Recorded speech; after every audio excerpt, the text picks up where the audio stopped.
What up, what up, what up, what up, what up, though?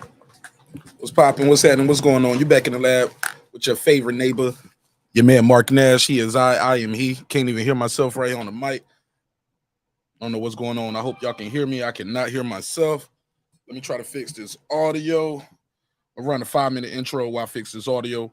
We're going to have a good time. I got 2 topics on the docket. I'm going to talk about the fight that just occurred tonight. Hope y'all can hear me, man. Press 1 or something in the chat if y'all can hear this. We're going to talk about the fight that just occurred tonight with Joet Gonzalez. Lost. Oh, yeah, he got upset by the royal prince. I think my man is from Ghana, I believe, right? So we'll talk about that. I cannot hear nothing, man. Let me do a reset real quick. Let me figure out what happened with this audio. Arlette, what's up, sister? How y'all feel? What's the deal? What's popping? I can't hear nothing. Let me see something. Oh, there we go. All right, cool. So, damn, this shit loud. Let me turn it down. What's popping, Arlette? How you feel? Hey, gorgeous. All right, so look, let me get this background music going. Let's talk about it, man. Joet Gonzalez got washed. He said we can hear. All right, yeah, he got. Well, I ain't gonna say he got washed, but definitely was an upset, right? A lot of times these African dudes come over and they get upset, man, or they get robbed. But yeah, we're gonna talk about it. I'm gonna drop the link early on this one. I'll open the phone lines up so you guys can jump right into the conversation. But the second topic, I think we're gonna have a lot of fun with 5 fighters that need a win. Need a big win this year. 5 fighters that need a big win this year. I'm gonna put a survey in the chat. I put a survey in the chat. I'm gonna put a survey in the chat for that. It says 5 fighters on the list, but I think the survey only allows me to put 4 options. So the 4 options are, well, the 5 options that I had. And this article is what I saw on ESPN.com, and we'll break it down. You guys can dissect it and say, nah, not him, maybe him. But they had Deontay Wilder, all right, Anthony Joshua, Danny Garcia, Teofimo Lopez, and who was the last one? And Adrian Broner. Those are the 5 fighters they said, man, who you telling, bro? Who you telling, bro? I'm still chopping up some of those clips. Oh, man, who y'all talking about, bro? I started to do another one tonight. I might do an hour box and come back with some more of that, because that shit was entertaining. When I say it was entertaining, man, I had a blast. Oh, I had a blast. It was hilarious. It was funny. And I am a superior black. You guys are inferior blacks. Never forget that. I was anointed with the superior black power last night. So y'all bear with me. Bear with me. I'm glad y'all enjoyed it, though. I'm glad y'all enjoyed it. Oh, yeah. And I checked out Homie's channel. Homie really be talking like that. So y'all bear with me. I'm going to blast this link out. Open the phone lines up. Bear with me. Bear with me. Bear with me. So, matter of fact, I'm going to run this 5-minute intro. I'm going to try not to take the whole 5 minutes. So bear with me, and I'm going to blast this link out so we can populate the room, let people know we live. Let's go. It's your man Mark Nash, breaking beats. Let's get it, baby. This is my passion. This is what I love to do. But some days, sometimes, I'm just like you, man. I hate this job. Damn, I hate this job. Damn, I hate this job. Damn, I hate my job. Damn, I hate this job. I'm just like you. Damn, I hate this job. Man, I hate this job. Man, I hate my job. From a good dream I wake, sun rays on my face, planning out my day, hoping this ain't the one that I catch a case. I feel so good, I feel so straight. My manager keep calling me saying, hurry up, you late. Hurry up, you lay off. Y'all, man, I hate this job. Man, I hate this job. Been trying to play it cool, but it's hard to play it off. I've been hanging on to this bush, cause my car still ain't paid off. I know I'm on my way up. My boy just got laid off, so f y'all, man, I hate this job. Man, I hate this job. These hoes here so ratchet. These niggas here so sneaky. Y'all don't even really pay enough for y'all to only pay bi-weekly. I'm trying to double up my cash. Take this job, shove it up your ass. Yo, man, I hate this job. Sometimes I wanna say, get walk in and slap my boss. This shit is getting hard. Damn, I hate this job. Gotta make it out of this struggle, bruh. And I don't really mean to take it out on you. You just a customer, but damn, I hate this job. Damn, I hate my job. Damn, I hate this job. Damn, I hate my job. Damn, I hate this job. Damn, I hate this job. Damn, I hate my job. Damn, I hate this job. We're the reason why your stockholders always stay afloat. Yet I'm asking, are they hiring? Like everywhere I go, schedule will say 9, but I think it's fine if I clock in at 9:04. I work 40 hours a week plus overtime just to be bro. So y'all, man, I hate this job. Hate that I applied. So much has transpired since the day that I was high. Told me I could advance, but you were telling me lies. Gotta give your notice before I quit, but you don't say shit right before I'm fired. Damn, man, I hate this job. Sometimes I wanna say walk in and slap my boss. This shit is getting hard. Damn, I hate this job. Gotta make it out of this struggle, bruh. And I don't really mean to take it out on you. You just a customer, but damn, I hate this job. Damn, I hate my job. Damn, I hate this job. Damn, I hate my job. Damn, I hate this job. Damn, I hate this job. Damn, I hate my job. Damn, I hate this job. You and your procedures. You and your protocol. You and your policies. None of that shit don't apply to me. You and your quotas. You and your standards. You and your 2 sick days a year. Y'all niggas bananas. Wonder why the postman's posted with hammers. Going postal with Popo on camera. His wage got him enraged. Stressed out, it's hard to maintain. He flips the middle, grabs his.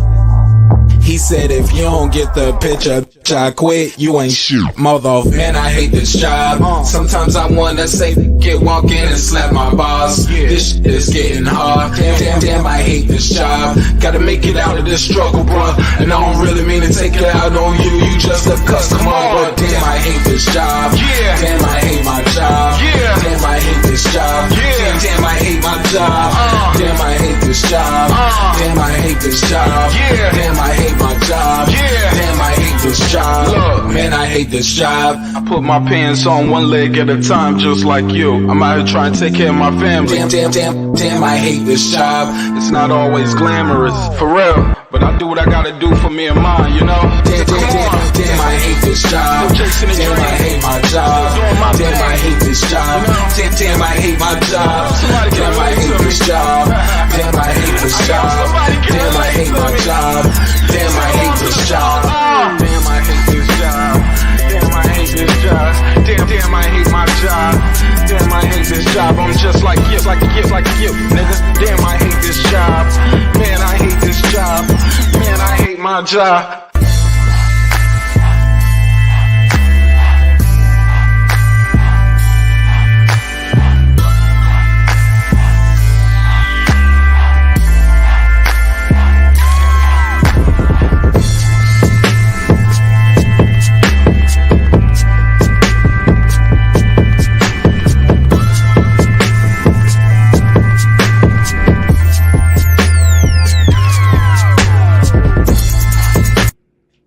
The views and opinions expressed in this program are those of the speakers, commentators, experts, and/or the host.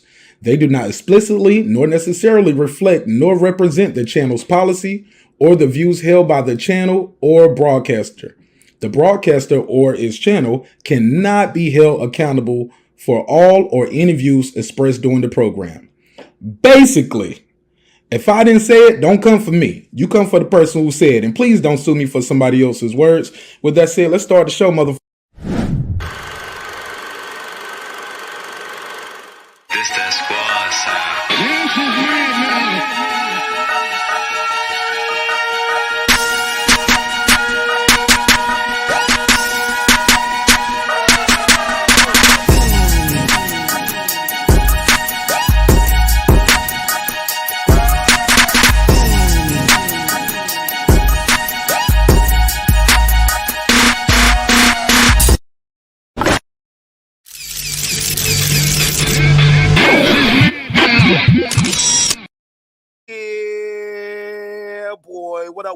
What up, though? What's popping? What's happening? What's going on? You're back in the lab with your favorite neighbor, your man, Mark Nash. He is I am he. Another great episode of Breaking Beats. You already know what we're going to do. We're going to break down the business, entertainment, art, technology, sports, and anything else you and I feel like talking about. It's a hip-hop political sports show with a comedy twist.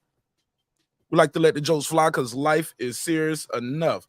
Oh, man, life got real serious for Joet Gonzalez today. He took a loss. Show more joins the floor with me for more on this. We got 2 hot topics on the docket tonight. Show more. What's on your mind, my brother? How you feel? What's the deal? What's up, brother? Yeah. Shout out to my man.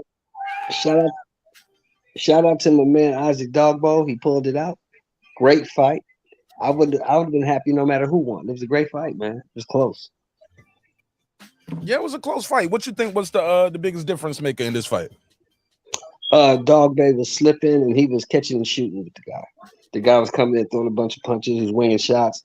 The Dogboe was slipping shots and catching and shooting. Landing the cleaner, more effective punches, in my opinion. Is it over for Joet Gonzalez? What do you need to do to get back on the upside? Because he was supposed to fight tonight. He was win a fight. He's supposed to win a fight. He got to win a fight. I mean, Joet's still a good fighter. He's a great fighter, but Dogboe was the better man tonight. That's all. Hold on. I'm sorry. I'm sorry. I think my mic is messed up, son, bro, or my headphones. What? It sounded like you said. It sounded like you said he's a great fighter. Great. He's a good fighter. I mean, he's good. He's good. Joet Gonzalez has been in there with a good guy. I mean, he gave Navarrete all he could ask for. He's a good fighter, man. He just gotta win a fight. Heard of it. Never heard of it. Nah, he ain't no goddamn Hall of Famer or nothing like that, but he's a good fighter, man. He just took a loss. He met a guy who was better than him tonight. Dogboe is a former world champion. Don't forget that. Oh yeah, absolutely. I didn't know he was a prince, man. They say he's from a royal family over there. Ain't that something? In Ghana, yeah.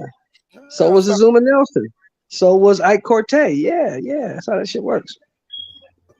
Shout out to Ride of the Storm. What up, family? Toby Bartlett, what up? Shout out to Arlette. Shout out to Lisa Bell. Appreciate Let's talk about the real deal, though, Bart. Let's talk about bum-ass Gabe Flores. Bruh. Can we put a case on Gabe Flores? Can I put a case on him? Please. Oh, my God. What happened to his jaw? Round 1. Gabe, oh, my God. Gabe Flores, I think he was supposed to win his fight, too, right? Wasn't he the favorite? Yeah, it was supposed to be his first fight at 35, a coming out party. He's supposed to let people know he's there, and he let people know that he can't fight. He got some heart, though, man. He got some heart. You and I had talked once. I think you called me when the fight was happening. You said, Mark, are you watching this shit? I said, he getting his ass kicked. He was like, man, he got dropped. I thought it was going to be over in the first round. I really thought if homie would have pressed to that first round, it would have been a wrap. It would have been a dun dun dun da dun dun da, da. Oh my God. He was getting hit with everything. I think he got dropped in the first 30 seconds? Yeah, first 10 seconds. Oh man. Shout out to girl behind the mic. What up? What up? Oh my, first 10 seconds, he on the canvas. Yeah, I think Gabe needs to start filling out job applications. Oh, damn. Put a case on him. Some of these guys, this all they do, though, show more. This all he know, man. Like, this what he gonna keep doing. He gonna be boxing till they bury him, until somebody tell him, look, we can't give you no license no more. We ain't gonna be able to put no more fights in Nevada if you get a license. Why do you think this fight was in Wisconsin, out of all places? Because it wasn't a big fight. I mean, just think about it. The only reason you know Joet Gonzalez is because you're a boxing fan. Nobody knows him. Nobody knows Isaac Dogboe, and they were the headliners. Damn. Might be right for that. Shout out to everybody pulling up. You want to talk to us about this? That's so dope. Pull up. Excuse me. We also have another topic on the docket. 5 fighters who need a win this year. 5 fighters. This is the article I saw on ESPN. And we'll discuss that as well. 5 fighters who need a big win this year. Matter of fact, let me put that survey in the chat. So when you see this fight right here, first of all, did you win any money? Did you bet on this fight? Did you or no? No, I didn't bet on it. It wasn't, it wasn't that important. It's a cool little fight, something to do on a Saturday, but it wasn't nothing. It wasn't nothing I was gonna bet on or you know, I watched it because it was boxing. Boxing was on. That's why I watched it. Tim Grant, what up? What's popping with you? What up? Shout out to my guy Kyle, the boxing session. What up, Kyle? What Man, up? what's up, big dog? It's been a minute since we last got down. How you doing, my brother? Welcome home. Welcome home to your home away from home. Oh, How you man, feel? What's the deal? Good to see you, big dog. OG. Young Kyle, my man. What's up with your boy Gabe, man? He's a bum. Yep. Listen, Damn. your old ass wasn't supposed There to you have go with that party word on again. 13th neither. Yeah, I know, man. But you know, I got to do what I got to do, man. I don't control those things. That's up to my wife, man. She controls all that. She says it's gonna be on my birthday, so it's gonna be on my birthday. Damn, man, you were supposed to be in Vegas, man. We talked about this. I know, man. Put your But damn foot down. nobody wants to go see T.O., man. He gonna get his ass kicked anyway. You know, we ain't going for Teofimo Lopez, man. You know that. We're going for Troy Isley, man. Oh, that's right. Troy's on the card. Xander Huh? Zayas. I forgot that Troy was on that card, man. But I can't. You know, this party planning is already in effect, bro. I can't. I get my ass kicked, so I can't do that. I know. I'm gonna get my ass. You done stole Centos from us. So what happened? What's up, man? What's going down? So, what do you think about the fight, Kyle? What do you think about your boy Joet Gonzalez? That was a great fight, wasn't it? That was a fucking fight, man. That's fight of the year so far. Cap. You said Cap? Fight of the year, bro. Fight of the year, bro. Lying? Why you always lying? Nah, bro. What was a better fight than that? What was a better fight than that? Shit, Spencer. Oh, I'll give you one. Spencer I'll give you one. better than that. Canelo. No, it wasn't. No, it wasn't. No, it was not. Come on, man. Cut the shit, man. No. But I tell you when it was, Kyle. And Earl Smith's fight was not better than that fight, bro. That fight was No, it hella wasn't. good, bro. No, I agree. That Ugas Smith fight was bullshit. The Canelo fight was one-sided. It was bullshit. I tell you one that was good though was that Lee Wood and Michael Conlon. That was a good fight. It wasn't better than Conley that. always gonna put up a good scrap. I like Mike Conley. That motherfuckers. That was a fight, bro. That was a good fight too. That was back and forth. Did nobody get washed? It could have went either way. It could have been a draw. Go ahead. Man, Gabe. He had so much promise, man. He had so much promise, bro. Go ahead, continue, Cop. Go ahead.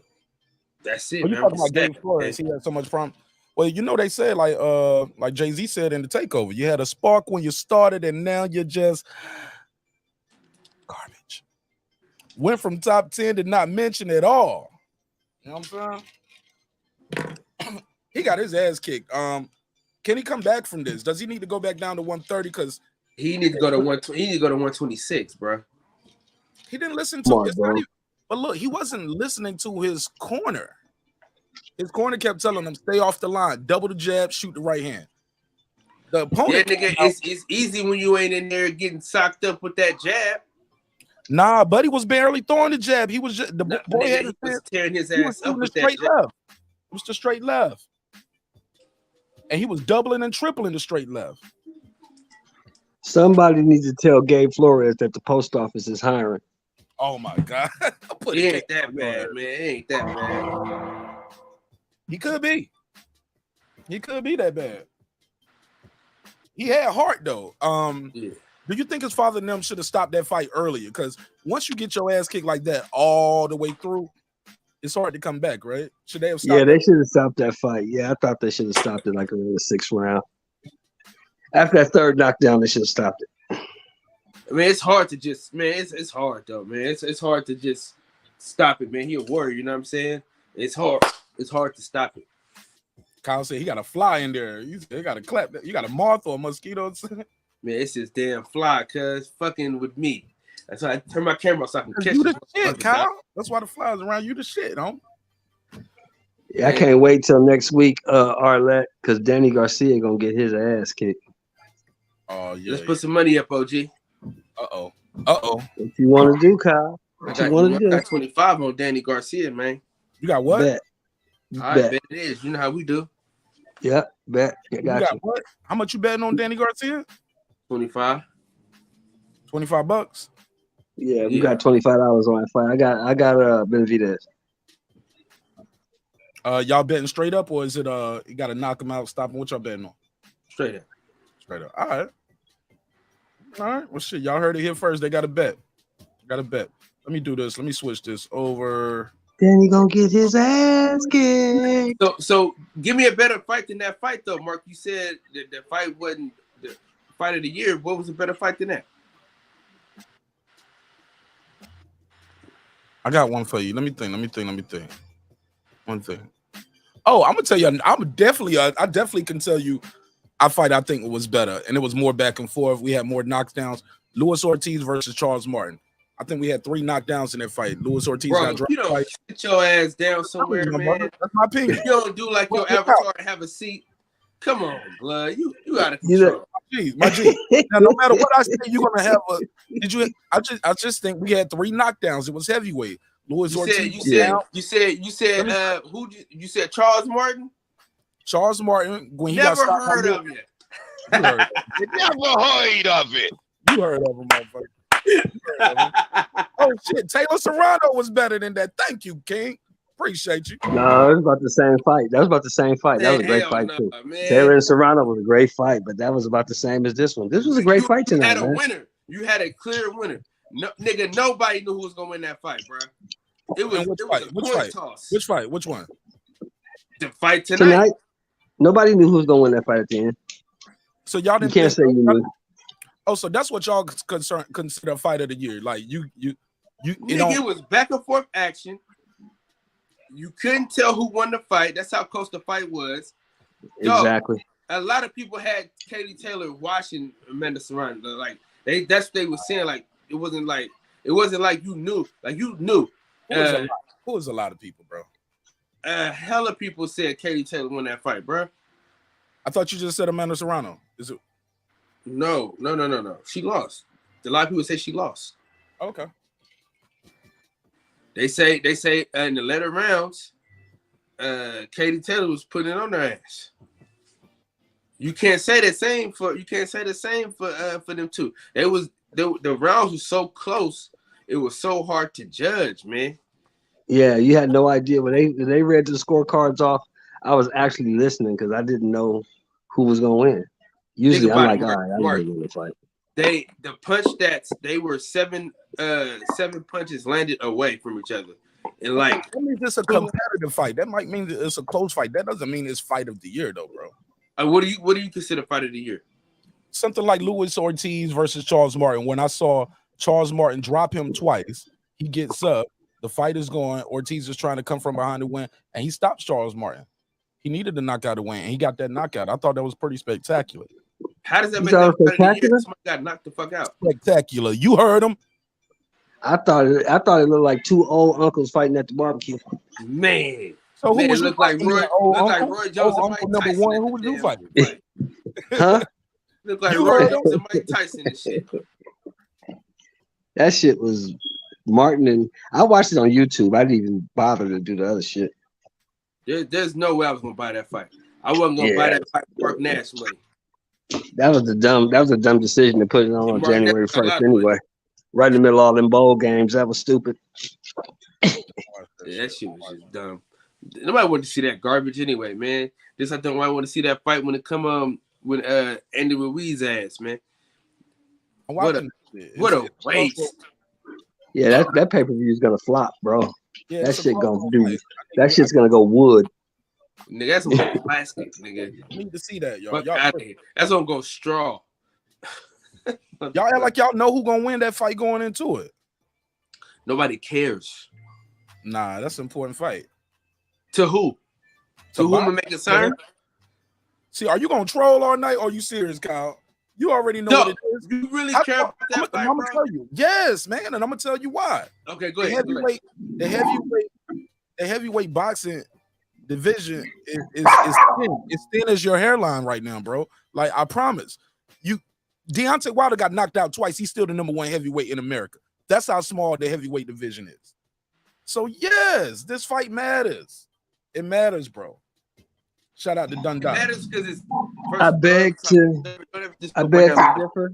I'm good. I beg to differ, Kyle. I think that nobody cares about this fight. Nobody cares. Nobody bro. cares about 47-year-old Luis Ortiz and Andy Ruiz, who got beat up by Chris Arreola. So nobody cares. Hey, listen, Mark. Just because the fight is built to be some great heavyweight fight, don't mean it's a great heavyweight fight.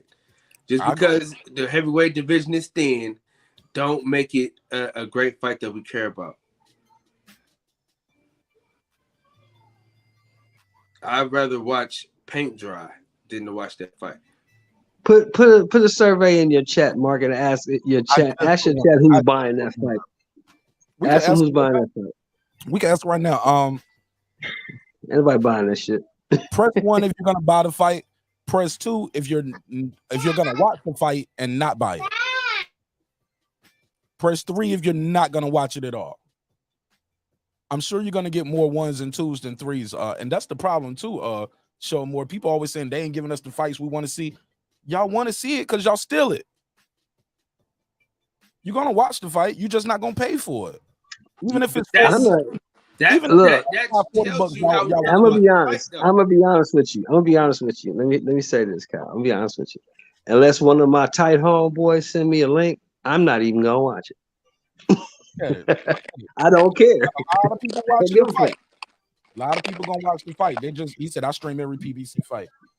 Reggie said he gonna buy it. It's always one. Reggie buys everything, bro. Reggie would buy two homeless niggas fighting over a pickle sandwich. He'll buy that fight, bro. Yeah. Reggie just likes to buy fights. Yeah, man. Reggie spend his money. Reggie spend that bread. But what I'm saying is, bro, nobody's like, oh yeah. Listen, we're more excited about seeing a washed up Adrian Bronner than them two niggas. Excuse me. At least they smart enough to put AB on free TV, bro. It's not. It's on premium cable, right? That's free TV. All you got to do is buy a Fire Stick for $35 and you can watch it. So you'll pay $35 for the Fire Stick, but not pay $35 for the fight. Of course, because the Fire Stick I can use forever. I got to pay $35 to watch two old uncles fighting at the barbecue? No, I doubt that. My boy, yeah, so your mic, I don't know. Was that Kyle? Kyle, that's you. I'm gonna mute your mic while you moving around because it's making some noise. Rider of the Storm, he said, I'm watching and I'm paying for it. You good? You good, Kyle? Yeah, whatever that is. He said, I'm watching and paying for it. Mexicans will pay for that fight. Thank you, man. He said it would do more than the last Crawford fight. That shit. That's what it won't. It's not gonna do 195,000 pay-per-views. It's not even gonna do 100. It might do 40,000 if they're lucky. Damn, 40,000. Mex, what up, homie? How you feel? What's the deal? Welcome home. What up? What's cracking, dog? What up, fam? What up? Shout out to Dundee.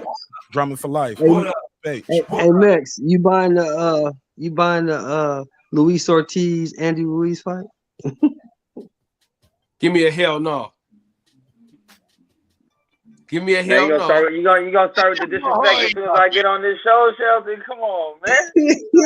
Y'all didn't kill me, man. Y'all stealing motherfuckers. Y'all some stealing motherfuckers. Bro, listen, Mark Nash, you are the island by yourself. Now listen, most of the time, most of the time I will get in the canoe with you and go wherever. But I'm not riding the canoe with you to this fucking Luis Ortiz fight, brother. I can't do it. Somebody said that old Uncle Joe getting whacked show, and especially since you're the oldest person on YouTube. So he should know. In the history of YouTube, you're the oldest person in the history. Mark, he should know. So he should know better. It's okay, Arlette. I saw that was you. I thought we was tight, Arlette, but I see how it is. Okay, I got you. But yeah, no, I'm just kidding. I'm just kidding. Look, check it out. Let me tell you something. I'm on the same height.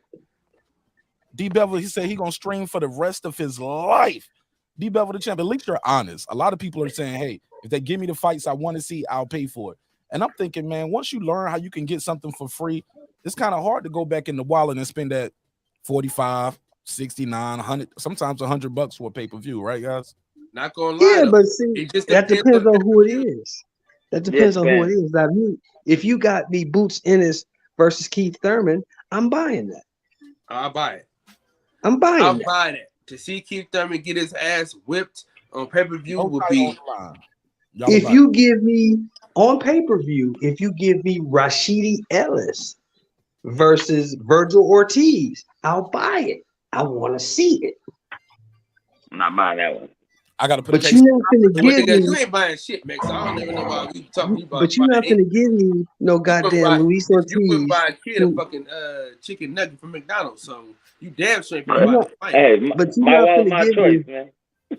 But you're not gonna give me 47-year-old Luis Ortiz against Andy Ruiz, who nobody gives a shit about, and expect me to pay money for that. I'm not doing it. 22. He's 22. Do you know how many, bro? Do you know how many other fights that they could have had us pay for other than this one that I would have been okay with paying for? Like Castano, Charlo, I would have paid for that fight. That's a payable fight, dog. That's more of a viable fight than Luis Ortiz and fucking Andy Ruiz. I don't know. I think Ruiz and Ortiz are actually closer in skill level than Castano and Charlo. They're both like B-level fighters, B-plus fighters. No, you're kind of wrong there because arguably, and I do say this arguably, Castano won the first fight, so I would have paid for that second fight. Kyle was right. I'd have paid for that shit. I want to see that. I mean, I was almost down to go with you to the fight, but I ain't buying no pay-per-view. That's a hard fight to get the homies together for. People are gonna say who, Charlo and who? Listen, I know me and Shodomore agree on most things, and this is one of them. You know what I mean? But listen, all I'm saying is, bro, you gotta give us something though. You know what I mean? Like, you gotta at least give us an undercard that's like spectacular, please. Like, Hey, look give at us that. something. Put that comment back up. Hold on, Mark. Put that comment back up. I want to say something. Put that comment back up. Now you out of fucking pocket. Nah, See? you telling the truth. No, that's Hey, not if out of pocket. you gotta jump through some hoops to get that fight, I'm probably seeing that bitch too, bro. It better be a one button press to purchase. No, Don't Mark. do I'm talking about nothing Jannard. else. I'm talking about Jannard Hill. Jannard Hill's comment. Put that up. That's the one I want. Well, I definitely want to. I got you. Eastside Link though. At least you're being honest, homie. A lot of people are saying they're gonna buy these fights. If they're giving the fight they want to see, y'all get fights y'all want to see, and y'all still stream them shit. Y'all still stealing. Jannard Hill said, Martinez, Mexicans will make the pay-per-view successful. Andy Ruiz is the first Mexican heavyweight in history. Bet $25. Well, if if Mexicans right now, were gonna make, Hey, y'all kind of just hold on, jumped Kyle. each other. Hold real on, quick. Kyle. Yeah, Hold let on, Kyle. If Mexicans were gonna make the pay-per-view successful, because he's the first Mexican heavyweight champion, how come they didn't make the Chris Arreola pay-per-view successful on Cinco de Mayo weekend? What else was going on that weekend? Didn't Canelo have a fight or something too? Or who else was fighting? No, nobody was fighting. It was they had the whole weekend to themselves. Oh, really? Yeah. All right, what numbers did it do? Like 50,000. Say how many? 50. Something like 50,000. Right here it says 125,000. Is that successful? Yes. What? No, you it's just not. said, hold up, bro. You just said it was 50,000. I'm showing this 125 to 150, and you trying to. You know, 125, 150. Nobody said that fight. Come on, man, stop it. Bro, You Googled up. Bro, it was $40, 35, $40. They didn't buy that fight. They didn't buy that fight. You said it because you said they didn't. Come on, bro. Because I watched the fight. I'm the idiot. Listen. I'm the idiot that bought the goddamn fight. I watched it. I bought it. And I saw the motherfuckers fighting in the stands. There's only 6,000 motherfuckers there. So they don't pay for pay-per-view in Mexico. They don't pay for pay-per-view in Mexico. They get that shit free. He's talking about. But it was in America, DJ. The fight was in America. It was in Carson. No. I'm just talking about straight viewership. Like them pay-per-views be free in Mexico, bro. Like everybody keeps saying, all the Mexican fans, yeah, they gonna watch it because they ain't gotta pay for the shit. B Bevel, if you want to make a bet, hey B Bevel, you can pull up after the show. I'll share my screen. We can make a bet, and I'll take your money. I'll show you my login for Hulu. I'll show you my login for Netflix, Disney Plus, ESPN Plus. I'll take your money gladly because you know I got love and respect for you. But I promise, I'm a man of my word, homie. I don't use somebody else's login for none of that shit. I swear I don't. I promise. I wouldn't even lie to y'all like that. But I will make a bet though. I will make a bet. But DJ, how you feel? What's the deal? What you smoking, man? You got some gas? You want some gas? Like to be on. No, man. You know I don't smoke reefer, man. What you smoking? A cigar? Yeah. Okay. Yeah, just a black, man. Oh, okay. Cool. Yeah. Yeah, man. Had some good fights in the UFC earlier today, man. Over there in London. Card kicked off at 11 a.m. Shout out DJ to Tom Aspinall. That was so cold, man. That was messed up. Man, that was something, man. The rough Another sport freak injury. man. Rough sport. Another freak injury. It's a rough sport, man. This fight game is a rough sport. Yeah, it's a rough sport and it's a lonely sport. But shout out to Patty the Batty Pimblett. Shout out to Patty the Batty again, man. Got another stoppage. Got his third stoppage in a row. I'm sorry, I ain't Shout never out to Molly McCain. Grown man, the baddie. Yeah, Meatball Molly, man. Meatball Molly. She knocked that broad in next week. Patty the baddie. The baddie. Yeah, Meatball Molly knocked that broad in the next week, man. I love that fight. Yeah, that's the second chick in a row she done slept, man. So, you know, the UFC got some in them too, dog. But unfortunately, they won't be fighting overseas anymore. They're going to be straight pay-per-view fighters now. Yeah, that was my whole issue with Aspinall. He always fighting in England. Bring his ass over here. Let's see what he got. Too bad he got hurt. Yeah, and the way he went down, man, he's gonna be out for a while. He's gonna be out at least a year. Oh yeah, he blew everything out. He blew the whole knee out. He blew everything out. Yeah. I also feel bad for Curtis Blades too, man, because both guys had a lot of momentum going into that fight. And unfortunately, Curtis Blades has been knocked out twice by the champion, so he probably won't get a title shot until somebody else gets the belt from Francis. If Francis ever gonna defend that motherfucker again, him and Dana at a stalemate. He's coming back from knee surgery. Yeah, he also had knee surgery, man, which kind of helped and hurt his title reign right now. You know, Dana can't make him defend it or strip him. Hey, I'm hurt. What can you do? But also it gave him time to renegotiate his contract because this fight back in January was the last fight on his contract. All right, yo, if you just tuning in, man, I got a survey in the chat. Who needs a big win this year the most? The choices are Anthony Joshua, Danny Garcia, Teofimo Lopez, Adrian Broner. Got a survey in the chat. So far, Anthony Joshua. So AB. Let me finish. Hold on, y'all. Go ahead, my bad. Let me set this part up. So far, Anthony Joshua and Adrian Broner are tied at 37%. Y'all, please, as y'all click the survey, click the like button. That's all I'm asking. We got votes in there. There's more than the likes, and everybody in this chat are people that frequent the show on a regular. And I'm like, damn, y'all won't even hit the like button. Truly disappointed. But go ahead. Who do y'all think needs to win the most out of those four individuals I named? AJ by far. Break it down. You take the lead. Go ahead. AJ lose again to Usyk. He might as well retire, man. He loses all credibility as a heavyweight, and he'll probably never get another shot at the belts. I don't know if he loses credibility. I think that's a stretch, but go ahead. He don't have. They shitting on him right now.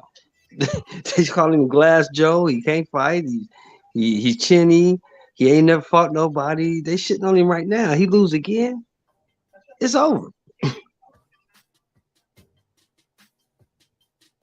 So you lose what? You know, you from an era where guys had more than 3 losses, right? Yeah, but we're not in that era. Okay. I'm the old nigga that's kicking everybody off the lawn. Remember that? Okay. Anybody else? Go ahead. Let's pass. Yeah, they don't want to hear what I'm talking about. Go ahead, DJ. Talk to him. For me, it's Adrian Broner, man, because I think this is do or die for his career, especially if he loses. Like they're definitely gonna start serving him up to these young guys. He'll be full gatekeeper status if he even still wants to take fights. I think if he loses, they're gonna start serving him up to the Super Real Matias's. They're gonna start serving him up to the Brandon Lees, the Gary Antoine Russells. Like, eventually they're gonna turn Adrian Broner into Gamboa. And that's why he needs to win this week. I think if AJ still loses, loses, you can do the third fight with Andy Ruiz. We could finally, I know this is, pipe dreams or whatever, Paul, but I know we could still hope for that Wilder fight if he loses. So I think he still has other big fights in him. He just won't get another shot at the title until Usyk retires. All right, Kyle, boxing section. Talk to me. Who needs to win the most out of those four? AB. This is last leg, man. You know what I'm saying? Like, everything is riding on this opportunity, bro, because you shit the bed a few times, you wet the bed a couple times. This is your time. Either you're gonna sink or swim. Barbecue or mildew. You know what I'm saying? Boxer throw rocks, nigga. You gotta show up and show out this time, man, because if he gets a knockout victory, everybody's back on the AB hype train, no matter if it's going somewhere or not. If he gets a knockout, we have something to cheer about. We got something to be happy about. You know what I'm saying? And that's what he needs, in my opinion. You know what I'm saying? The love of AB can only go so far, bro. He's got to show us something. All right, Mick, same question. Teofimo, Danny Garcia, Joshua, or Adrian Broner? Damn. And this is talking about their next fight that they got lined up. Well, they all pretty much have a fight signed this year. So who needs to win the most? Who needs a big win? Is it AB? I'm gonna go with the based on the fights that they have lined up. I'm gonna go with Teofimo. He needs to win the most. Yeah, because like they were saying, Joshua still got fights out there. Even if he loses this one, he still got some big. He probably got some pay-per-view fights out there still if he loses. I think AB. I mean, me personally, I'm not expecting shit from him. So I don't really care if he wins or loses. I think he's been done. So it's like Teofimo's still young, and if he takes a back-to-back L's versus Kambosos and this guy, it's not gonna look good for his future. So between him and Danny Garcia, now if Danny Garcia loses to Benavidez, that's a bad loss. But then it could be like, well, he's ended his career. Teofimo still got his whole career ahead of him. So I think back-to-back L's right now probably hurts him the most out of everybody. He ain't losing though. Man, listen. He better not. He better not. He better not. Did you hold on, Kyle? Did you think he was gonna lose to Kambosos? I thought it was a chance. I didn't. No, you didn't. I thought it was gonna be a hard fight, but I didn't think he was gonna lose. You think he's gonna lose? So don't say he can't lose this guy, even though we've never heard of this dude. I don't know who the hell this dude is. I wasn't convinced about Teofimo Lopez versus Kambosos because he wasn't focused enough. If he would have the same focus he had with Loma, all right. But I wasn't 100% sold on him. And listen, all right, you doing your festival there, DJ? Ask Las Vegas Leon. We was at the Cool Boy Steph fight, and I told the nigga that night, I said the boy might even lose. He's like, oh no, man, Teofimo, he can't lose. I said, man, he might lose, bro. He ain't been focused.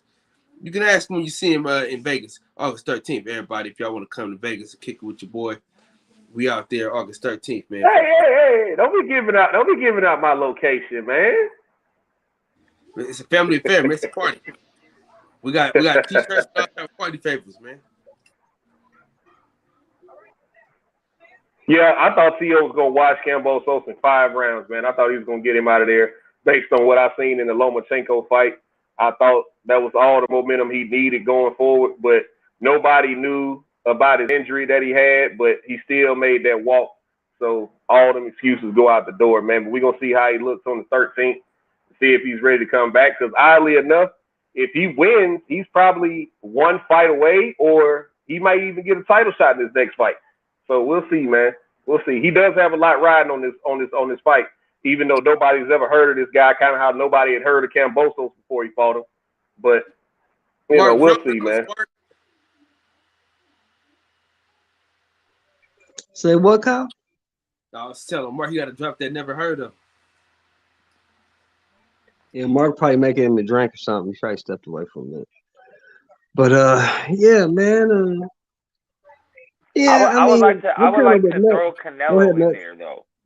I would like to throw Canelo in that mix. Because Nah, Canelo because loses to Triple G, it's gonna look bad for his like. It's gonna look bad for him. If he loses to Triple G, bro, I mean, he's in the same kind it's of boat. bad. He's in the same kind of boat like AJ's in. They both rich as shit. So, I mean, I don't. Canelo's the first ballot Hall of Famer right now, anyway. So, if he loses to Triple G, he loses. I doubt he will. But if he loses, he fucking loses. I mean, goddamn. He's done enough. That's two He's done consecutive enough. L's. So That what? hurts the legacy. He's done enough. Look at all the shit he's done, man. I mean, I don't like the dude either. I don't like the way he moves. I don't like the rehydration clauses. I don't like to give him motherfucking short camps, and I don't like none of that shit. But you can't take away the fact that the dude cleaned out 168 pounds in 11 months. He cleaned the whole fucking division out in 11 months. Not the whole division. Well, he cleaned out the that's why I division say with the on motherfuckers who had belts. The other he cleaned motherfucker out didn't have no belt.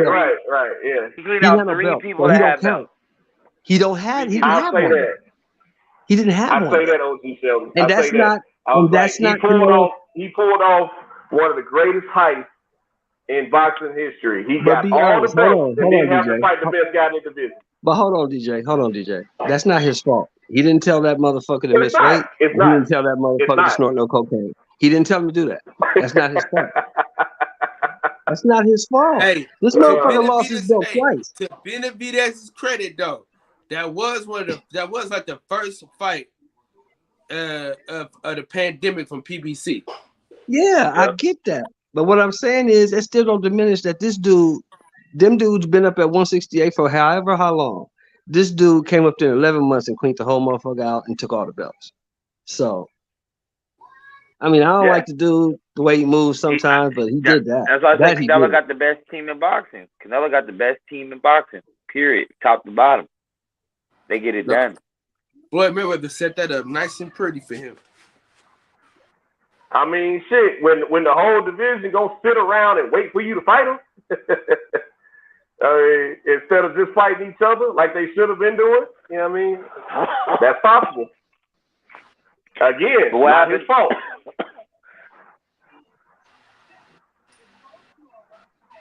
Well, what happened now that Benavidez is the mandatory? Now you want to activate the franchise again. Well, see, Canelo, I think he learned his lesson. I'm pretty sure he learned his lesson. I don't think he'll go back up there fucking around at 75. He should realize by now he's too little and he's gonna get his ass kicked. Y'all know he should y'all realize that. Y'all know y'all can die in the ring in November or December, right? He ain't gonna die. He's just gonna get beat up. He ain't gonna die. He's just gonna get beat up. He ain't gonna die. But the fight at 75. Quit saying that. He ain't gonna die. He's just gonna get beat up. He gonna get beat the fuck up, man. Better BF gonna beat the shit out of that dude. Kyle really conservative, boy. He really conservative. Look at that. That's that conservative. For good reason. Y'all ever seen a dead body? Archer better BF gonna beat the shit out of that Listen, dude. man, You know He's gonna when I fuck met that him in dude New up. York, I told him this, bro. I pleaded with the man. I said, please, brother, don't take this fight. You don't need it right now, man. You got time. That's what I told him, man. You got time, brother. You don't need this right now. Boxing is about time, and it's what I told the man. How old is Yard? 31, 32, something like that? Is he that old? It don't matter. He gonna get his ass kicked. He young, man. Yeah, he going to sleep. He going to sleep either way, but you know. Listen, man. Let him fight Zerto or Oh, I got one. Hold on, yo. DJ. I got one, DJ. I got a $200 bet. I got one. I'm listening. He got the boy took the boy took Bivol. I got Zerto. He love that Zerto, man. He love that fucking Zerto. He gonna beat the shit out of Bivol too. He gonna stop Bivol. I'm gonna go with Zerto too because he fought a boxer. He beat Jesse Hart twice, and Jesse Hart He gonna stop Bivol. What's up, Reggie? What's going on, bro? Big Reg. What's up? What's up? Y'all Red, still on here. Y'all still on here. Y'all still on here believing in that weak motherfucker AB. I can't believe y'all. Thank you. Hey, Reg. You know this racist piece of shit cop had the nerve to tell this to a black officer, KKK member. That happened earlier. You know this piece of shit cop. I already know you talking about one of Reggie's videos. Yeah. Yeah, Reg. I didn't even admit. That's why I picked AJ, Reg, because I didn't even mention AB because I don't expect shit from him no way. He probably gonna lose again. Yeah, AB can win the fight. That shit ain't gonna do nothing for his career. That nigga done. Like, man, niggas can watch AB go on a 30-fight win streak. That shit ain't gonna mean shit for his career. Nigga shit done, man. Nigga done. You crazy as shit believing in that nigga. Fuck y'all, man. Fuck y'all. I'm riding with him till he officially hang him up, man. I think niggas be riding for niggas that's ignorant as fuck. That nigga just ignorant, done. You need to hang him up, but it's checks. He can't go work a 9 to 5 without feeling embarrassed, so he got to keep getting his head bashed in to make money. He done fucked over his money, and now he blames shit on everybody else. I mean, he lucky Al Heyman saving his head. Yeah, he apologized real quick for him. Also for the fact that they hoping to fucking stretch his money out because he too dumb for his own good. AB was messing up your internet. What happened? No. AB, like I said, lucky Al Heyman saving his stupid ass and that Steven Espinoza, because otherwise the motherfucker shouldn't. Oh, you breaking up bad, Reg. You breaking up bad. Motherfucker. See, when you talk ill about AB, man, that's to the crib, man. Oh no, I'm gonna talk super ill once I walk in his house. I'm almost in the crib. I'm gonna talk bad about him. Hey, Reg, give me your thoughts on the fight, man. Did you watch the fight tonight? Yeah. What you think about my man Dogboe? Oh, Red Turbo connected to Wi-Fi, bro. Cut that shit off. What you say, Reggie? Hold on. Yeah. Now I'm about to say, Herbert connected that Wi-Fi, Reggie. It really didn't matter because Robeisy gonna beat either one. He was gonna beat either one of them either way. So it really didn't matter who won tonight. Well, he got Dogboe's gonna get a shot at get another title eliminator, right? Who's that other guy? There's another guy he got to fight now. Who just won an eliminator? Is it Laura? Is it Laura? I don't think so. I think he's gonna fight Robeisy Ramirez next. You high on that dude, huh? Absolutely. Everybody should be. Kid got skills, man. Nothing special. Kid got skills, man. We'll see. He would tie in with Top Rank. Yeah, Robeisy is top rank. Yeah, he was top rank. Is he? The guy who just knocked out Nova. Yeah, he was top rank. Oh, but Nova wasn't shit. I was thinking about Buddy from Benavidez gym. Oh, El Rayo? Oh, I know who you're talking about. Yeah. You talking about El Rayo. El Rayo is 35 anyway. Yeah, he got a day coming up. Like the kid when, yeah. Hey. I like him. So everybody high on Robeisy. Probably gonna link up with him and Larry Way when we get down there. Everybody high on Robeisy because he beat Keyshawn and amateur. We're linking up with who and who? We probably gonna link up. He beat Shakur in the amateurs too. That's the amateurs though. Oh, it's different now. Just because he beat Shakur in the amateurs doesn't mean he beats Dogboe now. But I'm gonna keep it a buck with you though. OD. He got with that strength and conditioning program. He lifting weights now. He a whole lot stronger now. So, but that was for one fight though, man. You don't know what he gonna do against these other fighters out there. That nigga knocked that nigga out. Right. Okay, he knocked out Nova. So what? Who the fuck is Nova? Okay, go in the living room.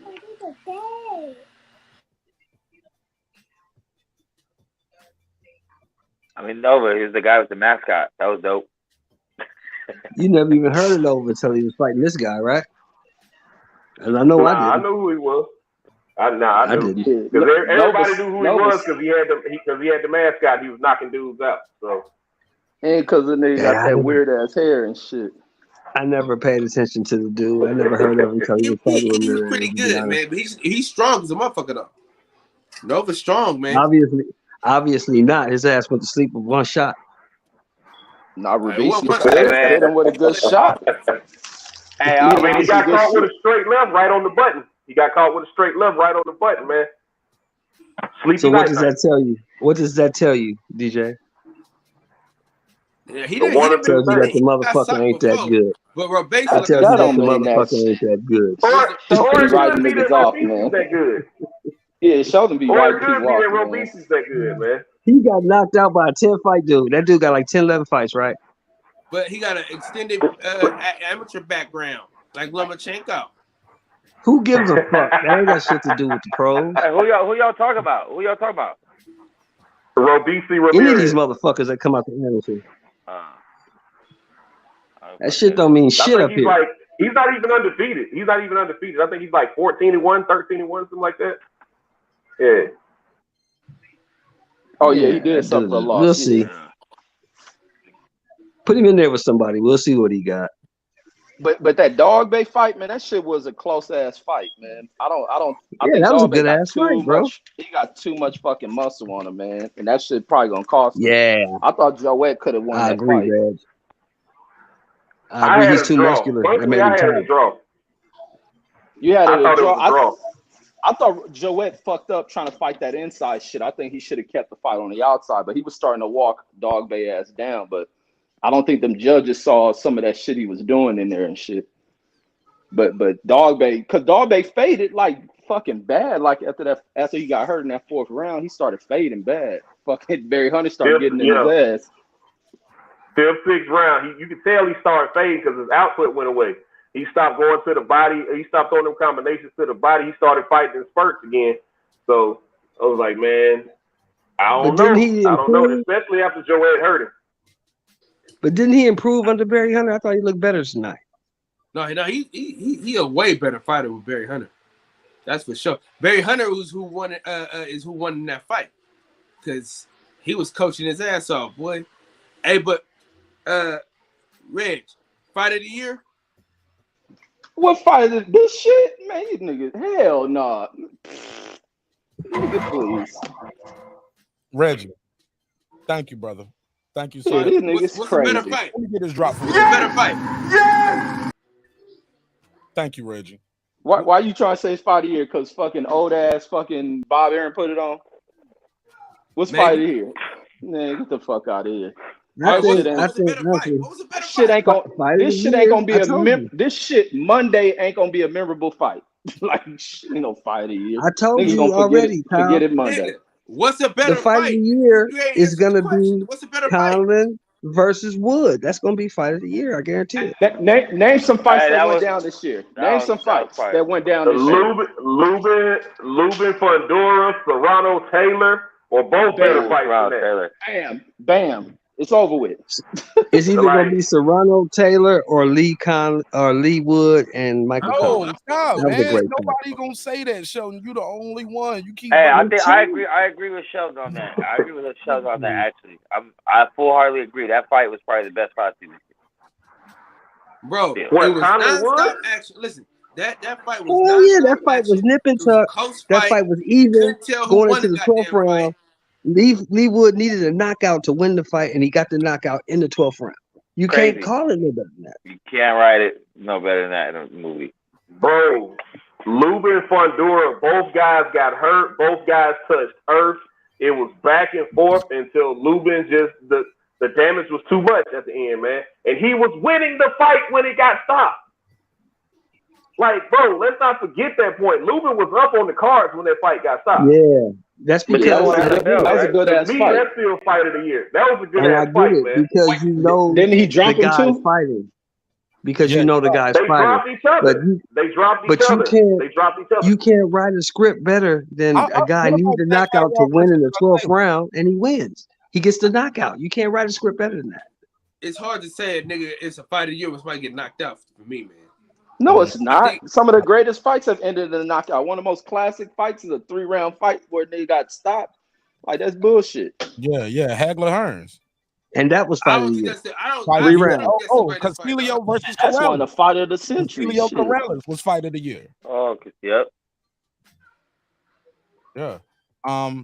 I think Like Kyle, you gotta stop that old Bob Arum and Fred Hawthorne bullshit. I ain't stopping Bob shit. That old bullshit. Fight cards. Man, Bob Arum ain't put on shit no better than anybody. Where is Bob Arum great fights? Because I think the PBC and I think the Zone got the better fights than Bob Arum. Hell, Bob Arum, all these niggas. I think Bob Arum has better cards. Eddie Hearn fight with them girls is better. Motherfucking Al Heyman fight with fucking Lubin and Fedora is better. A whole card, bro. Charlo versus Castano was better than that shit. Like, stop sucking this old nigga dick. Nigga ain't fucking doing nothing better than anybody. Kyle, Fred ain't listening. You okay, Kyle? You can be yourself. Fred is not listening. You can be yourself. Hold on, Cowboy, because I don't give a damn with Fred at, nigga. I'm my own man. And I don't give a fuck about Al Heyman. Man, that shit don't sound like no fucking old man thinking. That shit, you stealing a lot of Fredisms. You talking like Hawthorne, nigga. Stop it. I don't talking about this fight. This fight out of all shit, you gonna name this stupid ass fight of the year? You crazy as hell, Cal. Joet Gonzalez Dogboe was a good fucking fight, bro. It was back and forth. Yes, it was a good fight. No fight of the year. You trying to talk about some fight of the year? Niggas gonna forget this fight Monday. It's a good fight. It's a good fucking fight, dog. It was a great fucking fight. It was a fantastic fight, man. It was a fantastic fight. But we can't call this fight of the year. We can't say this is fight of the year, especially the way the fight ended up. Now, was it a great fight? Absolutely. It was a great scrap. You feel me? I had it a draw, but I wasn't mad at the way the decision came out. My thing is we can't call this shit fight of the year, especially with some of the other fights we've seen this year. So I'm just saying that at the end of the day, bro, it's been better fights than this, even though this was a great fight, bro. I love that fight, and watching it, damn it, like I said, I had it a draw. I had it a damn draw. I was rocking with my brother L Dub, and we scoring the shit together. We both end up with that shit being a draw. But at the end of the day, this shit was not fight of the year, bro. It wasn't fight of the year, not even close. Okay, so what was your fight of the year then? Right now, for me, fight of the year gotta be Fundora versus Lubin. That gotta be fight of the year. That's just my opinion. You had multiple knockdowns. Lubin showed a lot of heart in that fight. He got his ass fucked up. But at the same time, I feel like it was a much better fight than what we saw tonight, bro. I think at this current moment in time, I got Lubin Fundora being the fight of the year. Hell, Charlo versus Castano was a great fucking fight. Hell, Bivol with Canelo ass was a great fight. Fight today, though. Let's keep it solid. It wasn't a better fight than this one today. You saying Charlo versus Castano wasn't better than this shit? It was not better than this, bro. How was it? That nigga was not. It was not back and forth like how this. Hold on. So you saying Lubin versus Fundora? I'm with you. No, hey, listen. I'm with you. Right? Okay. Hey, listen. I'm with you. Right side. Hey, look. How about shit, bro? Hey, can we start? Like, for me, the first question I asked myself was: there a title on the line? All right, because those hold more weight to me. Title means certain things, but I can watch a fight. Bigger fight. That's the but I can watch a fight and say that regardless if titles was on the line or not, it was a better fight. I can look. I mean, if there's two C-level fighters that get matched up of equal skill, it's going to be a good fight. You're still watching C-level talent. This wasn't two eliminators. Should be 12-round fights. You shouldn't be fighting 10 rounds. That's like the best semi-pro game. You know what I mean? Right. So you telling me, Max? You telling me that this fight was two C-level fighters? B level. They ain't A level because they ain't got no fucking belts, nor have they beat anyone that really had no belts. Shit, Dogboe's a former world champion. What are you talking about? He only lost to Navarrete, and Navarrete whoops. Do they got He's belts? a former world Do they got champion. belts? Do they got belts? He's a former world champion. That's why they in the What are eliminator. you That's talking that's about? why they in the eliminator, Two man. dudes fighting for a chance at the belt. It was two dudes fighting for a chance at the belt. How is that He's better already than had people the actually belt. fighting for He's the already belt? had the belt. Max. He's already had the belt. Hold on. This is Dogboe already had the belt. He lost the belt to the fucking champion. Okay. But So how is two people fighting for no belt? Okay, listen. How is two people fighting for no belt? How does that make him a B-level fighter, though? No. How's that make him a B-level champion. fighter? Is what I'm asking you. He's a He's a two-division champion. world champion, bro. How does that make him How is he a B-level What are fighter? you talking about? You think those are A-level fighters? Yeah. He's only lost to one No, fighter. I wouldn't call them no A-level fighters. They're not A-level, but that don't mean they can't get a shot at the championship. Isaac Dogboe is an All A-level I'm fighter. saying is this. Hey, let me make it very clear. All I'm saying is this. How is a fight between two people for a chance to fight for a belt a bigger or more important fight than two people actually fighting for the belt? So wait, hold on, Cal. It's a bronze medal game. It's a bronze medal game. Hold on. It's a bronze medal game. No, this is the problem with what you're saying. If you're gonna use that logic about the belts, if that's the logic you want to use, then we got to say that Devin Haney fighting Kambosos should be no. That shit ain't no top level fight, bro. That shit is not. I didn't say that. Hold on. I didn't say that. Max, hold on. Let him get his point. What I'm saying is by the logic you're using. You know what I'm saying? Bringing the belts into it. This man went and fought for undisputed, but he dog walked the shit out of Kambosos. We're not going to say that's the goddamn fight of the year. What we look at when we talk about fight of the year, we look at two evenly matched fighters who go pound for pound and dogging each other out, bro. And that's what we saw tonight. This shit was the fight tonight. For Dogboe, he won the fucking fight, even though, you know what I'm saying, I thought it should be a draw. That's my opinion. But he won the fight and in a very close fight where he was getting his ass whooped, and early in the fight, he was beating the shit out of Joet Gonzalez. It's not about the belts, bro. It's about the fight. No, that's not the point. I think you're misconstruing the point. I'm not saying it's about the belts like every title fight is better. I didn't mention Henny. That was like you said, he dog walked him.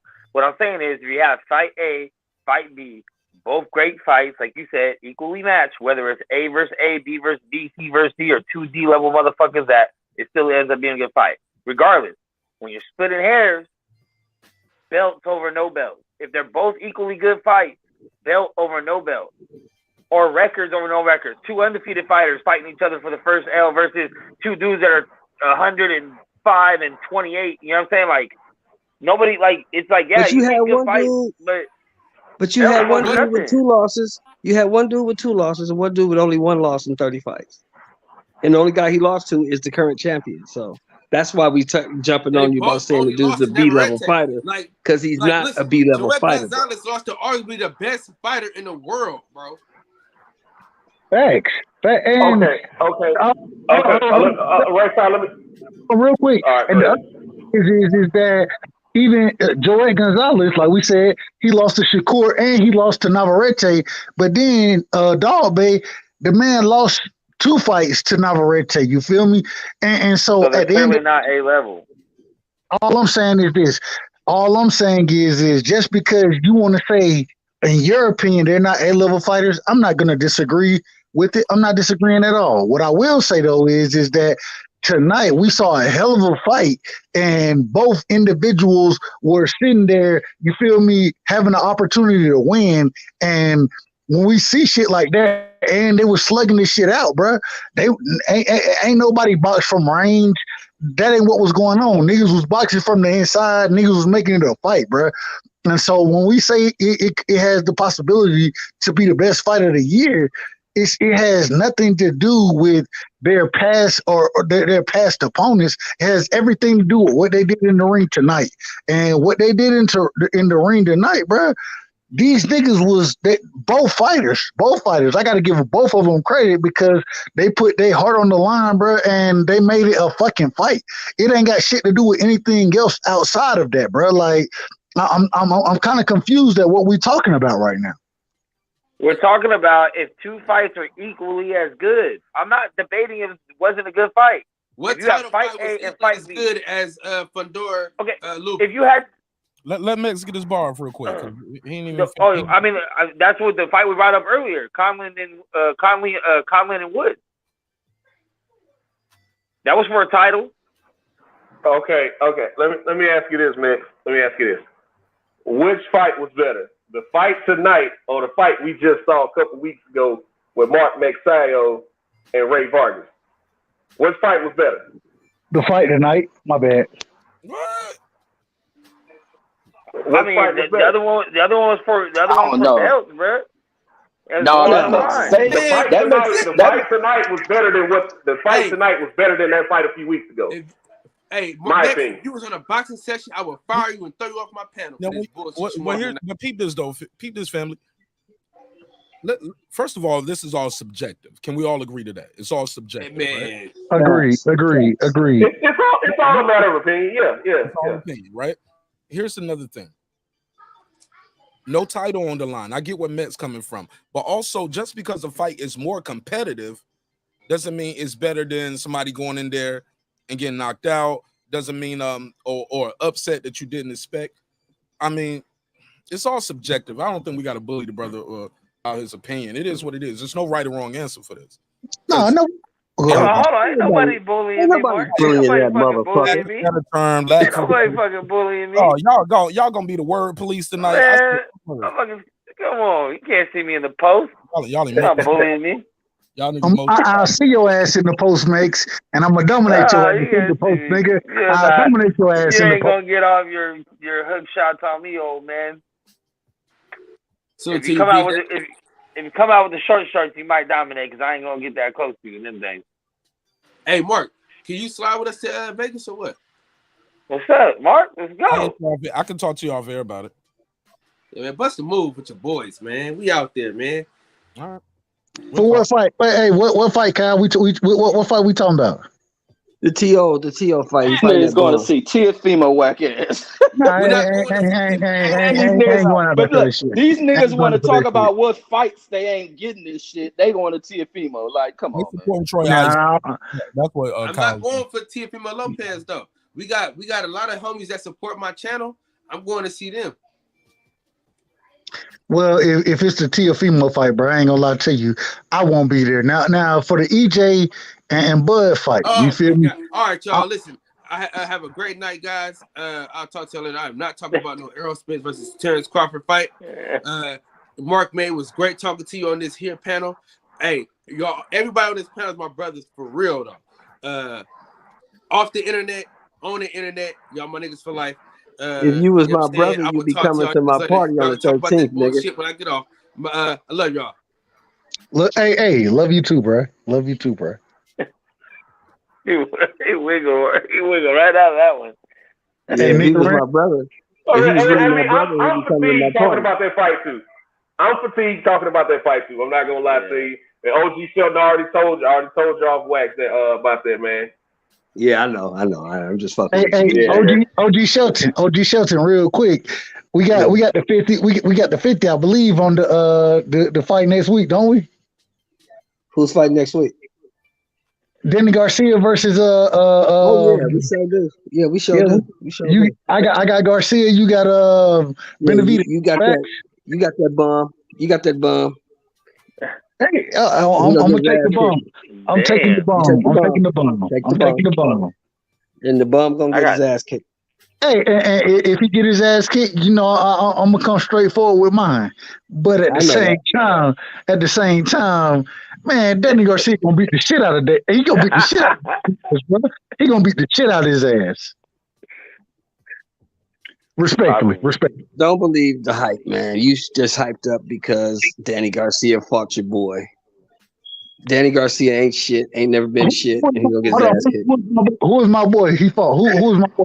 And that's why I'm laughing. I know how OG Self feel about The Sean boy Porter and thing? Danny Garcia. Yeah, neither one of them ain't shit. But Who's his boy? Who is my boy? his boy is Errol Spence. Errol Spence is his boy.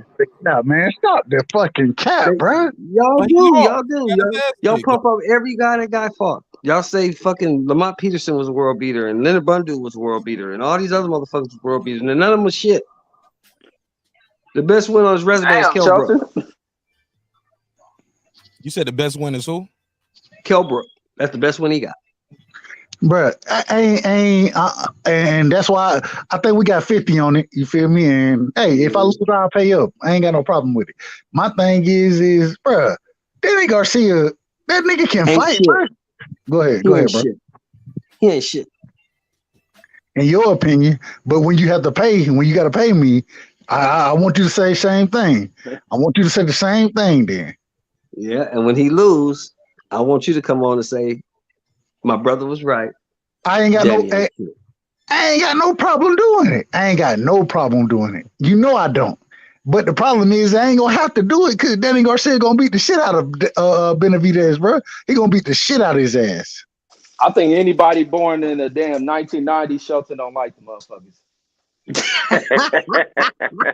That's messed up, Reg. You cold for that. Hey, look, everybody who turned pro after 99 ain't shit. Yeah. I thought they were gonna bust out in a pop lock battle after that shit, guys.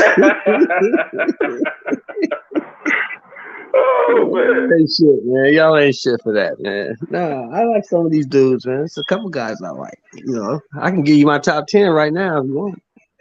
Hold on. To go back for a second.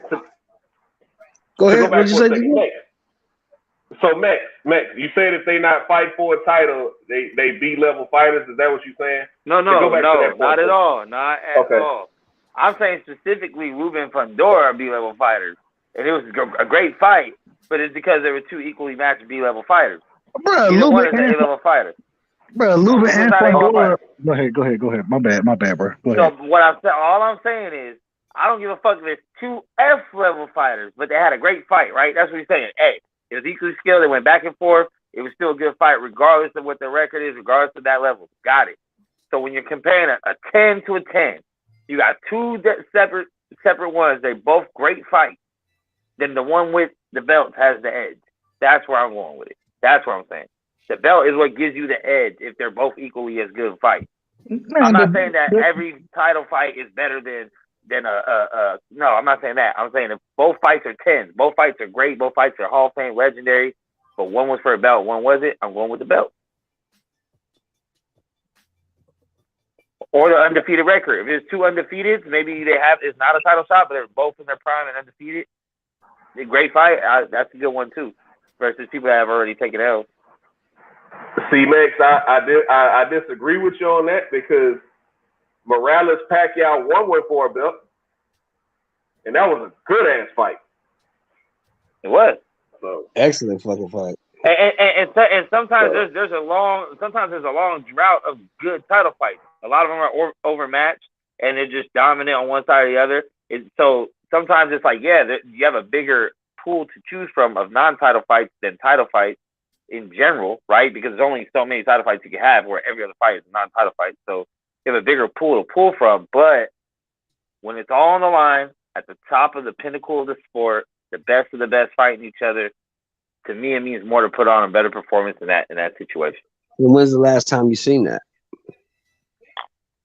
I mean, so far this year, as far as a competitive one, as I'm saying, it's that Conland and Wood. That was a crazy That's the best fight. That's the best fight I've seen this year, yeah. That is the best fight. And the way it ended, too. The climax of it, like you said, the way it ended in the 12th, he needed it. And they sat him down, knocked him out on the rope, sat him down, and dude was undefeated. Not better than Fundora versus Lupin, bro. That fight was not better than it. I think it was, bro. Fundora versus... It was a better fight. Oh, go ahead. My bad. It was a better fight. I think it was a better fight. It was a closer fight than Fundora and Lubin. Lubin and Fundora was a hell of a fight. It was a hell of a fight, but it got to a point around round 5 or 6 you start saying, "Damn, Lubin getting fucked up." Lubin getting fucked up. Lubin got to stop this dude because he getting his ass kicked right now. He keep getting hit the And same then he uppercut drops him, over and and then over he drops and him over in and like over. the 7th round, and then he drops him in like the 7th round. And then the motherfucker got just up when and you beat thought the he was getting Hebrew fucked, shit out of him. right? I And then the mean, like motherfucker Reggie got was up saying earlier, I and think we beat the sleep. I think Hebrew we shit sleep out of him. on that Charlo Castano fight just because of how it ended. That was a good fight. Let's not That was a forget good the fight. stakes in that fight. That was That's for undisputed. undisputed, bro. The stakes That's don't get no undisputed. higher. Hey, you keep cutting him off. Exactly. Like, hey, Sheldon. Like every line word he's saying, you cutting him off right there, and you're ad-libbing over him. We can't even hear him. I'm sorry. Just say that again, DJ.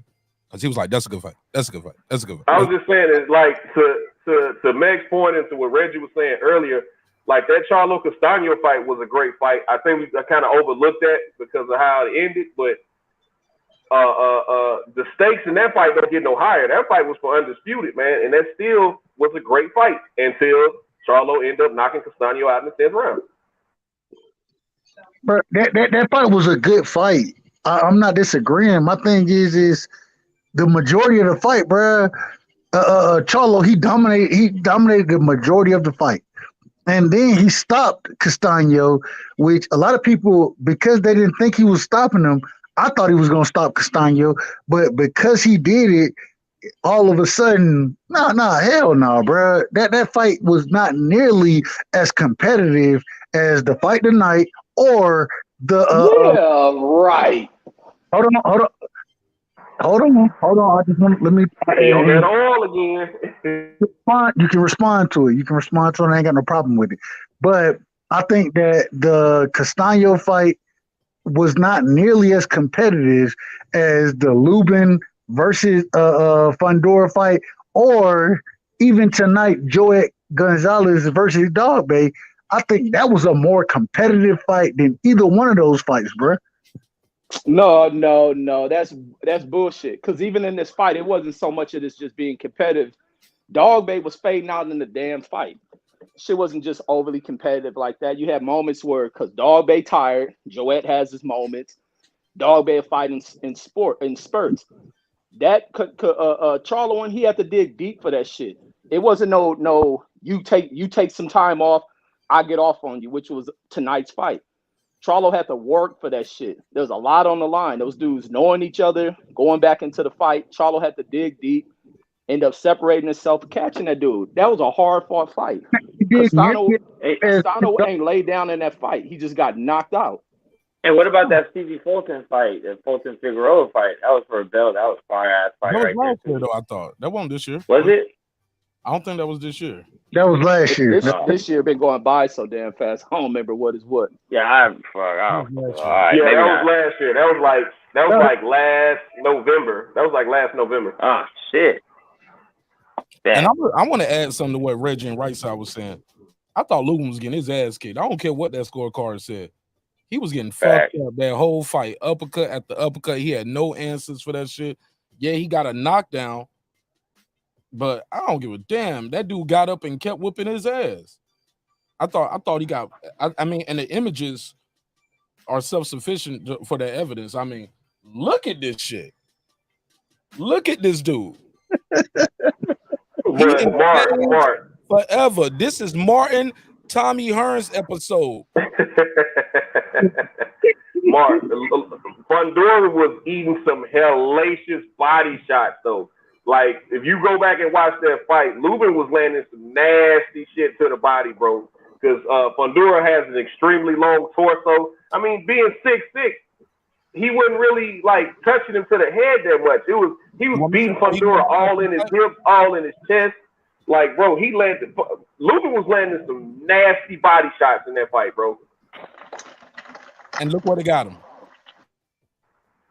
I mean, yeah, when you get hit with 300 uppercuts to the same spot, shit, that's what anybody gonna look like. But that was still a great fight, though, man. I didn't think he was just getting his ass whooped. Like I said, I thought Lubin was winning the fight. Shout out to Pure. In my opinion.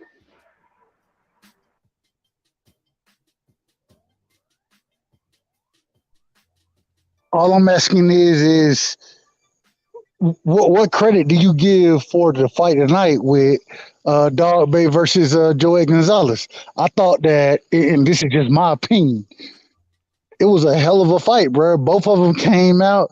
You know what I'm saying? They both put they shit on the line.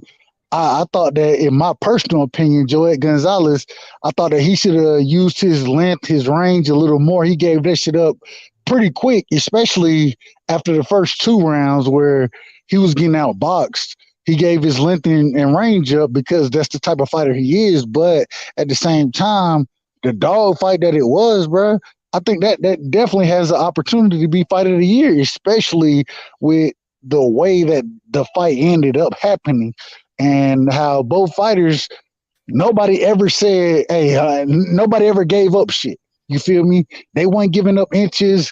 Niggas who was supposed to be coming forward was coming forward. And even coming forward, as far as Joet Gonzalez goes, I thought he would come forward more than he did. Or, well, I thought he would come forward earlier than he did. I just feel like it was a hell of a fight, bro. That was a hell of a fight. It was a dog match. And at the end of the day, bro, according to the judges, man, Dogboe, he outdogged Joet Gonzalez, but I think both of them put on a hell of a performance tonight, bro. Like, I respect both of them individuals because of the performance they put on.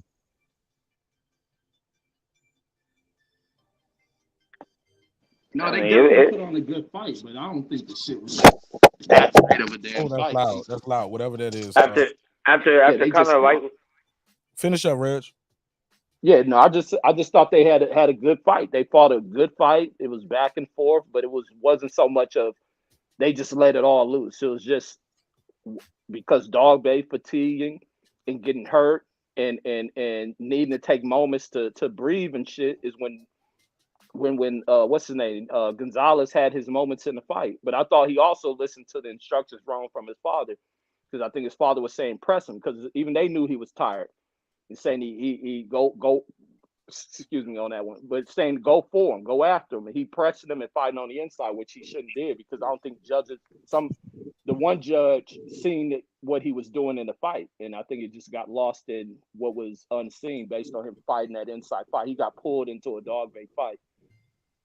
And Reggie, I want to go ahead, respectfully, Mark, if I can.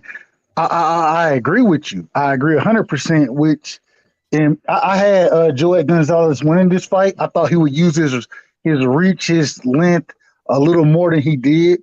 Because he didn't, he made it a dog fight. And I don't know, bro. Like, I appreciated the way that they fought each other, because both of them brought the dog out of each other. You feel me? It wasn't, I'm going to sit here and try to outbox you, out jab you, this, that, whatever.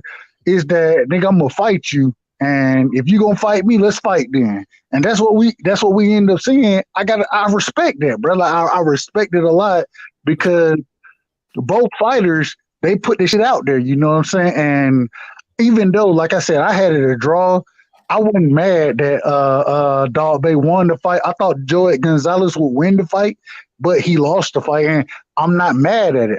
Matter of fact, because of the way the fight happened, I was excited for it. You feel me? And I thought it was just a hell of a fight, bro. Like, it was a hell of a fight. Yeah.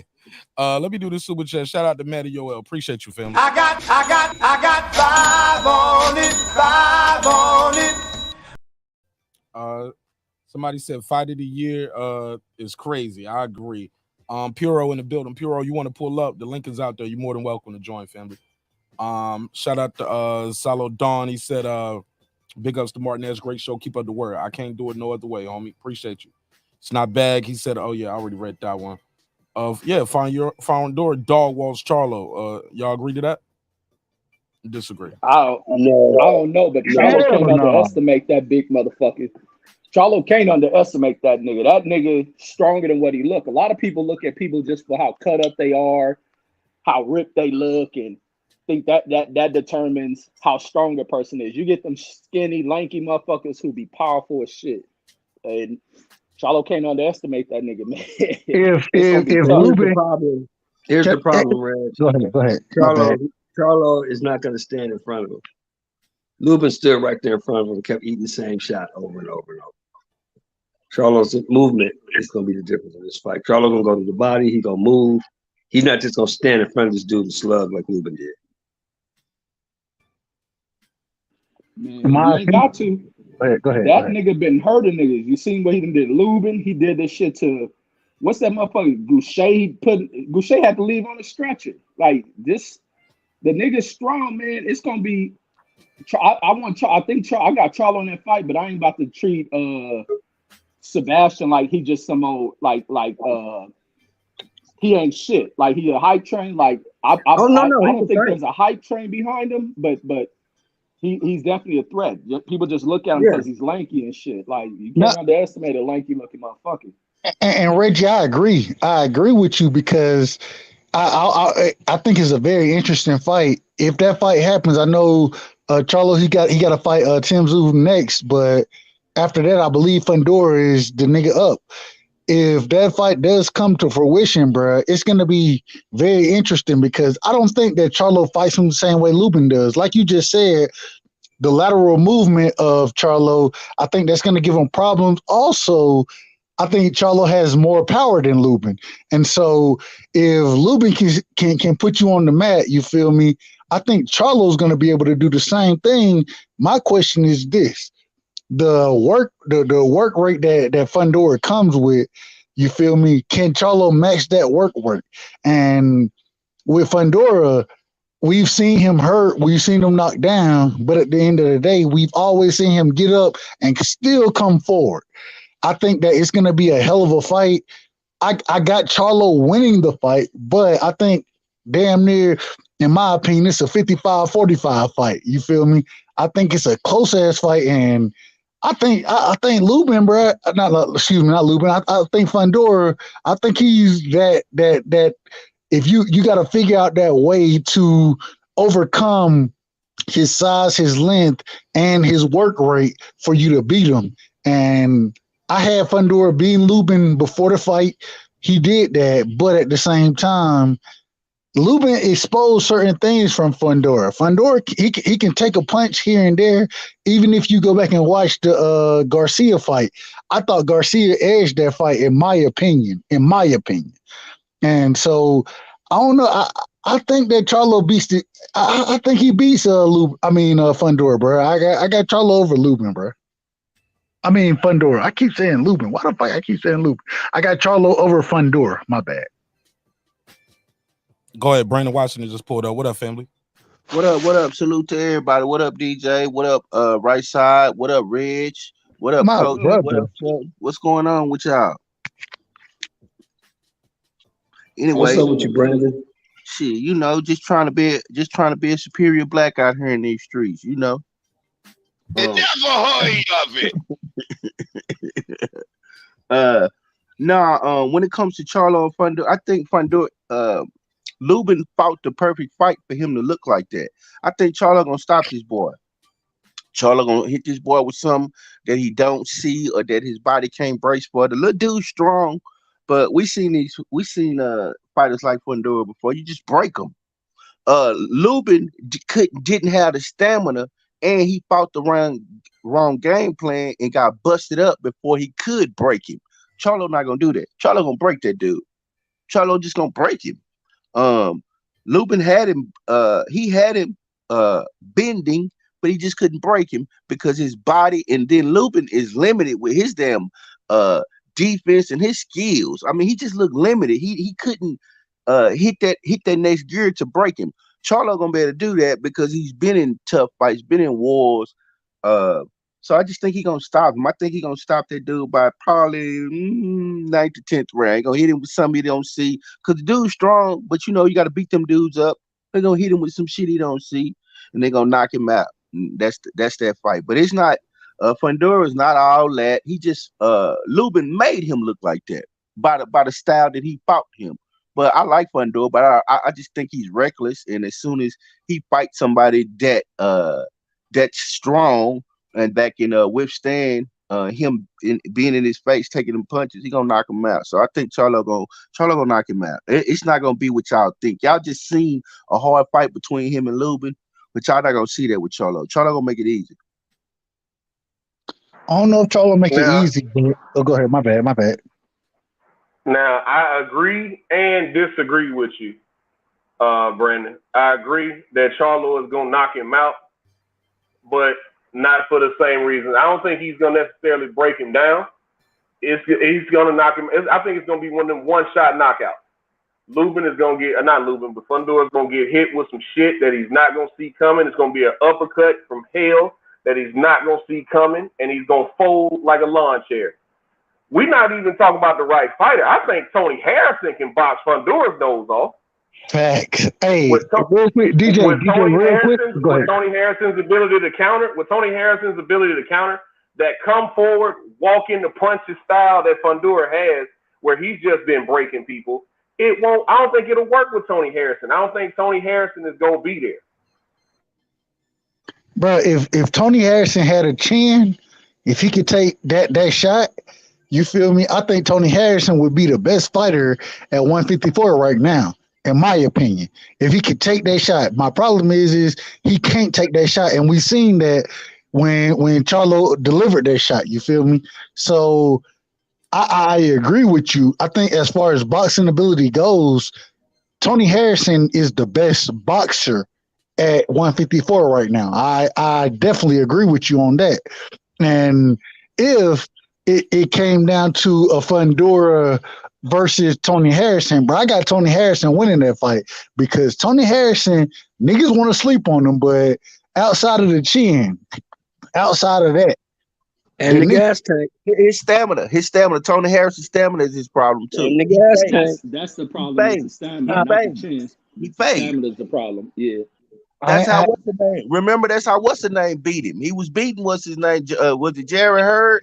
Jared Hurd just Jared Hurd. and that's exactly how Fundora gonna fight him. He gonna fade. So I don't think he can beat him. He can't. His stamina won't hold up to the pressure to what he brings. You know what I mean? Like in the 9th to 10th round, that's what you know how Tony does. He fades. It's something up with his stamina. I don't know what it is. Because in Tony's last fight, wasn't he gifted some shit? Because I think he really lost that last. Or has he fought since that one fight he struggled after his dad died? No, he just beat Sergio Garcia on that same card as Lubin Fundora. Yeah. He straight boxed his nose off. It was a whitewashing actually. He beat the shit out of him. Guy that Fundora, that same guy that Fundora just struggled with last year. Tony Harrison boxed his nose off. Now I know the triangle theory don't work, or boxing math or MMA math don't necessarily work. But that same guy that Fundora struggled with, Tony Harrison boxed his nose off, and it wasn't even close. And it's crazy because, in my opinion, if you go back and watch that Sergio Garcia fight versus Fundora, I thought Sergio Garcia, even though Fundora got the edge in it, I thought Sergio Garcia won that fight. In my opinion, you know what I'm saying? And he fought a totally different style than he normally fights. So he really boxed in that fight to be effective. And with somebody like Tony Harrison is, in my opinion, once again, if he had a great chin, I think he would be the number one guy at 54 right now. And so if he had a gas tank, that's how he lost to Charlo. He gassed out and got caught. He gasses out. Right. That's his problem. Right. Damn. Hey, y'all see that 4x1? I'm not disagreeing. And matter of fact, I agree 100% with you, OG. But I still say that, man, Tony Harrison, this nigga can fight, bro. Like, he can box. And I think his boxing ability is head and shoulders over Charlo's right now. I think his boxing ability is. And so, yeah, but he's not better than Charlo, though. He's not better than him. Charlo proved that he's not better than him. So it don't matter. I didn't say he was better. I'm just saying that the boxing ability that he brings to the table, you know what I'm saying? His boxing skill was better than Charlo's, but that don't matter because Charlo beat him. So it don't matter. You just said it was head and shoulders better than Charlo's. What I said was that if he had a chin and could take the punch, then I would have him over Charlo. The problem is Harrison got a good chin, bro. Tony Harrison's chin is decent, but it's not his chin. It's his stamina. It's not the stamina is the problem. I think it's his focus. because his stamina was fine when what's this dude? What was the dude that first stopped him? He was winning that fight. He just loses focus It's sometimes. Lubin. No, he breaks. He breaks physically from stamina. He does. Fair enough. Because what happens, Damn, like y'all watch that 4x1 today? Tony Harrison ain't fought Lubin though. He ain't fought Lubin, so not Lubin. Excuse me, Fundu. What He was did. it? What was it? Reggie Track? Yeah, the men's 4x1. The girls No, I dominated. didn't watch it. The man, I'm watching that. I saw them I don't know if it's Jamaican live girls. or not. I saw them Jamaican girls. No, USA beat them and shit. They had 2 white girls on the no, 4x1. did they? No. Yeah, they beat Jamaica. The girls beat Jamaica the 4x1. I missed that. Yeah, they beat them, man. The girls they got 2 white girls on that 4x1 team. They the champions. But the man just lost to Canada. The final handoff, the nigga fucked the handoff up, and he reaching back to trying to get that run against that fast motherfucker out of Canada and shit. They lost that shit by a few whatever the 10th of a second and shit. Wow, USA ain't dominating track no more. Jamaica's B team qualifies for 4x100 relay final. No, the final was done today. The girls won that shit. Okay, that's what I'm looking at. That's what just happened. Okay, now maybe get an update. Get an update. Yeah, they took gold in the world final. 2 days ago. I see 1 day ago. No, it's today. I see. Okay, let me do Jamaica Ray's updated. Last Hey, hour. Reg, what happened to Sha'Carri Richardson, man? What's going on with her? Oh, they won second. Oh, they did. Second. Don't do that. Yeah, United States pulled off an upset. I see it. Yeah, Oh shit, United States, we back in this thing. Yeah. Yeah, they beat a dominant motherfucking Jamaican team, Man, let me ask y'all. I want to hear y'all's opinion on this question. I knew it. I told you, right side with a question. Keep a question. Right side, keep a question, don't it? Don't he? Go ahead. My bad. I ain't gonna ask the question. Y'all got it. My bad. Oh, so somebody Ask say it now, shit. You know fuck that. Forget that. We gonna change his name to Ass Valve. It ain't right side no more. Ask the fucking question. No, it's Martin Espinal. I gotta be respectful to the great brother, man. I gotta be respectful to him. I ain't say you couldn't. You was disrespectful. I ain't say you couldn't ask a question, but we're gonna get these jokes off though. Go ahead. All right.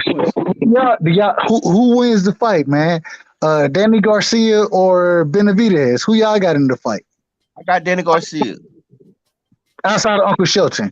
Uncle Shelton, man, we got a bet on it. That's why I'm asking the question. I got Danny. How he win? Break it down. Break it down. The reason I got Danny is because I believe that Danny can move around the ring a little bit, and Danny is gonna be waiting to counter this dude. That's how Danny gonna be waiting, and we're gonna see if Danny all these few years, last 4 years at welterweight, we're gonna see if he can do something at 54. If he was shrinking himself, if he was losing power, any of that, we'll see.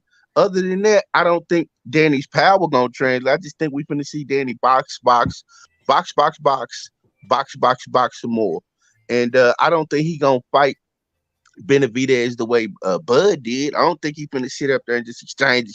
I don't think that. I think he's gonna counter, box, that kind of stuff, and try to catch Benavidez with something that maybe hurt him. But other than that, I just think this gonna be a 12-round fight of Danny just boxing and them grappling and holding. He's not gonna let this dude get off on him any kind of way. I just see Danny boxing. Agree. I agree with that. Go ahead. Anybody else? Go ahead. My apologies. Man, Danny make too many damn excuses for me when he loses shit. I got him winning, but he make too many excuses. All that he 50% in the Earl fight. They always do that against EJ. Hold on, Brandon. Let him cook. Go ahead, Red. Yeah, Danny just be making up a lot of excuses and shit. So hopefully he come in there, him and his father focused in this fight, that they actually go in there and fight, not trying to rely on his son to land the left damn hook, because Benavidez can fight. So he gonna have to box, and Benavidez got height on him. So he can't come up with no fucking excuses if he lose the fight, which he's known to do, or known to go into being depressed because he lost and shit. Go ahead, DJ. I too believe Danny Garcia will win by split decision, mainly because I think he'll hurt Jose Benavidez several times in that fight, and it'll sway the judges in a lot of swing rounds that I think is going to happen. I think this is going to be a very, very, very close fight because Danny has the tendency to wait for the counter, just waiting the counter, and he has a tendency to put his hands in his pockets too much, man. So in that time, it all depends on what Jose Benavidez comes in here. If he goes in there willing to exchange with Danny Garcia, I think he can actually outwork him. But I think Danny Garcia is just gonna hurt Jose Benavidez a few times, even though he's shown us no evidence at 147 to necessarily hurt people, because I think his power stopped at 140. But I just think Danny Garcia is the better boxer, man, and he's gonna get his counters off. So I'm gonna go with Danny Garcia by split decision. All right, show more. How you got? You said you got Benavidez winning. How you see him winning? Knockout. But Danny Garcia. Coach Shelby, stop, bro. Hold up. Brandon be having an emotional response. So let that man speak his spot. He ain't cut nobody off there. Let him get his bars off. Go ahead, show more. Danny Garcia ain't shit. Ain't never been shit. And he gonna get beat up and knocked out. He was born in 1990. Coach Shelby, you ain't never even seen Danny. You never seen Danny knocked down. You never even seen him knocked down. How you gonna see him knocked out? Ain't shit. He couldn't even win a fight at 40. He couldn't win a fight at 47. He ain't shit, man. Shelton basing it off his date of birth and shit. He got a chin, Coach OG. He got a chin, and we know he been in there with them all. He been in there. Danny ain't shit, man. Danny got beat by them all. Yeah, but he didn't get knocked down. He's never been knocked down. And he gonna get knocked down on the 30th. He'll get knocked down and knocked out. Hey, can I speak to that real quick? Can I speak to it? It's interesting. And OG, I think what we got on it? What we got? We got 50 on it, right? I thought you said 25 earlier. No. That's OG. Kyle. That's Kyle. Me and Kyle on that. We got 25 on it. It's 50 with this cat. Yeah. So we got 50 on it, and I got Danny Garcia winning the fight. My thing is that Jose Benavidez, the nigga can fight, bro. I ain't disagreeing with that. My thing is that when it comes to boxing skills, Danny Garcia is a hell of a boxer. You feel me? And the boxing skills that he has, from what I've seen, I have no choice but to look at him because I always pick the boxer over the puncher. I think in this situation, I think Benavidez is the puncher, but Danny Garcia, bro, the man has always showed the ability to box and showed the ability to make sure that he's in range to get his shit off. He makes sure you're not in range to get your shit off. And I don't know, bro. I just feel like Danny Garcia, he gonna beat the shit. I ain't gonna say beat the shit out of him. I ain't gonna say that. I think what you're saying. I'm listening to what you're saying, but he didn't do that shit against Thurman, and he didn't do that shit against Porter, and he damn sure didn't do that shit against Earl. So I don't know where you're getting this from. But this is the problem. He wasn't in range. He got his ass kicked by Thurman. He got his ass kicked by Sean. He got his ass kicked by Earl. But you telling me he gonna move up in weight? You gonna say he gonna move up in weight and be better than he was at 47? That's what you're telling me. Y'all go ahead. He moved up from 40. He was good at 40. I ain't taking that from him. He was good at 40. He moved up to 47 and he wasn't shit. So you gonna tell me he gonna move up to 54? He was a champion at 47. He won a vacant belt. He won a vacant belt against fucking Robert the Ghost Guerrero, who's 112 years old. Come on, man. Get the fuck out of here. Okay, now get the fuck out of here, man. Okay. OG, listen. Y'all niggas in the dirt, boy. He put y'all in the dirt with that one. I'm sorry. No, he didn't, because he was a champion. It doesn't matter. It doesn't matter how he got the belt. You have to acknowledge he was a champion at 147, and he had 3 belts and the Ring Magazine belt at 140. He was 1 belt away from doing what Bud did, except he went up. And I'm gonna say this, to your point. He did that at 140. I just said I'm not gonna take that from him. He moved up from 40 to 47 and couldn't beat no goddamn body. So now you sitting here telling me that he gonna move up again to 54 and beat somebody? I don't see that. They set him up to do it. He fighting the dude that got shot with an AR. Nah, we don't know what he got shot with, man. But we do know. But what I do know is that Benavidez is gonna beat the shit out of this bum. Brandon trying to make him sound gangster. Nigga got shot with a tape round. A 50 cal. He got hit with a mortar round, Reggie. Got hit with a mortar round. That's on a grenade. Shout out to Dub TV. He said he just subscribed, man. Appreciate you, man. Welcome home, man. Appreciate you. What up, though? What up? Shout out to my guy Troy Graham. Welcome home, Troy. How you feel, my G? What up? Alden Johnson. What up? What up? Appreciate you. Right side, Brandon Washington. Go ahead. Please reply. So my thing is this, and I'm not disagreeing. All I'm saying is this. When we talk about this fight that's coming up between Benavidez and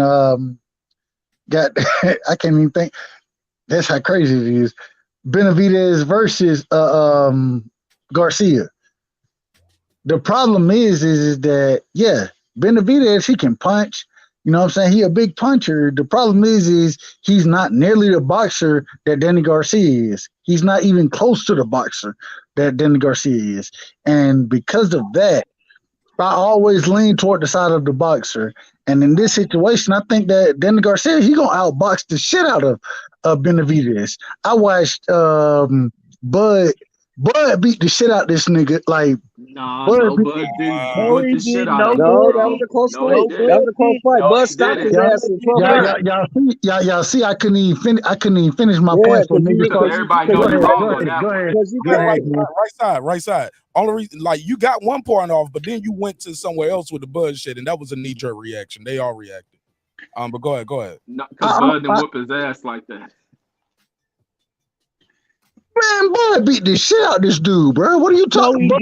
No, he did not. Y'all got it. No, I'm the president. Hold on. I can't even finish the point, bro. I can't finish the point because y'all niggas will go ahead. Y'all go ahead. Right side, stop that pouting shit, man. I'ma control it. Y'all just chill, let that nigga get his bars off. Right side, get your bars off, man. Try to do it in like 30 seconds or less or something, or 2 minutes. But like, I think that they just ready to get into the conversation, my brother. It's all love. It's all love. I respect these brothers. I love them. I love all of them. Go ahead. All I'm saying is Bud outboxed the shit out this nigga and stopped him. You feel me? Danny Garcia is not the boxer that Bud is, but Danny Garcia boxes, bro. That's what he does. That's his wheelhouse. And you got that's it, right? That's a good point. Yeah, Bud. Go ahead, Brandon. Go ahead, Brandon. Okay, I'm gonna be real quick. Bud did not beat the shit out of him. That man was there the whole fight, giving Bud all he wanted, the whole fight, and Bud found a way to get his ass out of there, like Bud does, with his timing and his reach. Bud is a master at that. He found a way to get him out of there, but that dude was giving Bud all Bud wanted. But what? When did he stop it? In the 11th round? Yeah, he was giving Bud stopped him in the 12th. Yeah, he was giving Bud all Bud wanted. Hey, y'all niggas hate Bud so much. Right side. Hold on, let me say this to him, Brandon. To be fair, just because he stayed in there and survived, and just showed up in the high guard and let Bud just go around the high guard, beat him to the body, straight jabs to the body. Straight rights to the body, straight lefts to the body. Just Bud did whatever he wanted to with him. He just couldn't get him out of there until the end. But that doesn't mean that guy gave Bud all he wanted. The dude, like, even when they knocked right before the knockout, he would shell up, take all the punches, and shake his head. And right before that, the first knockdown, pardon me. Not the knockout. Right before that first knockdown, when he caught him with the uppercut, the commentator was just saying, like, he just keeps shaking his head saying no, but he's not winning this fight. He got to throw some punches. Mark, I'm not arguing that. What I was arguing was Bud beat the shit out of him the entire. Like, Bud didn't beat him though. He was beating that fight. Right side said Bud beat the shit out of him, and he beat the shit out of him all night long. No, he didn't. My brother, That dude was fucking Bud up. It was some close competitive rounds. That's what I said. That's what we said. That's all. Okay, See, that was a tight fight. Bud wasn't whooping his ass like that. It wasn't like Bud was losing the fight, but Bud wasn't whooping his ass. Man, hey, Mark, hold up, fellas. Look, Mark knows. Mark can tell you. I'm the president. Listen, hold on, right side. Hold on.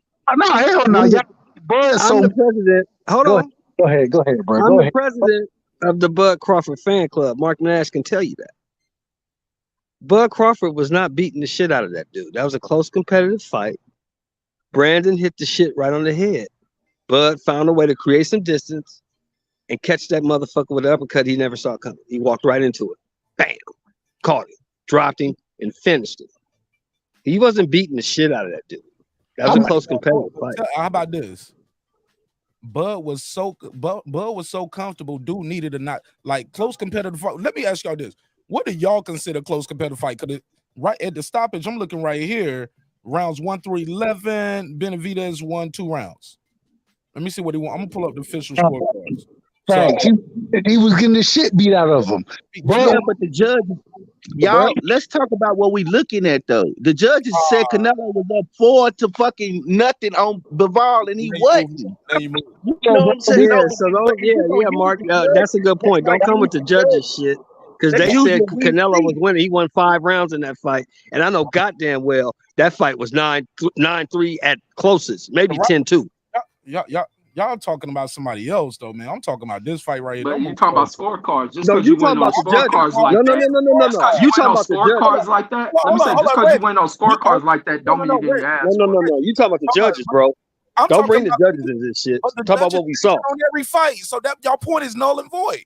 Y'all like your point is null and void because we always talk about how the judges can't see shit, and now all of a sudden you trying to bring the judges into it. I ain't never say that. Y'all always say that. My thing is, these motherfuckers get paid to do it for a living. Yo ass. That don't mean they doing it right. That just mean they doing it. They get paid under the table too. So that don't mean they doing it right, Mark. That just means they doing it. Can I? Right. I'm telling you. I'm looking at this shit right here. This motherfucker won 3 rounds on one card, won nothing on one card, and won 2 rounds on another card. Pull up the Bivol Canelo scorecard after that. I'm talking about this Danny Garcia fight. No, this guy right here is about to fight. That fight. What is that matter? Listen, no. Not talking about that. My bad, Mark. You ain't even gotta say my bad. Just let me do this. Let me say this. This guy is fighting. That's why we're talking about him. He's fighting Danny Garcia next weekend, right? That was the original question. And then yes, kind of got off track. A right side said he talked about Terrence Crawford beat the shit out of him. Everybody went crazy over that. But let's go back to the main point: the boxing ability, right? Terrence Crawford was able to move, spin, and turn this guy. I think Crawford's stronger than Danny. I think he got better feet than Danny. I think he's more skilled. I think he's definitely has a longer reach. A lot of the physical things and the ring IQ, the punch selection, being able to take the lead, not waiting, all of that shit that's totally different from the fighter that Danny is. Danny can box, yeah, but Danny's a waiter. He got slow feet. He don't have no head movement. He don't have the reach. He don't have a long jab. He doesn't work the jab to the body the same way. Even when he does, he looks awkward. He looks slow. This shit ain't just gonna be, Terrence Crawford beat him, so Danny should be able to beat him. How did he beat him? We didn't make that. Nobody said that. Nobody made that correlation. Right side exactly said that. No, what we was recorded. I'm telling you what right side said about Danny. Right side about also. Danny can box, and he brought up Bud. I'm just telling you, Garcia he don't have no tool in the toolbox similar to that kid from Omaha. We agree. And all of that said is code for Mark saying what I said. Danny about to get his ass kicked. Somebody said a competitive fight has to be at least 7-5. Y'all think Benavidez won 5 rounds against Crawford? No. Hell no.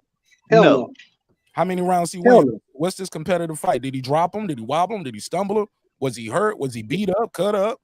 I will give you a perfect example. A competitive fight is when you going back and forth and you still in the fight and nobody's quitting and you still throwing punches. You may just be losing around technically, but you still You fighting want to know how many competitive. punches he threw? Do we count punch stats? Let's do it, Mark. If you, cause you put it all out. You look like you want to win this argument, so come on with it. I just think y'all being disingenuous because, like Right Side said, a lot of y'all niggas don't like Bud anyway.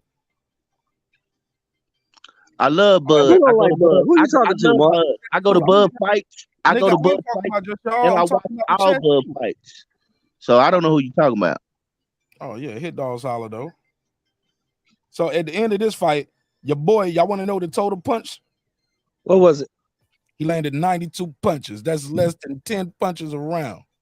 How many punches did Danny land against Spence? I ain't got that pulled up. I'm talking about. I got it. I got it.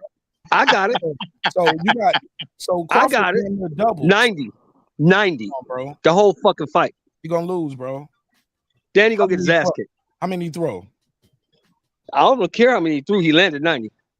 Well, they right on. Well, look, they right on brand because this dude threw 92. He threw 100 and he threw 501 punches, landed 92, 34%.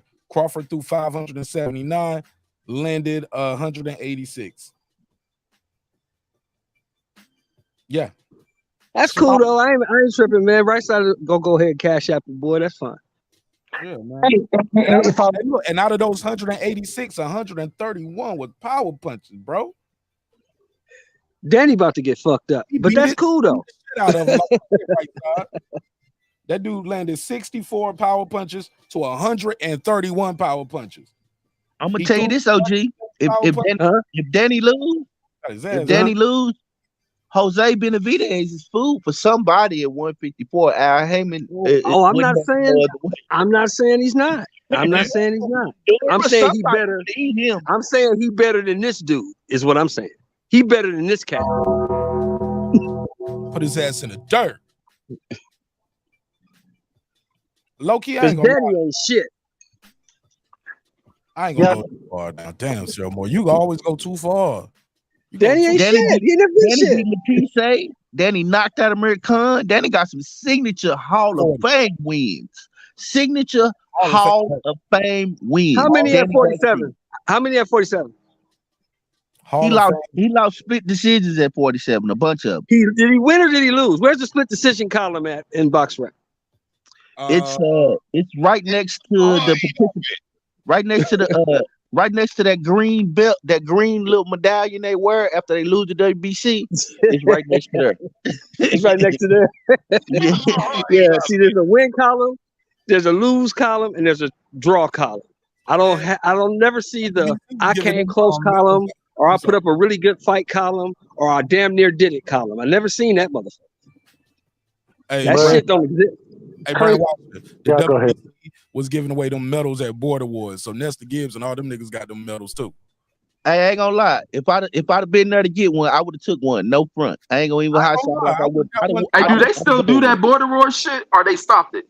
Man, I'm gonna hit Ness up, man. I think they still gonna do it though. Yeah, they are doing one. They got one coming up, I believe. I gotta check, but yeah. Last time I checked, they did one, but you know he got that deal now, so he out there in Vegas doing his thing. Mauricio ain't getting ready. Oh, that's why he in that studio and shit like that. He got a deal. Yeah. Oh man, he did some great shit, man. I like what they done did because I don't like when they was doing that Border Wars shit. Yeah, I respect Ness, man. Ness is monetizing his bullshit. I like it. I like it. Moving forward, go ahead, right side. It's crazy. That's good shit. Yeah. It's crazy that we got to go into all this shit, right? And all I'm saying at the end of the day, bro, I'm not disagreeing with anything anybody has said. All I'm saying is that at the end of the day, bro, Danny Garcia, he's a better boxer, and I always rock with the side of the boxers, bro. I rock with them. I rock with boxers over punchers. And in this situation, Danny Garcia is a much better boxer than Benavidez is. That's the reason I have him winning. If he lose the fight, bro, I ain't gonna be mad. I'm gonna pay my. We got 50 on it, right, Unc? Yes, sir. For the fourth time. And Right side, you be repeating stuff bad, bro. Yes, You man. repeat a lot, man. He was like, and at the end of the day, I was like, bro, you how many days is it? Stop it, Mark. That shit ain't right. My boy said, and like I said before, and at the end, yeah, man, it's all love. I fuck with right side, man. Entertainment. Yeah, Right side's my guy, man. He's entertaining. That's my dude. yeah. I think that the reason I want to see Danny win because I'm selfish. I like Angel Garcia, and I don't know what's gonna come out of Angel Garcia's mouth. So I'm selfish, man. You know, ever since the PBC silenced him, I've been missing the Angel Garcia press conferences. That's what he been missing. That's what Danny been missing. His daddy's energy to give him that edge, to send him in there and be like, hey man, I talked all this shit. I never forget the Zab Judah press conference. He told Zab Judah, take that goddamn Janet Jackson hat off. Well, Reggie gave you the answer, Brandon. Reggie gave you the answer. What's gonna come out of Angel Garcia's mouth after this fight is another fucking excuse. Yeah, Danny. I think Danny. What happened was Danny. He's the one that helped set the PBC off. Like he think about it. All the fighters that helped bring the PBC in, ambassadors for the PBC. That it was really built on their backs. It was a few of them. It was Danny Garcia. He's damn near out if he don't win this. It was Abner Mares, Leo Santa Cruz, Keith Thurman, Sean Porter. All them dudes damn near retired. The only ones that's going is Earl, and I think the only thing that probably saved Earl, which people don't look at it that way, was his injuries. That maybe gave him, and it gave him a new focus. So I think that these older dudes on the PBC has been ushered out, but that's why I like to see them because I want to see Danny. He ain't got to be a champion at 154, but if he can, go 2-1 or something, and maybe get into a championship fight, get a good showing of himself, and gone into the Hall of Fame. But I think they got rich too fast. I think them dudes, they got rich real fast. Like the PBC took care of them when Al Heyman was just starting and overpaying. I think all of them, Berto, all of them, they just got taken care of. So I don't think he's hungry like that. I think if Benavidez hit another gear, I think if he's hungry, if Benavidez is hungry, Danny in trouble. Because I don't think you're gonna stop him though, Coach. You need to stop that. You know damn well he ain't finna knock out no Danny Garcia. Stop that. Look, but peep this though. We don't like this fight right here. If I'm not mistaken, I want you guys to let me know. Is this a crossroad fight for these guys? Both of them? Can we agree to that or no? What you mean? What's crossroads? What you mean by that? Oh shoot, you never heard of that expression? Like this is a crossroad fight?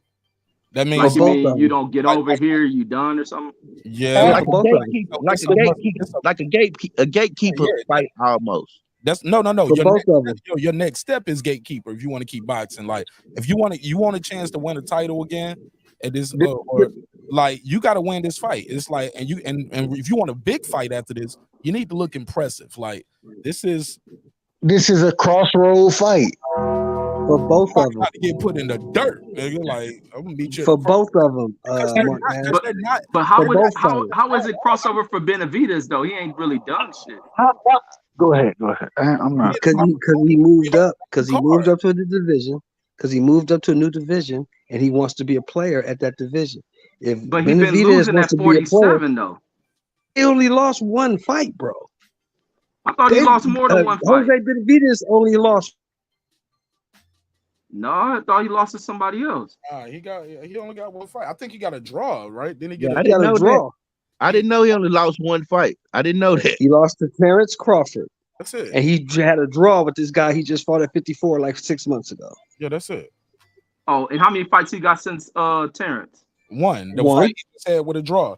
Yeah, see, he ain't done shit. Yeah, but peep this. At least he had a fight. Then last time Danny fought? He took off like 3 years or something. I'm gonna pull his back record. I got to y'all know when the last time Danny Garcia fought. Y'all know. How long was that? Oh yeah, he got his ass put in the dirt. How long was that, Brandon? 2020. Hey, look, Danny Garcia been out the ring so long, you thought he got his retina snatched in sparring too. Shit, put his ass in the dirt. Danny finna get fucked up. Give it in the butt. Go ahead, right side.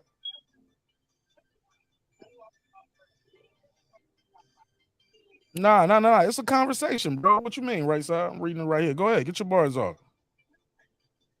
There's no right or wrong answer, right? These are all opinions. It's all opinions. Yeah, we don't know who's gonna win the fight. Right. I just don't think Danny's. Well, I hell, don't let's think keep very much of Danny. conversating. Yeah, Well, I just don't think very much of Danny Garcia. I don't think he's that good. I never thought he was that good. OG, you don't like nobody. I can interchange Danny Garcia with any other fighter. You gonna be like, he's not that good. I don't think he's that good. No, I'm gonna give you. As a matter of fact, I'm gonna give you my top 10 right now. Hold on, let me do this game show. Let's do what a game Go show. ahead, Mark. Welcome back, ladies and gentlemen. We're here for another great episode of Is He a Bum or Not? With Shelton Moore, Brandon Washington. I'm your host, Mark Nash. We got Reggie Owens and my guy, Dub, right side here as well. Let's play this game. I'm Brandon Washington. Do you have a name for Shelton Moore? Is he a bum or not? Yes. I want to hear his top 10 first. He was willing to give his top 10. Okay, let's do it. Let's do it. Bum or not? Let's do it. Danny Garcia. Danny Garcia. Bum. Oh, damn. For the case. Reggie Ryan. Hold on. Ryan. Hold on. Reggie Owens, do you have a name for Shelton Moore? Is he a bum or not? Muhammad Ali. The greatest of all time. Dub right side, do you have a question for is he a bum or not? Will Shelton Moore? Dub right side, your mic is muted, my friend. All right. He mad. I got one. Damn, the he's calendar still mad, year. bro? Damn. All right. I got a question for Shelton. The fighters born in the year 1990. Ooh. That would make them 30 years old. Damn. So 30-year-olds. Okay. Let me see the top 30-year-olds.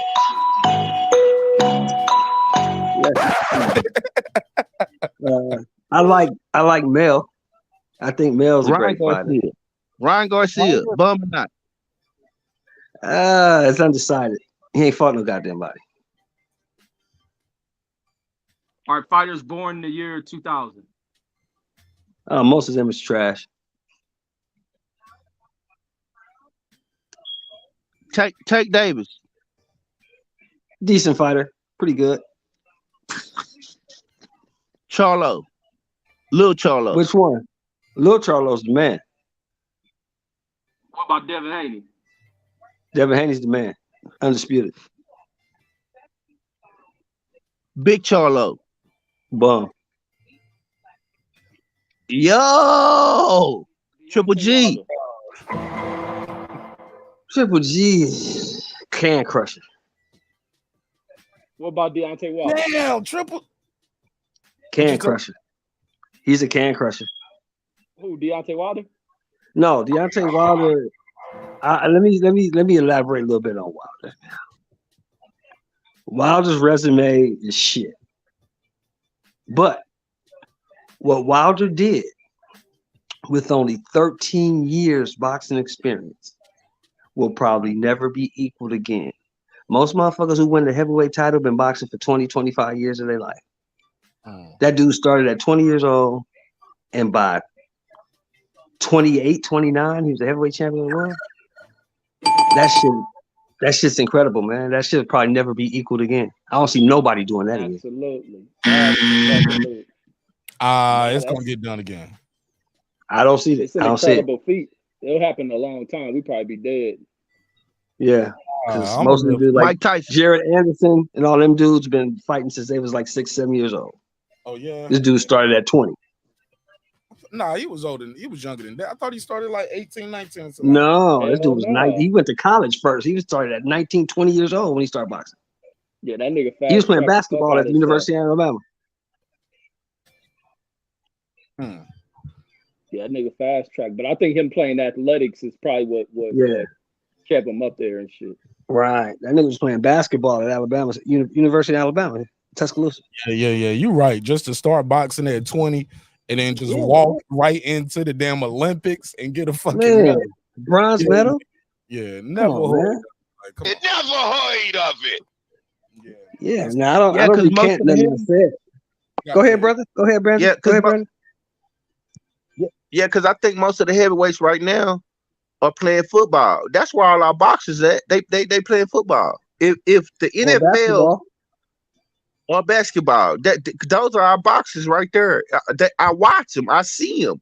I'm like, yep, that dude could have been like when I see Shaq, I just see a heavyweight champion of the world. I don't know why. Every time I see Shaq, I'm like, man, those are our legendary boxers. The reason that boxing is because them leagues became popular.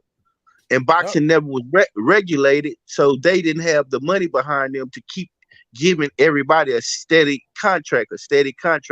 That's why Al Heyman took that model and he was trying to do something like the PBC compared to the NFL, which he damn near doing it because Andre Berto damn near dropped he said it's a little dome over us and we just fight each other and we keep the money in house and we circulate and we become rich amongst each other. That's what the NFL, that's what everybody else does, is that he's not able to do it because it's too many other entities outside. But if he could monopolize boxing, the PBC would be just like the NFL.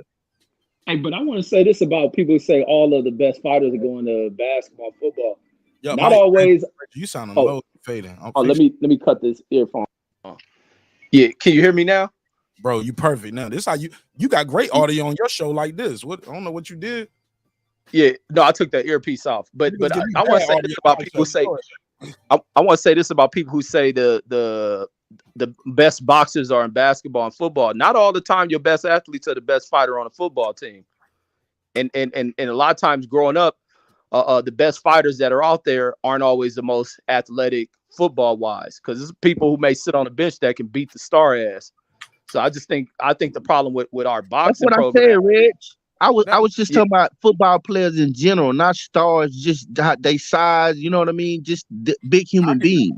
Reggie just want to argue, but go ahead. Let him do it. No, it's not to argue, because I hear a lot of people say that our best athletes are in these other sports, but I think the problem in our sports is that a lot of the fighting kids aren't going to make it in football and basketball. I think the kids who are gifted as basketball players and football players are there.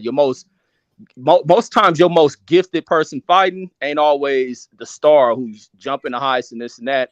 There's a person with less athletic ability who will beat a star fucking ass. But I think the problem in our programs is there's no money into them, like when Sugar Ray and them went up. These kids starving to get to tournaments, starting to buy products, and I think our best athletes are fighters. I think our best fighters are in the streets. I think a lot of them. What you gotta remember is this though, Red. This is the part you miss it. Like when you had the Ron Lyles and the Alis and the Listons and all those dudes back in the Foremans. If they had been allowed in those times to play in the NFL, because back then the NFL didn't really integrate till like 69 or 70. So back in those times in the 60s, they only had a couple options. You could go play baseball or you could box. Basketball only had one real integrated team, and that was the Boston Celtics. So things were different. That's why you hear people saying most of the guys who would have been heavyweight champions or light heavyweight champions are playing wide receiver or defensive end, because it's easier. Playing football or basketball is much easier than being a professional boxer. But we had great classes of heavyweight boxers and even in great athletes even during that time. Ali, you had where blacks were playing in sports very sparingly. Superior, very few. Superior blacks though. You think? No, blacks came up in the 50s. It's not. Remember, 50s died off of white athletes. I'm going to tell you the effects of the NFL on the heavyweight division. Think about it.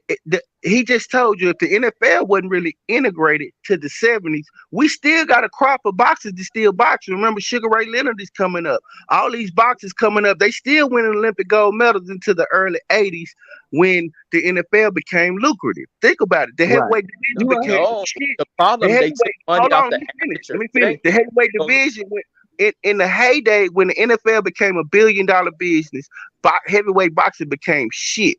Think about it. In the 90s, we only had a few boxers. We had Lennox Lewis. Mike Tyson was washed. And who else did we have? Evander Holyfield, who was decent. We had Riddick Bowe, but you didn't have the GOAT. You didn't have what you had in the 60s and 70s and 50s. You didn't have that because you had other options. Think about it. They was giving out $1 million contracts in the 90s, and in the 2000s, look who we get. Boxing with the shit, and heavyweight boxing with the shit in the 2000s. Think about it. No, it wasn't that. The amateur program went to shit. They pulled money out of the programs, and that's where you start getting a huge dump off. Back when Ali and all them came out, it was funding in the fighting programs. I don't care if the sheriff. That's my point. That's my point, the Red. police department. So it wasn't because the NFL got big. It was the money pulled out of it because a lot. And then the athletes wasn't giving back to the program. You start getting the Sugar Rays and all them getting addicted to drugs and shit. And they just didn't give back to sponsoring the program. Then it started tapering off in the Olympics viewership. So that's the problem. And I think that's why it's good for Sugar Ray was on drugs. Yeah, Sugar Ray was on cocaine. Yeah, drug cocaine and liquor. Cocaine and liquor. I'm gonna have to read his book. He said he spent. Yeah, he said after he got his surgery, Mark, he spent $250,000 on cocaine. Yeah, all of them got on that shit. When did the NBA integrate? I thought he said Boston Celtics. Boston Celtics like around 70, 71. So they were because they're talking about they was like the NFL integrated before baseball 1946. Integrate only mean one player. That's all it means. You having one guy or two guys, like you got Night Train Lane or Deacon Jones. You got a couple guys. I'm talking about full integration. The Washington Redskins didn't have a black player until 1969. You can look that up. Yeah. The Washington Redskins didn't have a black player on their football team until 1969. That's why they wasn't winning shit. So, come on, man.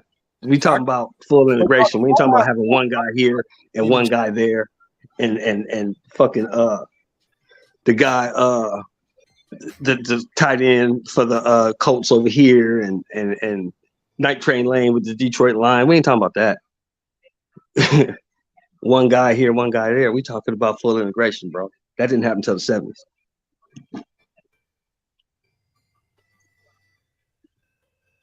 Yeah, that's why during them time period, them athletes records, the Babe Ruth and all them ain't shit. I want to. And they not gonna let the black man in the Hall of Fame that broke all his records. No, yes they have. They starting to put him in. Barry Bonds is not gonna go. If he do, he gonna be dead or he gonna be an old man.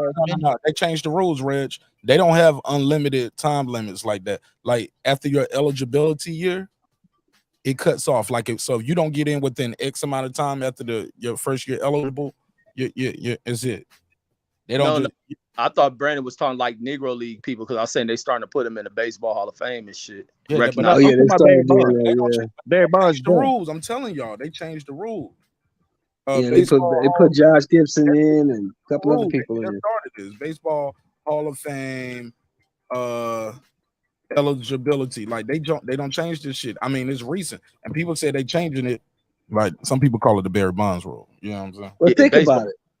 Well, think about it, Mark. Just think about this for 1 second. How can you tell the story of baseball if Pete Rose ain't in it and Barry Bonds ain't in it? Yeah, and see that's stupid. Fuck. You can't. Yeah, it's stupid as fuck to just try to write these niggas off. Like even the rules they put in there to exclude great motherfuckers away from. Sorry, y'all. I just found it, Rich. It's 10 years. But that's still stupid as fuck. But it almost makes it to where the Hall of Fame becomes a laughing joke. Right. Like Pete Rose is historic in the game. Even I don't watch baseball. I've heard enough of being around baseball, loving people and shit to hear them speak about the greatness of this dude. Because he went off and bet. I mean, that shouldn't exclude him. Barry Bonds, who ain't never been busted, gets caught in some shit. Is Mark McGwire in that motherfucker? Of course he is. And Jose Sosa, he in there too, ain't he? Sammy Sosa, yeah, he in there. And that just defeats the purpose of the baseball Hall of Fame. Sammy Sosa's not in the Hall of Fame. No, but it's Mark McGwire. But Mark McGwire, if he in that shit, it just makes it a fucking joke. I don't think he in the Hall of Fame either. Mark, I don't think he's in there either. Yeah, he's none of them. Mark McGwire, Roger Clemens, none of them. Yeah, how you gonna have now? That's one Roger, right there. There's one right what there. Roger How you gonna have a Hall of Fame and Roger Clemens ain't there? what did he do though? All of them been connected to steroids. All of them. Oh, okay. But But still, it's like Raphael. But wait a minute, Brandon. But Rafael Palmeiro is in. He not in there either. Come on, man. These dudes. None of them we got dudes. check. Nobody from the steroid era. Sammy Sosa, Mark McGuire, none of them are in there. You name them, they not in there. If them dudes ain't in there, if Sammy Sosa's not in there, if Mark McGuire's not in there, if Pete Rose is not in there, if Roger Clemens is not in there, if Barry Bonds is not in there, then you can't have a Hall of Fame. Why Earl Strawberry denied? I don't think because he's a dope in the fiend. Hall of He kept Fame. going to jail. He kept going to jail. He ain't gonna get it. But he still was a Hall of Fame motherfucker, right? But he kept going to jail, smoking crack. Dwight Gooden Listen, is guys. not in the Hall of Fame. None of them dudes is in the Hall of Fame. But Dwight Gooden only had a couple good years. The rest of the time he was smoking crack. So Where the Mets got Darryl Strawberry in their Hall of Fame. yeah, in the team Hall of Fame, yeah. He's on the I think he's on the Yankee Ring of Honor, if I'm not mistaken. Yeah, baseball full of shit. They got caught up in all trying to be political because I think Congress got involved in all that shit. But you can't deny Barry Bonds, who ain't get caught. That's almost like the band that went on fucking Louis Farrakhan when all the little racist whites got kicked off the damn internet. They throw Louis Farrakhan in the shit. And it's like you doing that same shit to Barry Bonds. He ain't been busted for nothing. They mad because he hitting all them fucking home runs. It's just ill shit, but they ain't gonna take nothing away from him. Ain't Barry Bonds involved with a baseball team though?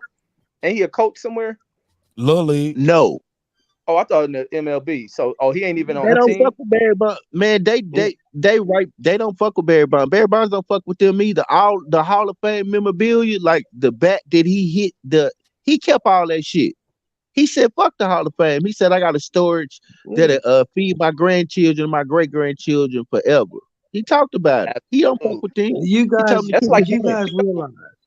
Even T.O. Did you said guys something about the Hall realize? of Okay. Is this Barry Bonds' stint as a Marlins hitting coach was a complete disaster? Former Marlins president David Sampson called Barry Bonds a 1-year stint as the franchise hitting coach a complete disaster. So I guess he was is he still a hitting coach? So he was a hitting coach. This was he's not a What hitting year? coach. This was about a year. This was what 2016. Okay, see, I thought I heard he was something with a baseball team. Yeah, 2016. Yep. Do y'all know that dude before he got to the Giants? Y'all know in Pittsburgh he had already won the league MVP 3 times. Who won? And he already had damn near 500 home runs before he even went to the Giants. No, I didn't know that. I did not know that. Yeah. Yeah. He was already a Hall of Famer before he even went to the Giants.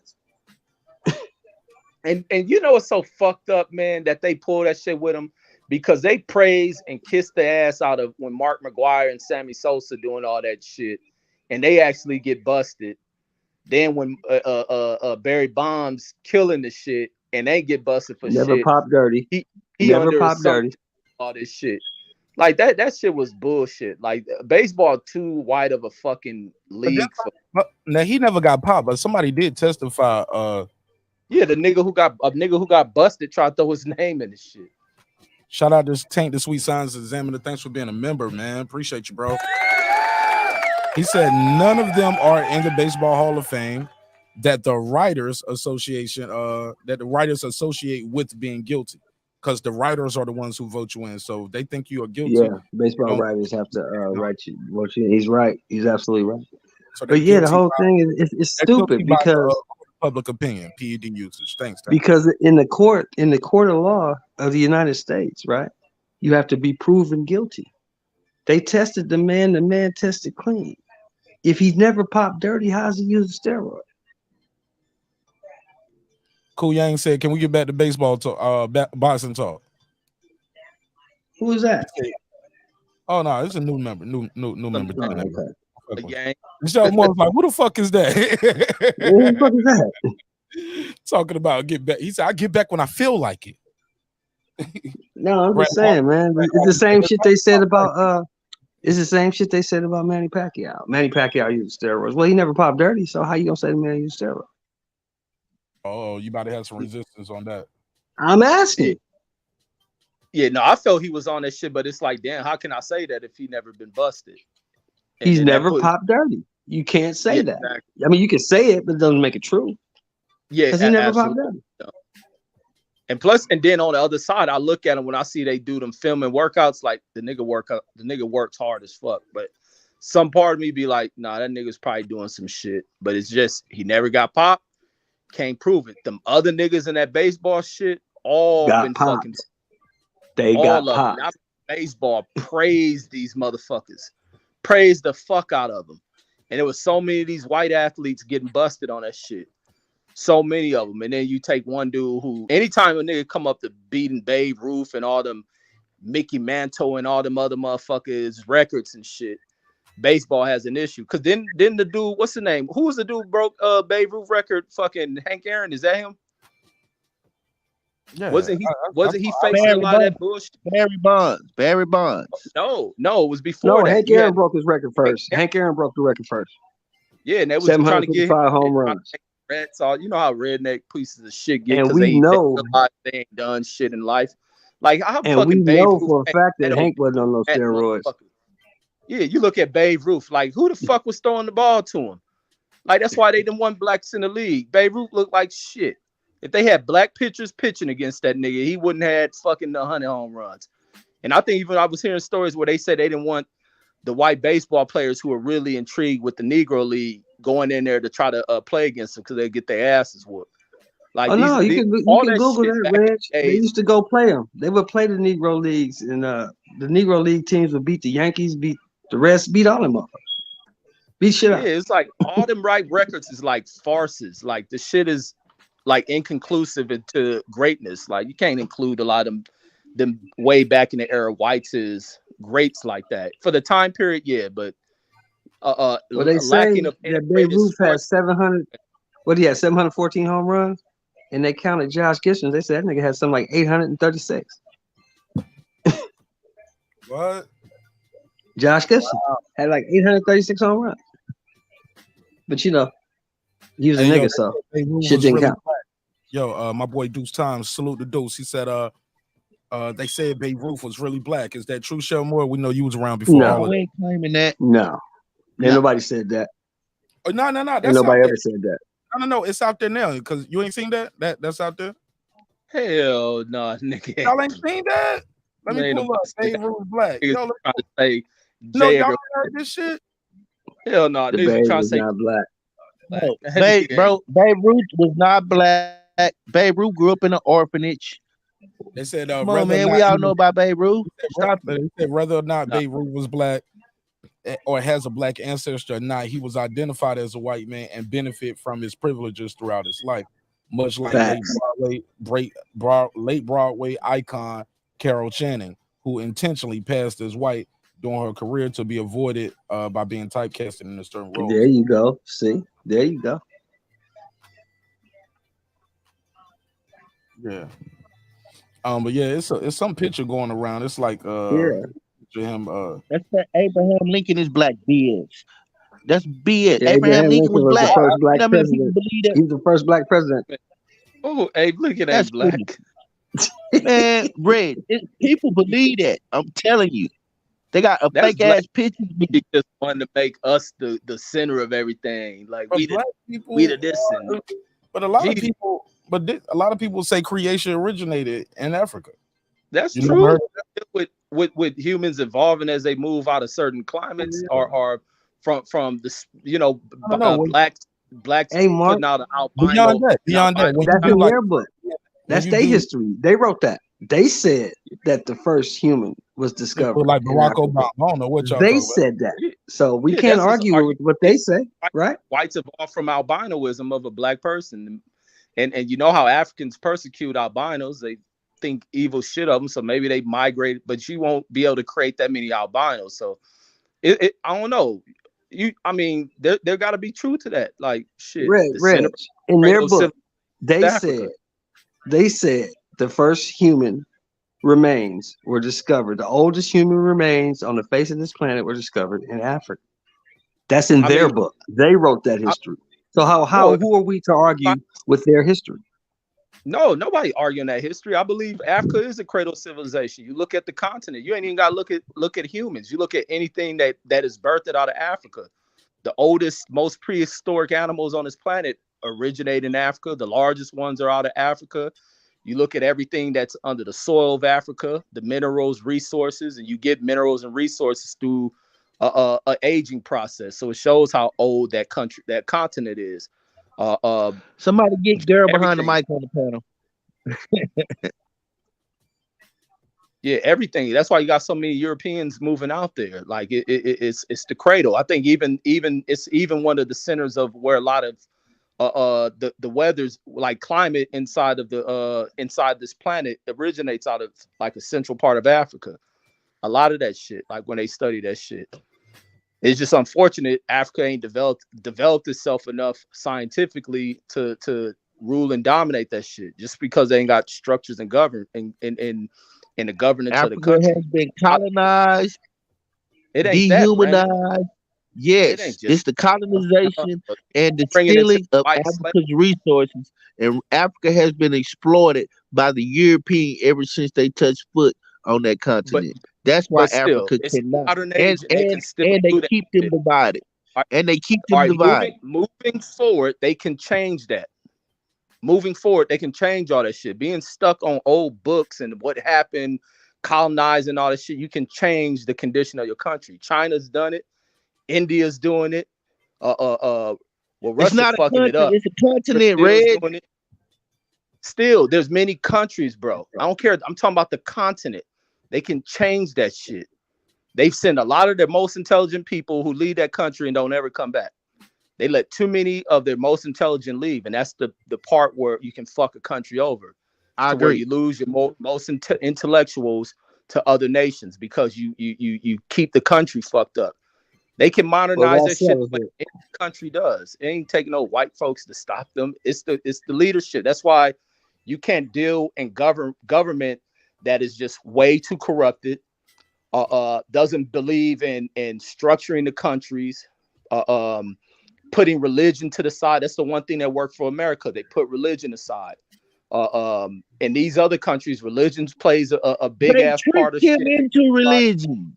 Rich, they tricked the Africans, bro. Tribal ways that hold them the fuck back. They're so split tribally. You can't do that shit to modernize a country. You got to allow people to have freedom of whatever they want to practice. You can't dominate over people. That's the way America was able to fuck over in Iraq, putting this type of Muslim in charge, and then they treat the other Muslims like shit. No, you should be brothers. Allow this shit. It's a lot you can learn from. Much motherfuckers take away from that European colonization. Some of these other countries got to learn from that shit, and you got to move beyond. That settles it. What Reggie just said settles it. Babe was black. Hilarious. Go ahead, right side. Reggie is right, bro. He's absolutely right in the situation, especially when we're talking about colonizing. We're talking about, and I don't know how we got on this conversation versus boxing, but it is what it is. Breaking bees, baby. Hey, and Martin X, you do it the best. Reggie's right, bro. At the end of the day, if you're going to colonize the country, then what do you expect them to do? They're going to fall in line with the things that you put in place for that country. It's happened over millennia. It's always been that way. Hence the reason that people will always want to talk about the culture of black people, right? The problem is that when we look at the culture of black people, it's always been infiltrated by other cultures, and the cultures that's been infiltrated onto black people, that's usually what comes up being the main culture, whether it's religion, regardless of what we want to talk about. That's usually what happens. The culture that infiltrates and that dominates, that's what black people have to follow. The reason they have to follow is because 9 times out of 10, they're slaves to these cultures. And so when we want to talk, if we really want to talk about what we really practice from the beginning, that's a whole nother conversation. We can talk about it. I ain't got no problem talking about it. I don't know if Mark Nash, I don't know if this is the platform that you want to talk about that, but if we really want to get into that, then it's a whole nother story and a whole nother it's a whole nother situation that's going on to speak to where black people are today, what black people practice today, regardless of whatever you want to call it, whether it's Islam, whether it's Christianity, all of that shit has been compromised. And we can speak to that, but we know that there was from the beginning, you know what I'm saying, as far as black people go, especially in Africa, there was always a system that was there as far as religion goes that they practiced before any of these other traditions that's going on today. So we can't really speak to what's going on today and compare it to what's going on back then, because a lot of that shit done been whitewashed. It's all been whitewashed. Not a lot of it. It's all been whitewashed. And until we can get to that point and speak on the whitewashing of it, then I don't know what we're really talking about. Go ahead, Brandon. Let's go, Brandon. Yeah, Reggie. If that was your point, I can dig it. But no, what we were discussing, we basically, I really don't even know how we got on the Africa thing, but I think it's about always about white supremacy with me, and the systems of government. So when you talk about colonization, that's why I don't think Africa have not been left alone as a continent to unify. Right now, you got the Asian, China in there building roads and building police stations. I mean, they actually have Chinese provinces in a lot of parts of Africa right now. So when the Dutch move out, or the Dutch take over South Africa, then that's fine. And then you give the British, they leave. Then other people come in. So it's just a continuous invasion of the continent of Africa. So that's why I think that it's gonna be hard for them to unify, because they have too many people that are in there trying to gain their resources, and they're not left alone to do what they need to do. It's like when Britain invaded China with basically opium. They had to kick the British out and close their country out for damn near 100 years so they can get themselves together. That's the type of behavior that probably needs to be done with Africa. Kick everybody out and get your country together. But it don't even take for them to kick people out. I think all that, like people put too many of these revolutionary ideas. That shit don't work for developing a country. They can do all that shit with every single one of the people in their country, and they have to learn how to do shit. That's why even in which country? Hold up, which country are you talking about? I'm talking about any country over in Africa. All of them can practice the same shit, because one thing a country, not even America, does it to where you self-sustain your shit by just doing business inside your damn country. America allows, but we don't do everything Canada do and what Mexico do, and we're all. What you mean we don't? We do foreign trade with countries. We got agreements with countries. Yeah, but we're not all. We all got our different laws. We all on one. We're not all on one accord. Oh, you mean like the states you talking about, right? No, I'm talking about Canada. No, he means North America. What he means, the landmass. He means the landmass of North America. The whole Europe, the whole continent of Europe, but when it comes down, Reggie, what I'm saying in theory, my brother, the way you're saying it, that's like saying Russia, the London, Europe, like Ireland, the whole Europe got to be on one. They're not all on one page. Nobody's saying that. Why you taking it like when you that? say Africa? But when you say Africa, that's what that is. And I'm talking about the countries. However you split them into Africa, it's about the development of a country. Now I don't know how complex and how simplistic our minds on this shit. Like Rich, Africa, you know what I'm talking about. I guess he's not seeing it. What I'm Stop being simplistic when we having this. No, I'm being intelligent. Put it up on the screen so he can see. What Put I'm it up trying so to we can say, see. brother, is this: some people are happy with how they are. Some people aren't doing good. Some people are living in their countries, all these different That's countries. the same thing in here. You have people who are comfortable living poor. Some people who want to be rich. You still can create the dynamics that change the damn country. Same thing in China. Like the thing is to modernize in your damn country. Like regardless of you talking about the Europeans invading, at some point you have to Reggie, do do you business think with them. Reggie, do you think Egypt is a modern country? Egypt, the country of Egypt. Do you think it's Not modern? at all. Not at all. It is, Reg, No. and that's in Africa. Pull up Egypt and pull up Egypt, pull up its economy. It's a touristic country. But I'm saying modern. No, pull up no, the that's country. not. No. When we gonna talk government, Here we go. because mine, I can go into some You asked intellectual it, it's shit on the screen. that's It's gonna on- leave y'all behind, but we You ain't shouldn't gotta be keep left going. behind. No. Let's pull the shit up. I got it up. You want me to talk and tell you, or you want me to show you? It's up here. Absolutely. Let's talk. Let's pull 3.63 Egypt up. billion. Wait, say that again. Can y'all see the screen? We can. 363.1 billion. I said 3.6 billion. 363. So I'm a little over a quarter of a trillion dollars.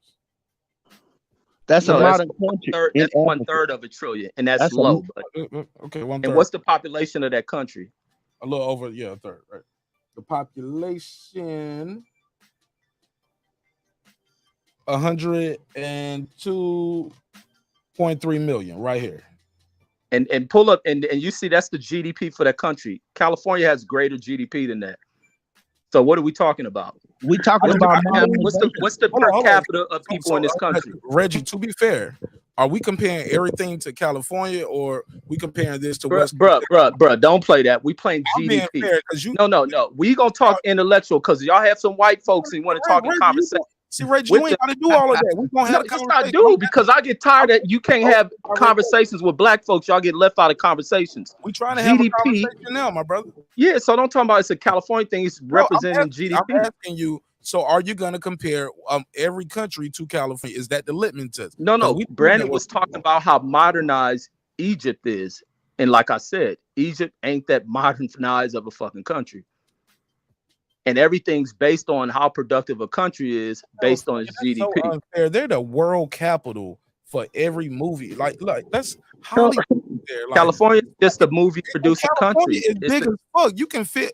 How many Egypts can you fit in California? Is that fair?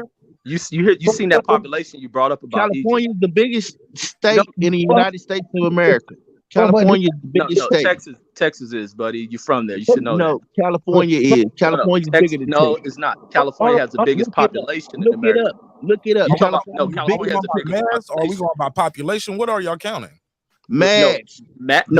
Texas got the biggest mass, Brandon. California ain't bigger than Texas. We got more population than Texas. Texas is way bigger than California, mass-wise.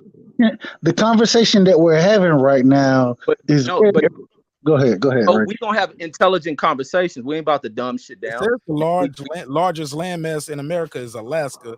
It's Alaska, but yeah, Texas is bigger than California. Texas and then California. So because we're not talking about land mass size, we're talking about the state of the economy in these cities. We was just talking about the land. That was just a sidebar. That was just a sidebar. No, because it was Brandon talking about how modernized Egypt is, and I'm talking about Egypt's not modernized like that. Right. Here you got California. We be having sidebars. That's all right side. Listen, here's California with a population. What does modern mean? Define what modern means. What is modern? Modern technology. You producing shit. You have. We live in a computer age. How advanced are they computer wise? How great are their industries? That's what you call modern. What would I Google to check that fact? Like, does everybody in Egypt have clean, drinkable water? Is a question. Nope. Probably in a major city. That's about it. And that's the problem with them countries. That's modern. That's what modern is, Mark. Yeah. Everybody have running water in their house. They probably don't in Egypt. That's modern, Mark. Thank you. Does everybody have electricity in their house? I like that. They probably don't. I like that. If they do, then it's a modern country.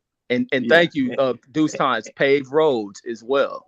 And that's Good. the If thing. you can go to Egypt, you can go to Egypt, and I guarantee you, everybody doesn't have clean water. Everybody doesn't have electricity. A lot of people don't even have indoor plumbing. They still ride camels and shit out there. So yeah, that's what a modern country is. Niggas still ride horses in America. Go ahead, Mark. Down roads and shit. But this is the problem when you're dealing with these countries. Like you and this is the reason why you got countries like China and them going over there. They see Africa as the next fucking gold mine. And the thing to develop Africa is you have to create the industries that Africa won't create for itself. You build the modern roads. Roads is a major thing. Roads is what make America. Be able to transport commerce across state lines, all across the country. Mark. Can I ask a question? Do you see what's on the screen? And to be fair, we got spots in America that don't have clean drinking water. You talking about Flint, Michigan? We have spots in America. It's not just there. If you're looking for it, you can just Google it on your YouTube. You'll see it on the news somewhere every day. Somebody having some trouble with their drinking water. That shit says in schools, Brent. Mark. They still drinking it, Mark.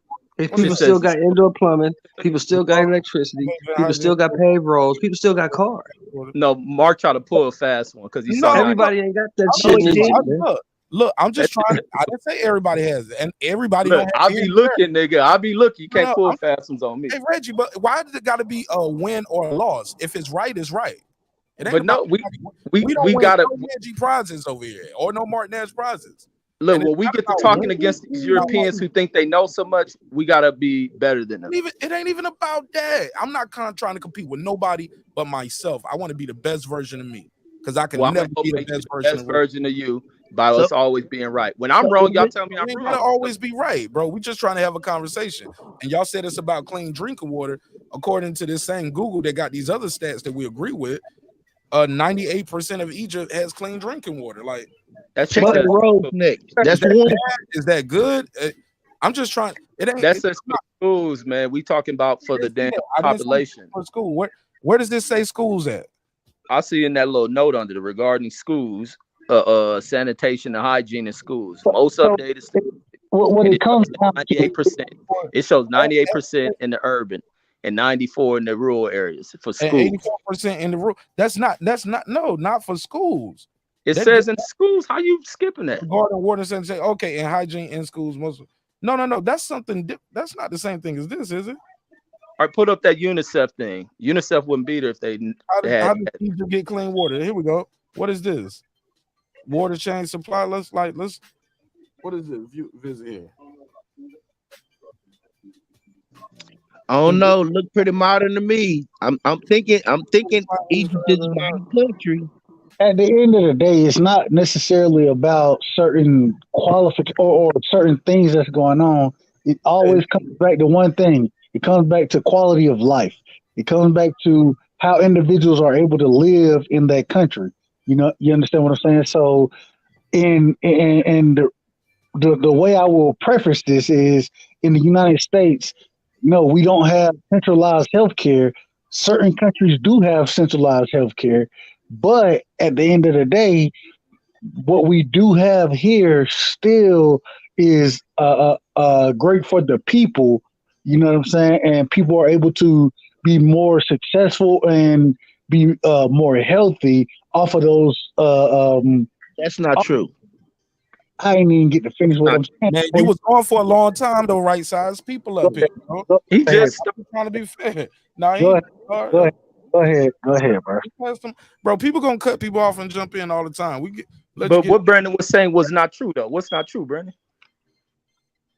But he was saying, right side was saying that just because we don't have universal health care and other countries do, that don't mean that their health is better than ours, and that's not true. When you have to, that does mean that most of the countries with universal health care, their health is better than ours because they don't have to pay to go to the doctor. Yeah, they might have to wait on certain medicines because the rich over here, money rule everything.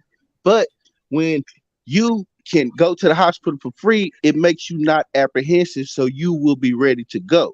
So I wouldn't necessarily correlate to exactly saying, oh, well, that don't mean that they healthcare better than ours. yeah, it kind of may correlate that they may have a better healthcare system than we do. Cause I want to have free healthcare. This is the only, from what I understand, this is the only country where you got to pay to have a baby. Only modern country where you have to pay to have a baby. Yep. I don't think you have to pay in Germany. I don't think you have to pay in Canada. I don't think you have to pay to have a baby in these countries. No, you don't. Go ahead, right side. Although you don't have to pay, and if we want to use the baby situation, that's one thing. But then we would also say that just because you don't have to pay in those countries, right? When you do have other things, if you have insurance over here, you're able to get seen quicker than they be able to get seen there. And so I'm not saying whether it's right or wrong. What I'm saying is that there's a difference in how things are being handled in both countries. There are benefits both in both systems, but at the end of the day, I'm gonna sit here and as an American right now, I'm gonna side with what I got going on, especially somebody like myself. And I am biased. I'm very biased in what I'm saying. So I It want ain't you to about bias though. Let's not be biased. Let's just go with what the truth is though. Why do we gotta have a bias? Like the reason you have to have a bias is because say I don't know. You know what I mean? If you don't know, just say I don't know. But we don't have to speak. the reason I have a bias in this situation is do you know that live in other countries, and how often do you do research about? Okay, because this can easily be solved with a life expectancy. Like we can look at the global life expectancy and see how long they're living based on how long Americans are living. We don't have to deal with a bias. We can just deal with the facts only. And the chances are a lot of those countries that live longer than us, they have a healthcare system that, as soon as I feel that pain, I go check it out. So now we get the cancer out when it's the size of a marble versus the size of a cantaloupe. But when we say that, even though they do have that going on for them, then their quality of life isn't what our quality of life is. They're living longer. Just because you're living longer doesn't mean you have the same quality of life as somebody. There are differences, and there are pros and cons both ways. So just because you want to say this person is doing this, just because they're living longer, don't mean they have a better quality of life. It is what it is. We got, but even if it's not a better, let's say it's just a little bit better. Because Europe, I don't think they're doing all right in Europe. They're doing all right in Canada. You know what I'm saying? And like, far as what happened with them, and quality of life is perspective too. Yeah, and it's all about perspective. But I think if you let me live longer, you had to give me some kind of better quality of life. I lived longer than the people in America on the So I live longer, but I live in more poverty. Is that a quality of life? But the people you're talking about, these people aren't living in the more poverty. How do you know that? Okay, well, I mean, I see Europe all the time. Europeans ain't doing that bad. Canadians ain't doing. Now, granted, people are right. People in America have poverty, bro. You can have poverty in America. You can have poverty in Europe. You went to Skid Row. If you went to Skid Row and you sent that across, the world, face. If you if you sent Skid Row across the world and told everybody that was the United States of America, then they will believe that Americans will be living in poverty because that's the image that's projected out there. So that could be what you talking about, right side. I look at that as a perspective, because look at the people on the Sentinelese Islands right outside. They ain't never been introduced to nothing modern, but they live a certain quality of life. That would you say they living in poverty, though they not have been touched by civilization? Would you would you say that they live in a bad quality of life? I would. So I'm not. I think you said an island. I'm not sure exactly what you said, so I can't to it. No, it's all relative. It's all relative. Right. It's just like when I was coming up. Right. When I was coming up, we was broke as fuck. We didn't know it because everybody around us was broke as fuck. So we had a good life. When I came up as a kid, it was cool. We had fun. That's the point I'm making. Because that's what we knew. If you don't know, you in poverty. The people, you can't tell people in Afghanistan or other places that they broke or that's all they know. That's how they live. That's how their ancestors live. So you can't say what their quality of life is or isn't compared to yours because they don't understand what you understand. They haven't seen what you've seen. You haven't lived in their shoes. It's all relative, is what we're trying to say. But no, look, this is how you tell when you're dealing with people that try to immigrate and do desperate things across the borders into countries where they know life is better and opportunities are better. You can tell when that country's doing bad. Yeah, but those are certain countries. Some of these people love their country, got a lot of pride in their country, and ain't trying to come to America other than to just rob the bank. Exactly. You know what I'm saying? I'm gonna come over and rob the bank. Like motherfuckers, look, Japan, people in Japan got pride. Some Japanese don't ever want to come here. Like, nah, we don't fuck with y'all forever. Y'all bomb that shit. We don't fuck with Hong Kong. A lot of pride for people. Macau, China, Switzerland. They loving their life. A lot of Italians, they love where they live. Singapore, Spain, Australia. Yeah. These motherfuckers are happy where they at, and they ain't trying to come to America. I was in Somalia. I was in Lebanon. I was in Germany. I was in Korea. Them people love their country. They want to stay there. They don't want to come over here. A lot of these places are. We ain't got nothing they want. Sweden. No, we got. That's what they want. Huh? Hey, unfortunately, in this situation, you said we got money that these other countries want. A lot of them come over here for the opportunities because they definitely baby. Yeah, You heard you're right. You're right, Mark Reggie. But a lot of them don't. A lot of them stay there. A lot of them don't come over here. No, a lot of them stay right where the fuck they at, and they're happy. A lot of them, they take the money back home. Yeah, a lot of them can't afford to come over here. That's the other thing. And a lot of them don't want to. I'm not telling you something that I heard about, Reg, or something I read in the book. I'm telling you what I know. A lot of them don't want to. More valuable than ours. Some of these people, America borrow money from, like China. You know what I mean? Like the euro, what they call it, the euro. That shit is more valuable than the American dollar. Like the yen. The yen is more valuable too. Nah. It go up and down. It go up and down. That fucking euro's the same thing as a dollar now. Since when? Recently, my last super chat that I got from the euro.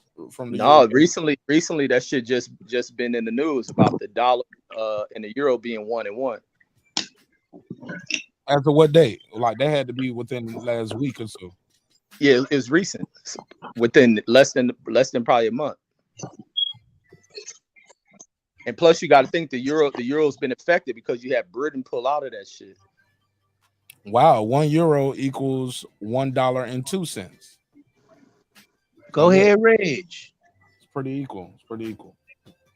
But yeah, this is what we're looking at. Go ahead, right side. And what we're looking at here is the life expectancy.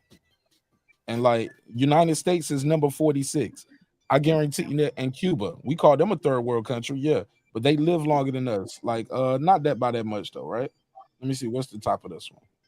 Is this male and female? Life expectancy in both sexes. This is male. Okay. So both females and males. So we go all the way down here at number 46. I'm gonna be honest, man.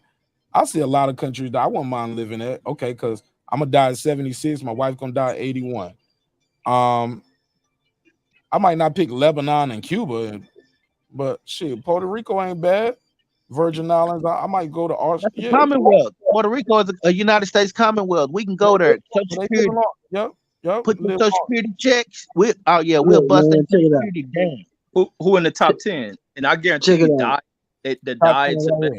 Top 10: Hong Kong, Japan, Macau, China, Switzerland, Singapore, Italy, Spain, Australia, Channel Islands, Iceland. Which is really and I ain't lost nothing in none of them motherfucking places. I ain't gonna lie. I lived in South Korea. Where's Channel Islands? I never heard that shit. Yeah, they hiding it from y'all niggas. The Channel Islands in the South Pacific. Israel, Sweden. How do you say this? Martinique, France. I ain't lost nothing over there. Malta, Canada, Norway.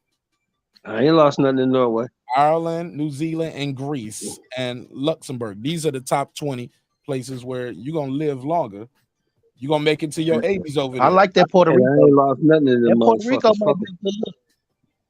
They just voted on Puerto Rico a few years ago for it to be the 51st state. So hopefully we might can get that Puerto Rico. It's a Commonwealth. We might get some Puerto Rico popping. And I'm gonna live until I'm 90 right here in Compton.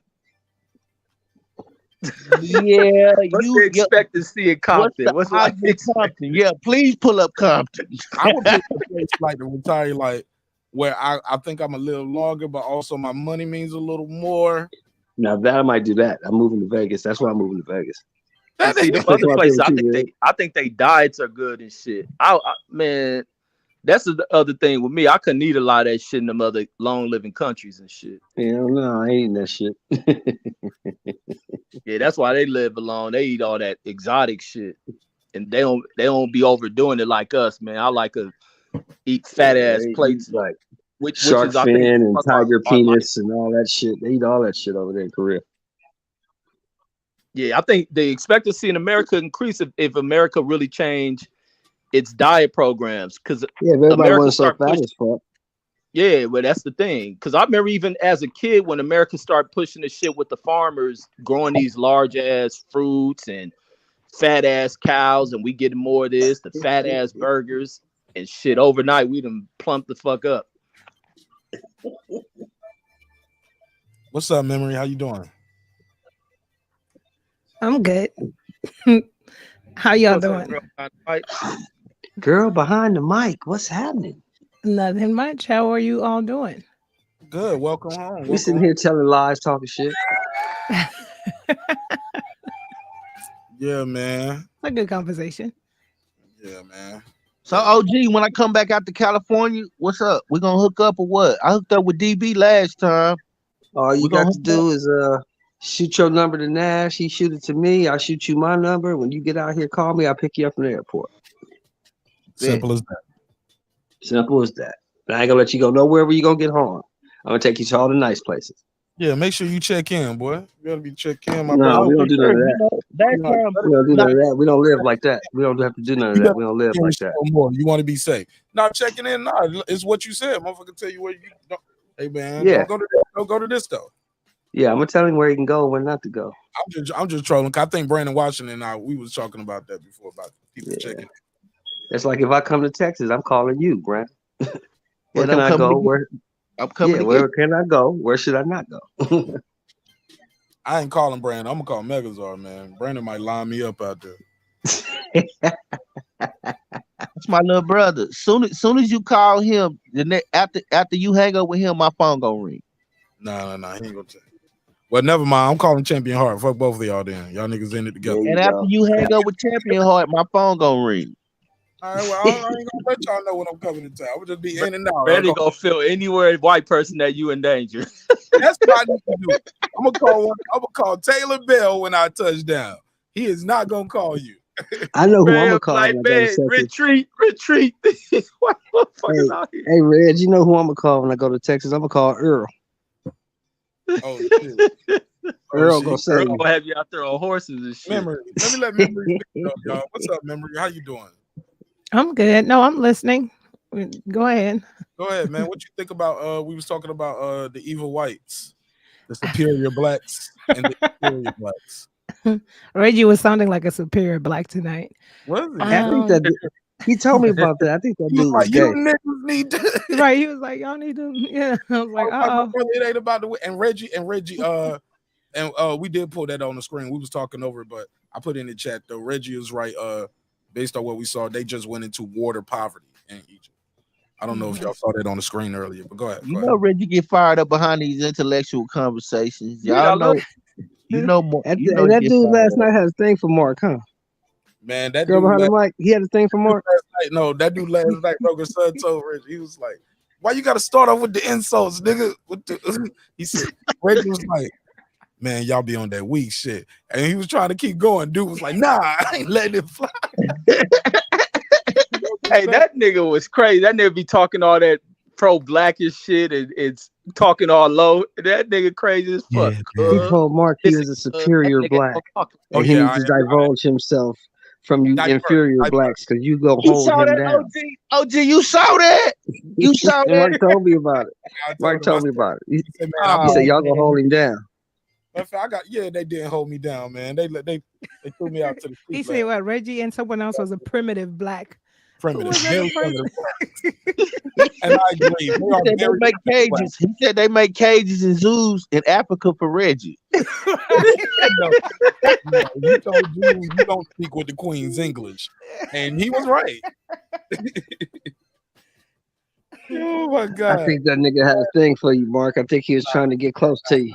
I told Mark that nigga from the man butt poker spirit. That nigga from the butt poker spirit. Yeah, no, man. That was some good fun. Mark, you're so superior. He's right though. You know what's in front of him? Shit, he asked me. I said yes. He asked Brandon. Brandon said, "No, I don't look in the mirror and think I'm a superior black." He said, "Well, you're not." By the end of the conversation, Brandon was like, "I want to be a superior black. I want to be anointed like Mark." He gave it to you, Mark. Like Brandon tried to. I had to put Brandon on pause too. Brandon. Yeah, anointed. Yeah, that's what the nigga was trying to do, Mark. He was trying to anoint your ass. No, I accepted it. I received it. Thank you for the gift. I am a superior black. Brandon just accepted what the man gave him. He said, "You're inferior black." I know I am.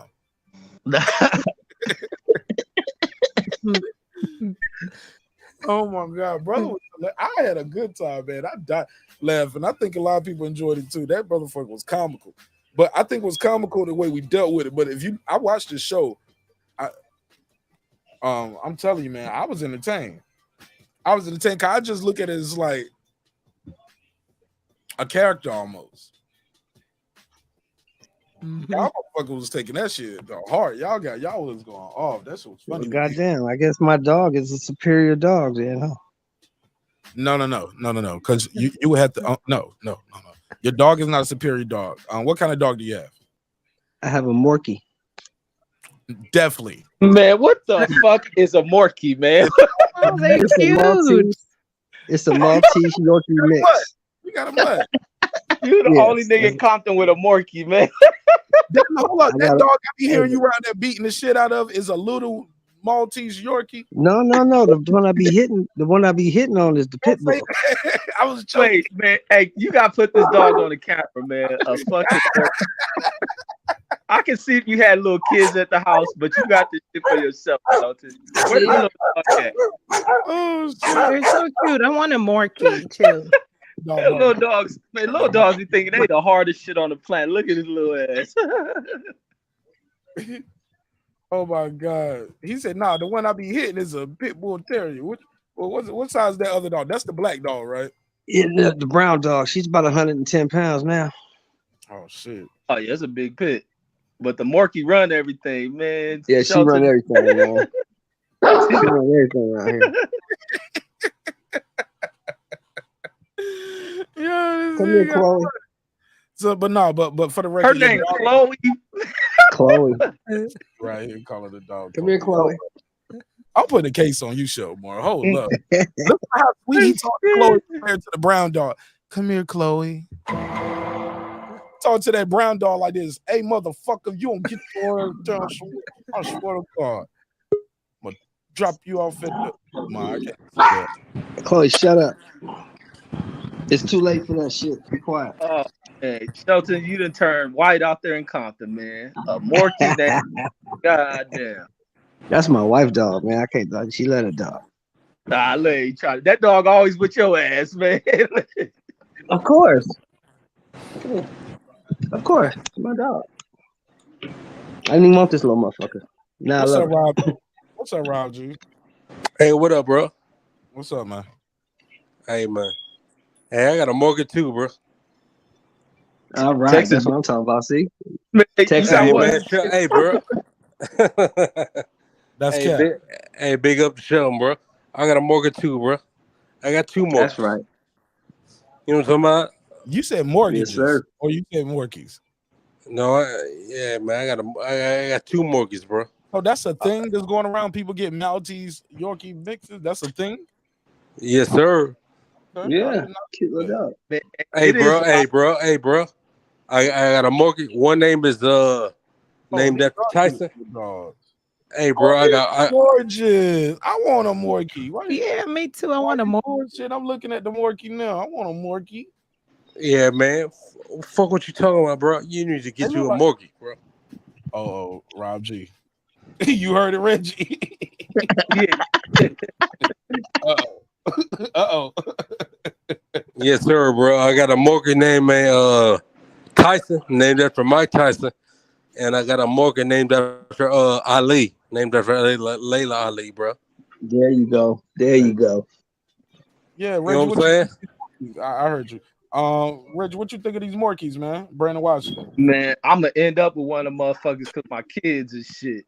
I like pit bulls only. Pit bulls and Rottweiler, stuff that can protect me and bite somebody and kill and maim. Oh nah, I'm gonna handle all of Okay, that. Brandon, what you know about them Kangos? Cause the Kango whoop all that motherfucker ass, man. I ain't never heard of that.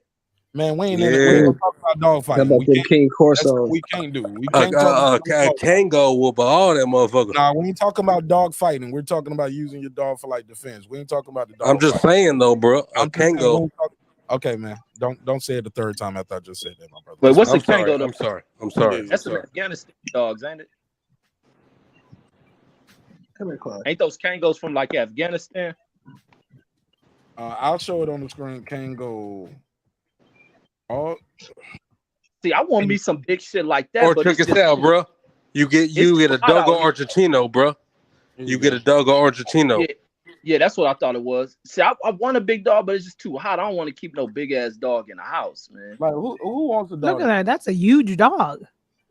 Oh my god. Is that a King Corso, Mark? No, fuck a King Corso, bro. A Kango whoop all that. Hey, Rob G, thanks for pulling up, man. Thanks for pulling up, man. You ain't even. First of all, he literally said Mark.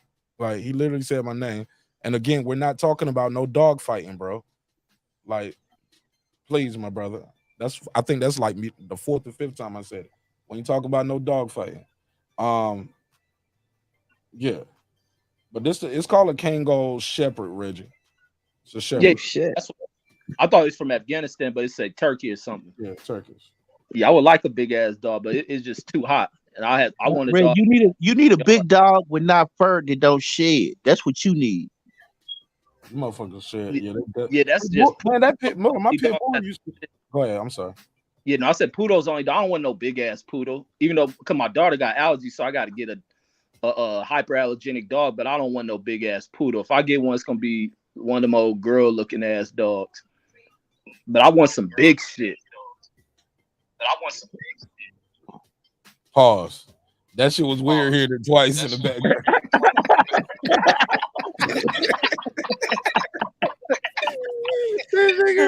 Yeah, am I the only one that heard that?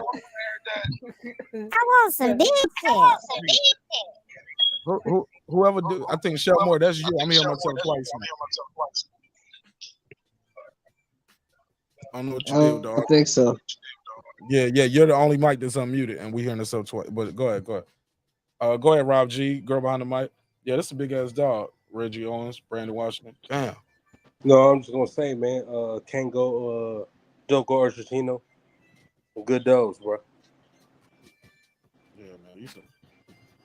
How much y'all think these dogs eat a month? Like a big bag of that dog food. They probably go through like 2 of those a month, right? Oh hell yeah! You don't feed. You don't mess around.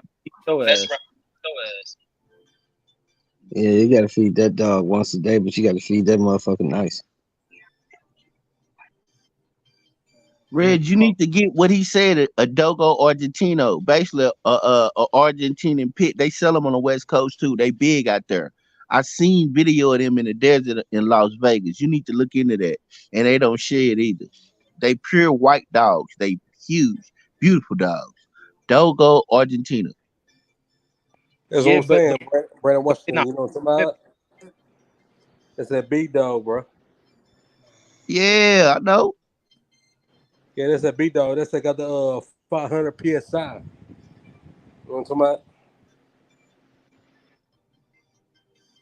Yeah, no, I want something big, man. My if my baby don't grow out her allergies, I'm gonna end up with these old little multi poos and all that other kind of dogs and shit. No, but I like them dogs. So you know what I'm talking about? It's them little dogs, man. They're a good alarm system. You know what I'm saying? Yeah, no, that's the damn truth. You know what I'm saying? It's you ain't to worry about them dogs. You got to worry about me. So them little dogs gonna alarm me, and once I get down, hey man, it's gonna go down. Right. So yeah. Right.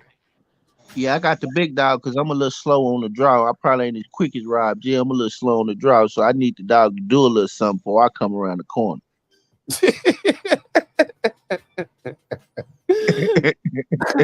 Girl behind the mic, you got a dog? No, but we're looking at the Maltese. I mean, the Morkie. That's one You of the heard of common that breeds. too? Huh? You heard of a Morkie too? That's what the dog we're looking at getting, a Morkie. Probably we're thinking about getting one in December or something like that. We don't know. But it will be a Morkie though. I Yeah, want a Morgan's French dope. poodle, but Hey, yeah. bro, hey, you got to chill, bro. You blurting in everywhere now. I wanted a French poodle, but you can't. A French bulldog. What are they called? French bulldog, the little ones. But I can't find any locally, and I'm not about to buy one like on the internet because they're expensive, and then you don't know if you're getting, what you're paying for. So at the local pet store, they have a lot of Morkies. So I'm gonna settle for that. My boy Bag said they eat raw. Don't eat raw. Nah, I'm not gonna feed that dog no raw meat. Right. Nah, I don't want that big ass dog. I don't then want you him to get get used to. Yeah, come on, man. I can't get this big ass dog used to eating raw meat. Hell no, that's gonna be drinking milk, eating sunflower You seeds and try to shit. give him some dry food. You switch his diet. Nah, homie. Nah, I'm good on that, homie. I'm not feeding this nigga no damn rack. Mark said, I'm not going to be throwing this dog no big ass blood steaks. Look how big these dogs are compared to you. Are the meal if he goes down. Nah, homie. It's a damn pet lion and shit. And these are babies right here. They got some big ass dogs, man. Look at this dude. These dogs, huh? Nah, I'm good, homie. If so, it ain't gonna be no. Nah, homie. Nah, I can't. These niggas gonna be eating tuna. If anything. Wow, man, you supposed to get a dog like that, Mark. You're superior black, bro. You know what? You might be right. You might have to just do it, man. I might have to get one. You speak the Queen's English, so you might want 2 of those dogs. Hey, what they say about the Tyson had lions, bro. We saw the picture with Tyson and his lions, bro. Oh no, tigers. I mean tigers. But he wasn't a superior black, Brandon. Mark is. Indeed. I'm gonna get a llama. Just ride the llama around the trap. Nigga. Pull up to the trap. I was like, let me get a. Mark, that's your mic echoing, bro. 1 2 1 2. My mic ain't echoing right now. It's only echoing when Sheldon Moore comes off mute. Sheldon Moore, come off mute. Okay. Check 2. There you go. See? Yeah, no, that fool Tyson crazy as shit buying the tiger and shit. You gotta be a different person to own them kind of animals and shit. Bro, he looked like a god. Pull up the picture, man. That man looked like a god. No, that shit look dope, but shit, man, them animals can play with you and kill you. See what happened to them niggas in Vegas? The what was them fool's name? The lions, tigers, Siegfried and Roy. Yeah, Siegfried and Roy. Yeah. You remember what my man that got slapped? What's his name? What's the man that got slapped? Which one? Barbershop. Got slapped. They got slapped up. Not that nigga. I'm talking about the nigga that got slapped at the Oscars. Chris Rock. Chris. What about him? Remember what he said about Siegfried and Roy? He said, "Shit, people talking about the lion, the lions was tripping. The lions wasn't tripping. The lion was being a lion. The motherfucker that was tripping was Siegfried. Siegfried and Roy was one that was tripping. You in there with the lion, They said, Mark. What convinced him to take these pictures, bro? What So white you man? gotta mute the mic, Joe, while you talking. It's echoing real bad. Say that again. Man, what white man took these pictures? Was like, yeah, take your shirt off and put on some fucking diaper drawers and and get in the water and play with your Everything about line. white people, man. Ain't no white person against that. Put on nigga. some diaper drawers. You did too much credit. Never heard of it. What you say, Red? She said it goes good to go back to the white man. Yeah, ain't no white dude I convinced that nigga. Nigga's a fucking boxer that fights in boxing trunks. He in the water with this shit. I ain't about. And look how he look, bro. They got him posing on the mountain, on the top of the thing with his shirt off. Come on, man. Ain't no black man took that picture. Black dude, hey, bro, you doing too much. You doing too much, bro. Chill out. Nah, we ain't doing that pose. I don't think nobody's gonna tell a man with a tiger what the fuck to do while he playing with his tiger. Exactly, a crazy nigga with his hands. a professional heavyweight boxer. Oh yeah. Yeah, you said a professional nigga with his hands, or pause on me playing with his tiger. Playing with his tiger and playing with his hands. Yeah, that nigga Tyson crazy, man. And as badass as Tyson is, that tiger can easily kill that nigga. That's Mark, how crazy. I ain't gonna lie. This Mike Mike Tyson, Tyson, hold up, my money on Mike Tyson. This Mike Tyson right here. Oh yeah, look at this tiger right here. He'll beat the shit out of this tiger, man. No, and that's the tiger. Up. Show the picture with him by itself, Mark, that they got him posed. It's gonna prove my point with his shirt off. Nah, it's down in that slide that you had. Oh, it was him by itself on top of that mountain, right there in the corner. Okay. No, right there with his shirt. Come on, bro. But the journey you probably ain't nothing gonna beat you. Man, blow that picture up. What? I ain't taking that picture, bro. All I'm saying is this, bro. You got that junk. Ain't no. A white man took that picture, bro. He was like, ain't "Yeah, Mike." Ain't no all gonna up beat you. But who cares? You said he looked like a god. Only Brandon cares because he think a white man made him do it. I'm just saying, I'm not taking that picture of him. Oh, the other Brandon, one. You don't even take fucking pictures, man. Hey man, what do tigers go, Mark? About 700 pounds? Shit, 5 to 6. Them Siberian. This ain't the biggest one like that neither, though. No, them Bengal tigers, they to like 400 and 500 pounds, but they. You see that tiger right there? Yeah. If that tiger had decided at that moment to slap Mike all the way across the side of that pond, he can do whatever the fuck he want to do with Mike. He'll just bite. Nah, Mike looks like he dominating that. Nah, Mike look like he dominating that. This tiger right here back then. That's a young tiger. That ain't a fully grown Mike tiger. Tyson is a tiger too. He dominating that tiger. A fully grown tiger will maul Tyson. Tyson ain't getting around. They're gonna be slinging, and tigers fight on their feet. They gonna swing at your ass. They're gonna move in and bite your neck. And this Tyson, right? My money was that Mike Tyson is dominating that tiger until that tiger decides it's not happening no more. If that tiger ever decides he wants to fuck Mike up, there is nothing Mike can do. Mike is in fucking trouble. Mike Tyson, then kick. Oh, them combinations, man, he crushing that Tyson. Man, that tiger gonna feel that shit to them ribs. He gonna break them Mark ribs. Nash, stop smoking crack, bro. It's detrimental to your mental. On the fully grown tiger, Tyson would be. I'm talking about this tiger right here. That tiger would probably sit there and let Mike Tyson hit him, and it wouldn't do shit.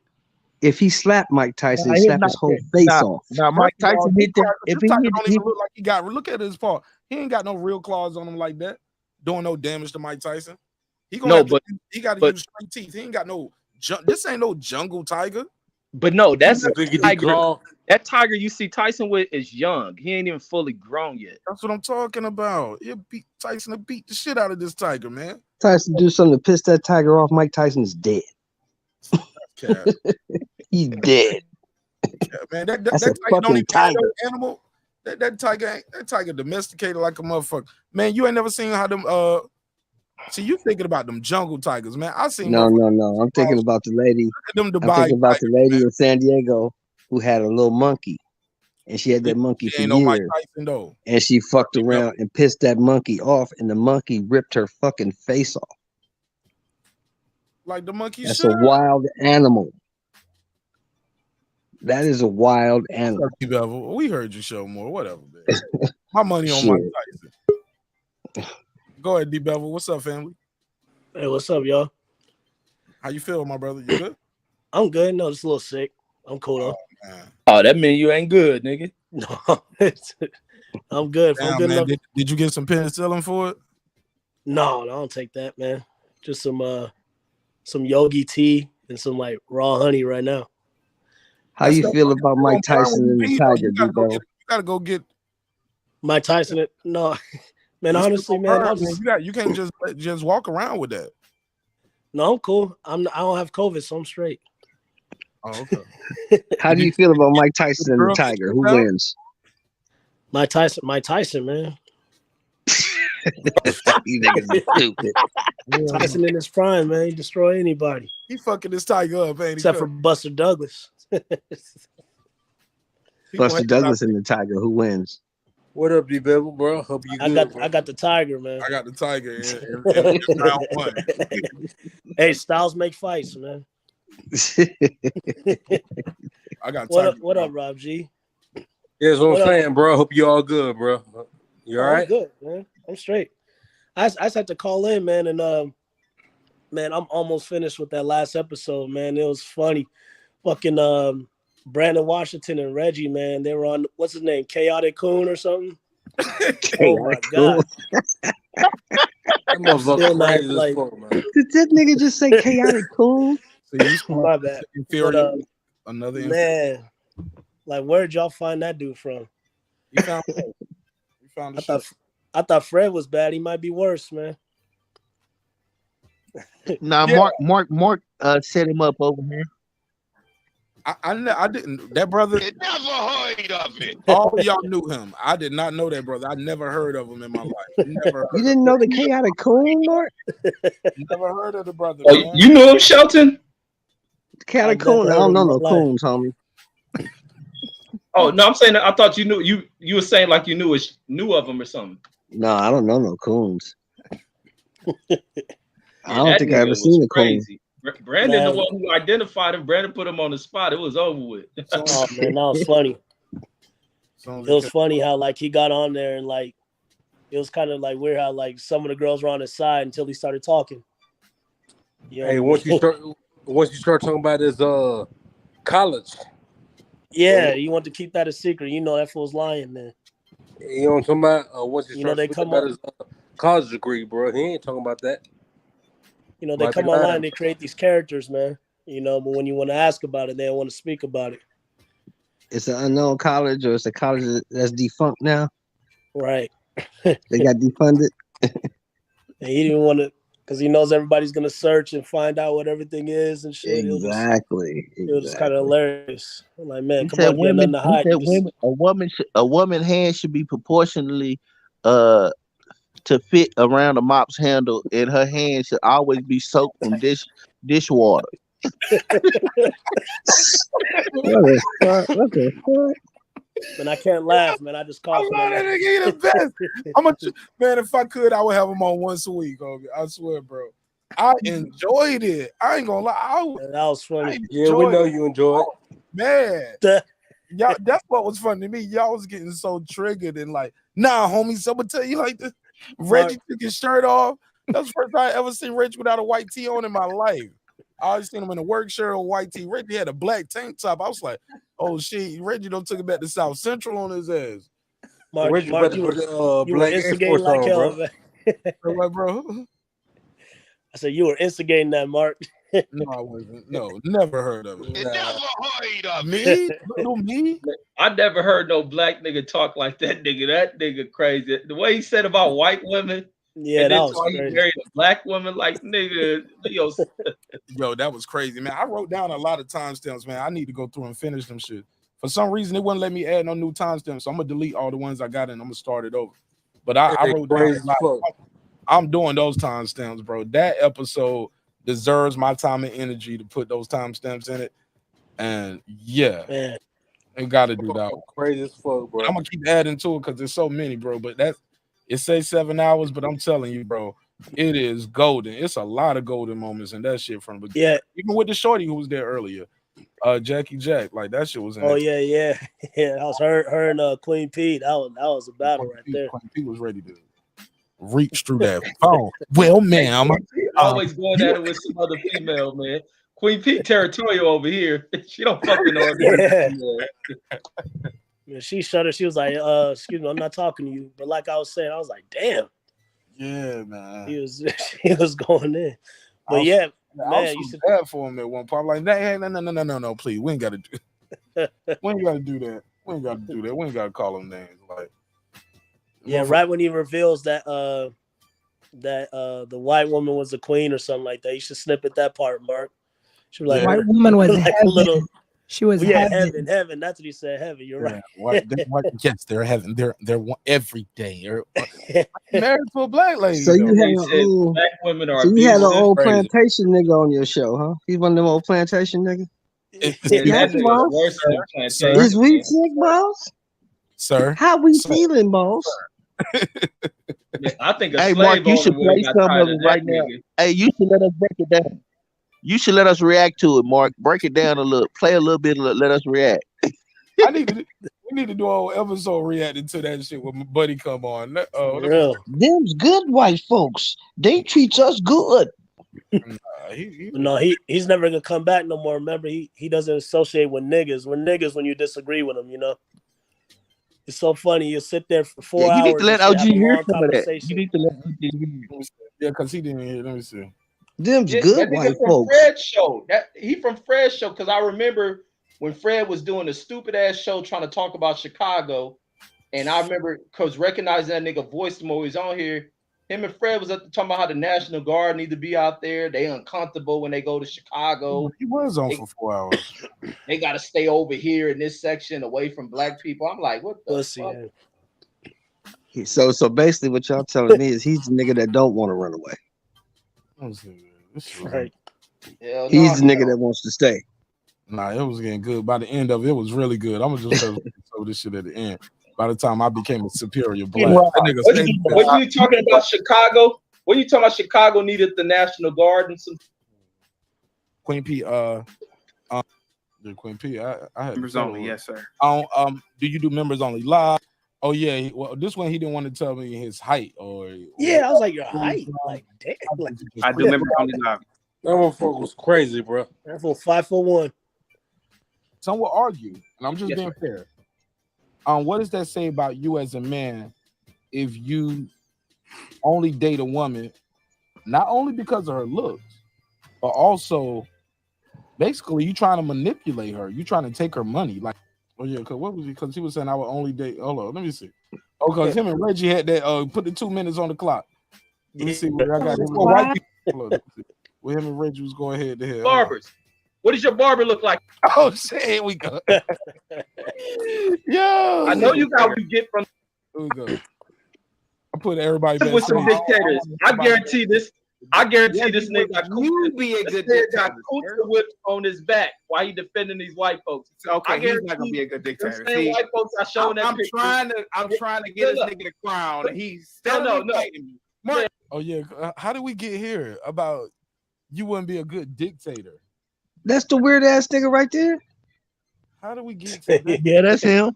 That's him. That nigga from Huts. Watch this. I'm gonna play with Reggie. You got the whips on you. How many times? Hold up, bro. Pull up. Motherfucking You laugh. be a good dictator, sir. Bro, How many lashes did you get from the white folks? Reggie. Don't change it up. Reggie. How many lashes you get from the white folks? Reggie, would you be? I know you got whips on you.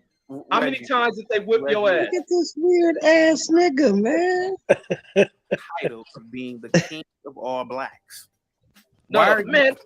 Look at your motherfucking hair, man. What the fuck? What the fuck? Look. Time the fuck out, man. What the fuck? 2 minutes of smoke. 2 minutes of smoke. 2 minutes of smoke. I'm gonna put the time on the screen. Time out, man. I was Boy, like, four ain't here, bro. Mike. Wait.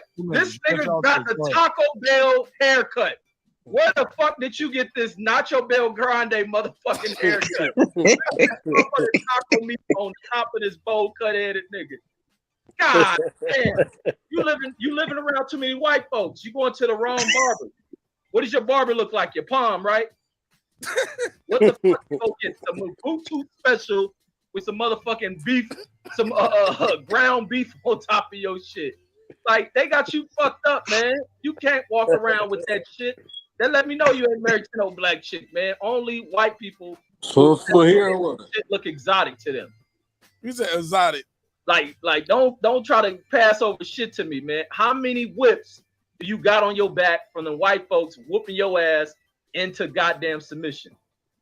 And where do you go to your haircut? Where do you go? Where's your nearest barber at? Where's the barber Not at? your bad granddad looking motherfucker. Your head look raggedy. You can't talk about representing black people with that kind of shit on your head. And it look like you just got a cut. Go ahead. Stop. It's Niggas a terrible, goofball. It's terrible. Crazy, yo. This shit was crazy. This shit was crazy. Let me see. What was it? Niggas a goofball. That nigga probably had, man, they do this homework. That nigga put in Not your bad granddad looking motherfucker, man. Crazy ass motherfucker That shit looking was man. hilarious. Mark, where Don't you ever get this delete this goofball episode. ass nigga from, man? What the fuck you talking about, I bro? just want to. Son, you finish. He popped up because it was that man. What's that shit called? Men of Spirit. Shit. Yeah, man. If you build it, they'll come, man. And like, you know, I do those search engine type optimization for the shows. Yeah. So if you're looking for certain topics, it'll pop up for you. So that's how, you know, every time you look up on the show, sometimes you'll just be like, oh, this is a new person. Where these new people come from? Hey, I'm about to start a new crew, bro. It's gonna be called He said dark skin. He said dark skin. He said dark skin. Yeah, Holomanopsphere. No, he said dark skin. Oh, fuck no. But it was because but also, man, let me see. Hold on, man. Nigga, look at your head, nigga. Ain't nothing going over that shit. Queen That- P, salute to you, Jackie, salute to you. That was a chick fly through a window. We seen a doctor. It was a big story. I don't know. Patreon, Reggie. Did you not hear me the first time, sir? You know them lower class blacks don't. That's what I said. Reggie. Oh, that's what I'm trying to hear when I became a superior black, because that was Probably was always primitive. Goddamn, Mark. Rob G, what's up? Go ahead. What you say? No, I said, goddamn, Mark. I'm trying to listen. Yeah. You're not a superior black at all. No, you damn right. I ain't, because I ain't black. Right, or brown. You're not a superior brown. Some shit. No, you know what I'm about to do? I'm about to start a new shit. It's called Hold On, Hey, Man. Rob G. Hey, Rob G. I fuck everybody up because everybody think Rob G black. Fuck them up, Rob G. You know what I'm saying? I'm Mexican, bro.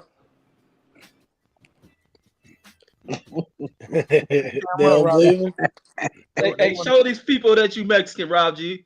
For years, everybody think Rob G black. Turn your camera on, Rob G. Fuck the world up. Rob G said members only. It's on members only. You gotta salute to Rob G. Hey, bro, I never said I was black, but I'm Mexican, bro. You did. Yeah, the G is for Garcia, motherfucker. Important. Damn right, bro. We thought like you was a G. Because I am a G, motherfucker.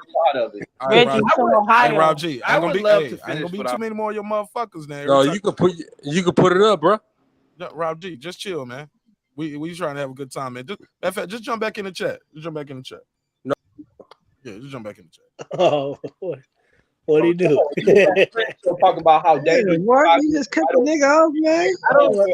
I go stay in the states with white people. I sniff up their ass and I pull them on the motherfucking chair. I would love to finish what I was about to say, Brandon. I mean Reggie. Reggie, again, sir. I was attacked when I got on the panel immediately for giving my opinion. And this is why I say that Africa probably was always primitive until the white man came and civilized it. We had blacks like Reggie and Dub and Brandon that existed within the populace. And these ignorant blacks kept our people back living in mud huts. They didn't want to evolve. Damn, Brandon. You did that? And this is the tragedy that still takes place to this day. You see, Reggie is a 30-year-old man talking about gangs. Gangs that have no power at all on a global scale. But that's fine because it's a part of your DNA. And there's nothing wrong with that. Just for the fact that you think that me talking proper is an affiliation with me being soft. Sir, the most powerful people on the planet wear suits, wear $5,000 Brooks Brothers suits, sir. Sir, superiority. Not me. Brandon, I didn't say I had a $5,000 suit on. Now, This nigga even got $5. How you got 5,000? Does your wife know you feel that way about black women? How do you feel, and how you feel about white women? Yeah, Queen. Being a white woman, being with a white woman is heaven. Yeah, so Queen. in contrast, being with a black woman is. Yeah, Queen P actually knows who my wife is as well, and my wife definitely knows how I feel. Queen P know your wife? No, Yeah. I don't know her personally, but She doesn't she know has personally. been on his platform. Yeah. You know, she's like a moderator on his platform. Yeah. Yeah. You seen her? She's a real woman. You seen No, her? no, I've never seen her. She's never just seen on the Ah, she a dude. He said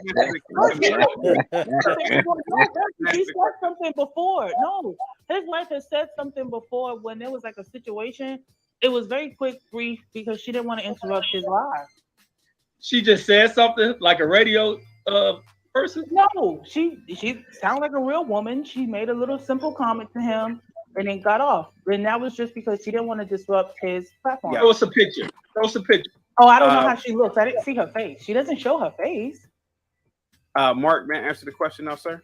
Cook. Yes. My wife does know how I feel about my feelings on women. I always say that black women, particularly Sudanese women and African American women, are the most beautiful women on the planet in terms of aesthetics. But in terms of the culture of combativeness and attitudes, yes, it is like being in hell sometimes when you are around a black woman. Yes. Yo, mama. Yo, mama. You know the only person. Brandon. That was my part. Now, Brandon, then we getting out of line. Brandon. Bro, he Now, just described his mama. His mama is a black woman. That's exactly who the hell he described. Man, I would love to finish the question. His mama. I was asked the question. I would love to finish. Yeah, so you know, just like how black people boast about being the best athletes and nobody bats an eye, just like, you know, people boast about certain things. Well, what is so wrong with saying that? Listen, certain groups of women are not combative and certain groups are combative. Even black women will let you know that they're combative. There's nothing wrong with admitting that. Black women are very combative. I don't like being my waitresses. I don't like going down the aisle if they're the cashier. I don't have time to deal with attitude, and I don't want to. There's nothing wrong with me admitting that. Hold on, you ask for a white waitress? I beg your pardon? How do you ask for a white waitress when they send you a black Yo, waitress? Troy Graham's in it. Is that Troy Graham? You got to tell me how you do this. So, Mark, to answer your question, normally I will go into a restaurant, and you know, any restaurant, especially a nice one, you go to the host. You go to the host and you say, "Listen, I would like." So they call them zones. I would like. Call them what? So, if you ever worked in a restaurant, a waitress has a zone, or a waiter. Okay, has a zone. right. They got a section. So, yeah, section or a zone, right? And I would say I would prefer a zone with a non-black woman. And there's nothing wrong with that. There's nothing wrong with that at all. I mean, yes, it is. I'm gonna tell you why. Because Brandon, I can't let you hijack. Yeah, this shit was all over the place. Let me see another one. Okay, but if that's who y'all talking about, I'm not gonna knock it because she likes it like that. That's hers. But I just love the reaction it gave me. Oh, no, let me see how you that. Here we go. Oh, this is good. Here we go. Let's rewind. What? This how he came on though. This the part I need where he joins the film. As soon as he called on, Brandon Washington jump right on. Cool. Hell of an opening statement. Hey, tell people how they can reach you and follow you on your show now, and what kind of topics you do. I just do cookie party. What are you conserving?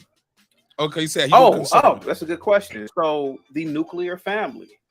I think that as a society, souls are fair. And so I promote the nuclear family value. Not a conservative topic. I do it. Who's next on where you? Hey, doing a lot of things. Hold on, let me see. Watch when this green bee pop on this damn screen, Hobie. He go all the way left. I don't care to meet my girl's friend. No. Here we go. Watch this shit. Hold on. Where is it at? Hey, here we go. Pardon. No, but you just marry a woman with beautiful. Oh damn. Yo, wait a minute. What she say? Oh man. Wait, forget Wakanda. There you go.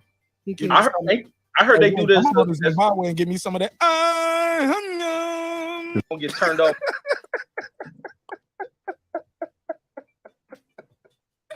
By the sister or something, right? They sit on your lap and all that shit. no, See if but you don't get a hard on. no, but you just marry a woman with beautiful siblings because if your wife dies, you could get dibs on the sisters. You bullshit. Y'all crazy. You bullshit. That Straight comes up. from part of. Is that part of the what they call the dowry, whatever? No, it doesn't come with the package deal. But if your wife dies, you can It's marry. like the Rams. It ain't like the. No package deal. Nah. They doing But the you Bobby do- Womack. Right, you could still get any one of the sisters. So they would rather the sisters raise the children. You know, the sisters' children. So go on. Good women. Now, this is the culture women. Good women.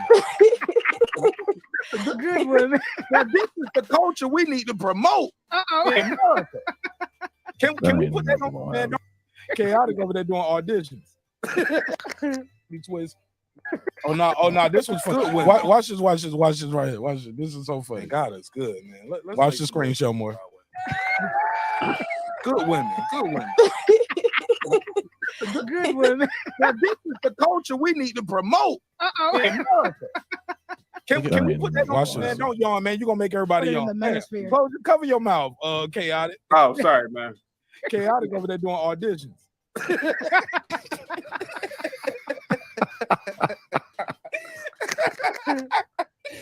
I'm joking, bro. I'm joking. Look, my man was showing what that mouth do. Watch when he'll go Brandon Washington. Watch it. Play the pause game over here a lot. You say something crazy, they be like, pause. Yeah, that's the dude from the struggle shop right there. I remember him. Coon 101. I remember you. What Brandon came on? Who he calling a coon? Oh my Coon. You know who I'm talking to up there. He know. Hold up, Brandon Washington. Damn, he came with a smoke. Damn. The vitriol. I knew thought he's brothers somebody don't do work it out. Why you gotta be? conservative Hold up, Brandon. He a coon. He ain't off base. We Why he supposed gotta to be be on brothers. Why he gotta be a coon? He's still a coon.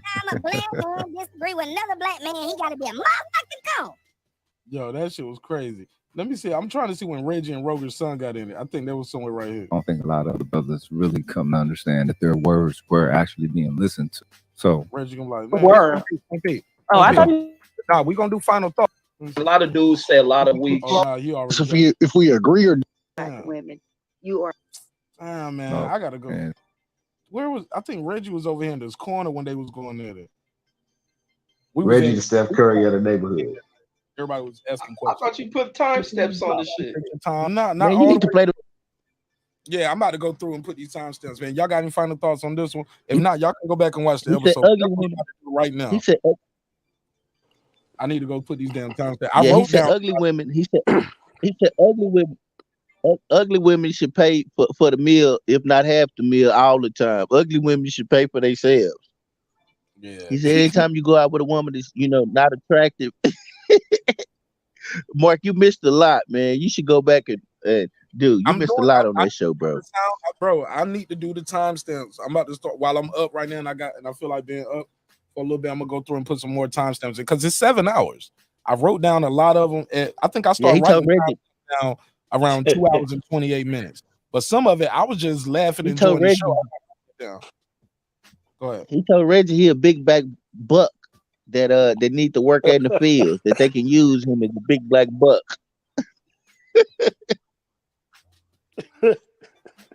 Man, that nigga crazy, man. And that's a video, man. That one was classic, man. That shit was fun. He said, Mark, if you want to advance in life, make that shit private and make that shit members only. None of y'all gonna you see gotta it. get away from all Y'all gonna these have niggas. segment. That shit was hilarious. Oh my god. Classic shit right there. Y'all got any final thoughts on anything we talked about? Anybody got anything they want to say? If I let everybody go. I got something I want to say. Go for it, bro. What up, Troy Graham? See you in the chat. Welcome back. It's been forever, man. Hey. What up? What up, Troy? What up? No, but it was a good. That was a good episode, man. Just salute to all you guys, Brandon, Reggie, girl beyond the mic, That was cool. Even that one dude, the black dude with the deep voice who sound like a mafia boss. Oh, Rogan's son? Yeah, Rogan's son. Yeah. Nah, he ain't sound like a mafia boss, homie. What he sound? You sound like that's on name. Yeah, Sound like R&B singer doing interludes. a damn therapist. Not when he got mad at Reggie though. Oh yeah. And when he got mad at Rogan's son, he did a lot of cussing then. Man, Mark, you didn't play that? That was the funniest shit when he got mad at Reggie. Oh yeah, I'm gonna go to it. I'm gonna find it. Bro, that was so funny, bro. I'm definitely He want to fight Reggie. He jumped back out of character. He said, hold up. He said, look here, nigga. What they gotta do with the science, bro? What was it? Yeah, we're bashing black women, but we're not hostile. Damn. Remember she said we blasting black women. Listen to her. Let me write that down. 159 On the outside, but we're bashing women though. Yeah, we're bashing black women, but we're not hostile. Damn, she just said.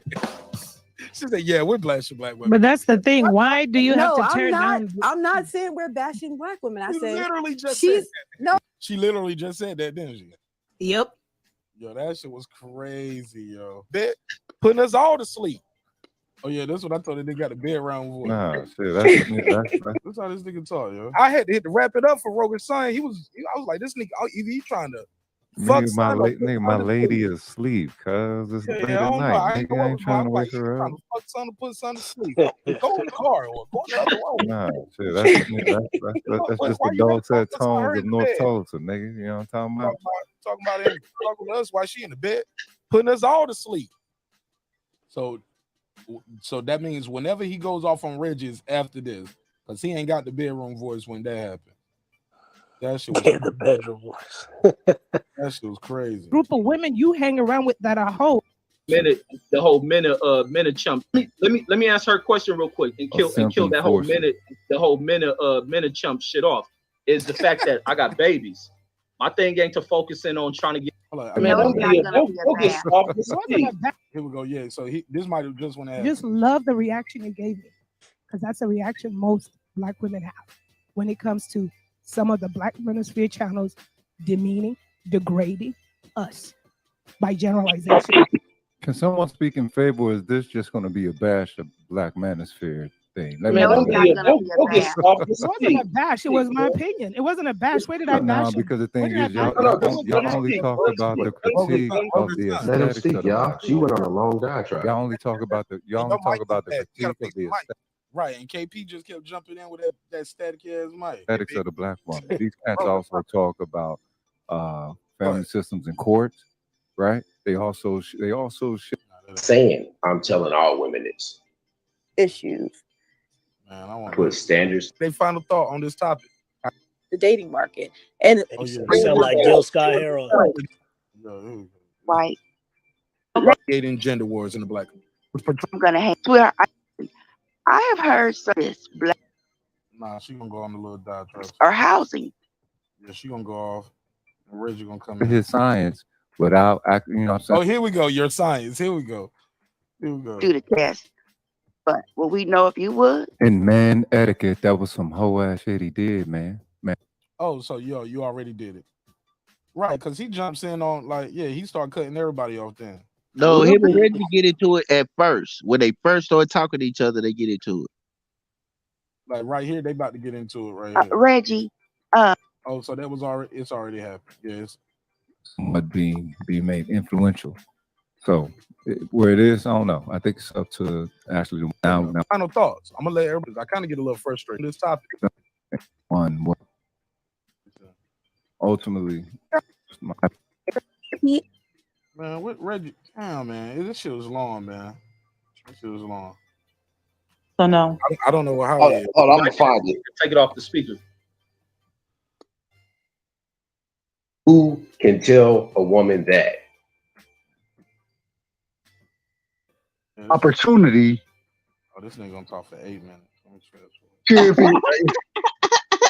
You talking about right side? Right side. I love right side. Any chick I deal with, relationship ain't what.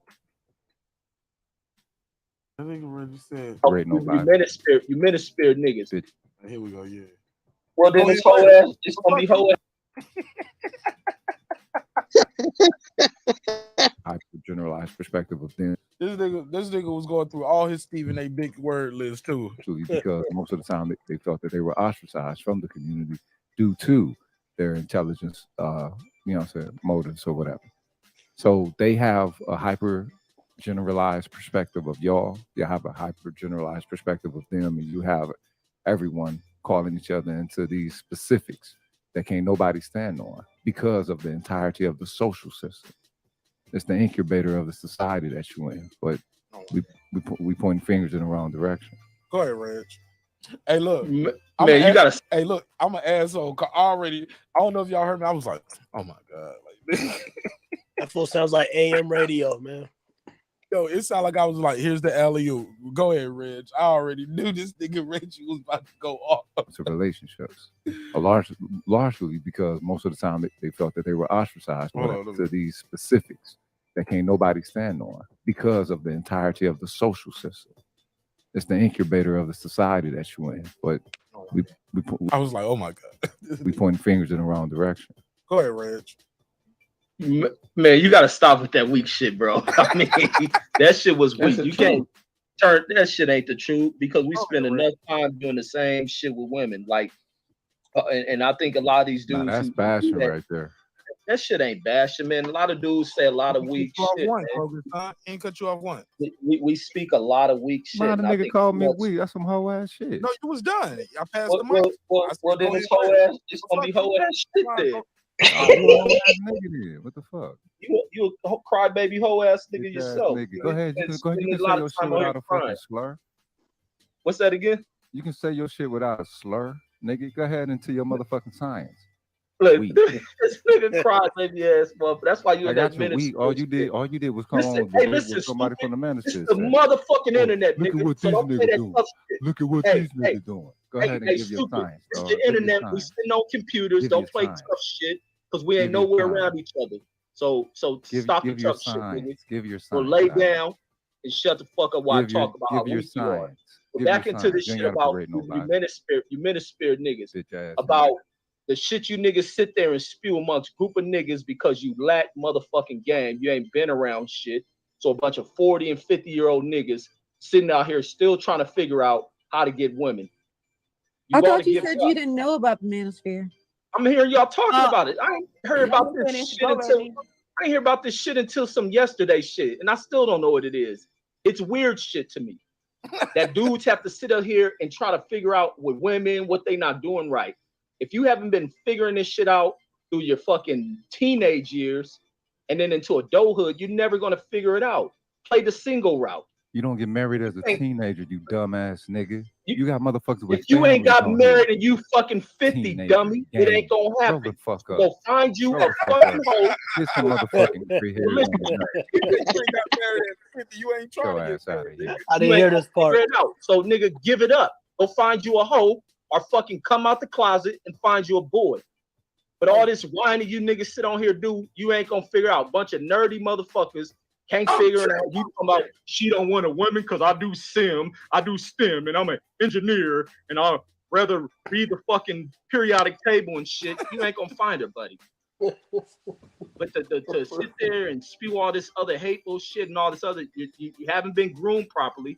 That's why it's important for men to do the introduction of how to deal with women in the early phases of their life.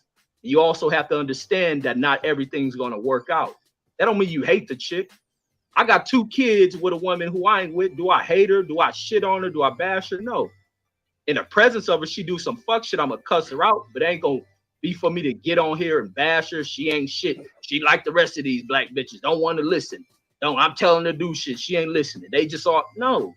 I ain't been groomed like that. I've been seasoned enough to know, okay, this ain't work. You move on, do your thing. We had a good time while it lasted. You niggas get on here and get bitter and then go around other niggas and trying to figure. That's what women do. Girl, he ain't shit. Now you niggas. Girls, he ain't shit. What? Play the part when he's in the white woman. Go watch. Okay. I love that. That was a beautiful show, bro. I gotta move forward. I gotta do these timestamps. Can't sit here and play. Hey, look, you can spend this show playing another show. Shout out to my boy Jules Gaming Lounge. They'll do that all the time. They'll react to their own episodes. Yeah, but I ain't mad at them. But shout out to my guy Clips. Appreciate you, man. Y'all got any final thoughts, man? Let me go on and put some work in. Do this overtime. I'm noticing a lot of that too. You know, like there's a lot of things I agree with Kevin Samuels on, and there's a lot of things I disagree with him on as well. But it seems like ever since he showed up, a lot of those guys were just pretty much just trying to copy his style, and it's like they want a piece of that what do you call that? Like it's like they're trying to tag along with that crowd, you know what I mean, to get views and shit like that, to talk about the same shit pretty much he talked about. I'm pretty sure it's been on the internet for years, but you really saw an influx of it once Kevin Samuels got big. Even though I don't think that was his main agenda, you know what I mean? But I'm seeing a lot of that on the internet too. I didn't know it had a name, Manosphere or whatever, but I'm noticing that a lot. That's how the vibes be too. Whenever somebody's doing something successful, a lot of people pop up, start doing it. You know? Yeah. Yeah. But try to find your own lane. Be original, man. Motherfuckers even be trying to like everything. They use the same talking points. It's like it's not even original. Like some things are almost verbatim. And then some of it I'll just be like, man, some of that shit I don't even think people believe that shit they sell. Because they don't even live that shit. You know what I mean? Yeah. But Yeah, like I'm seeing channels, man. They be like, go ahead. So I'm seeing channels. They're like dimming the lights in their apartment and playing music and shit, like completely copying, like, bro. this whole like. I'm telling you, they're copying like everything this dude's doing. Niggas wearing suits and shit. Yeah, like dog. And that's cool, but it's like, dog, you weren't doing that before Kevin was doing it. It's like it's weird as hell.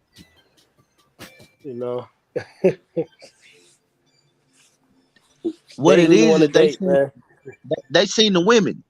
What Kevin did was he showed that it is a breakdown the way the modern man in especially black men specifically, because he was talking mostly about his race and modern black women, and it showed, and he even showed the economic disproportion between them and how most successful black women looked at middle class or working class black men, and he showed the disparities, and that's what drove traffic to his channel, because the women once he introduced it, the women saw that shit themselves and they wanted to correct it. And what he was trying to correct was behavior in the black community, and people didn't even see it.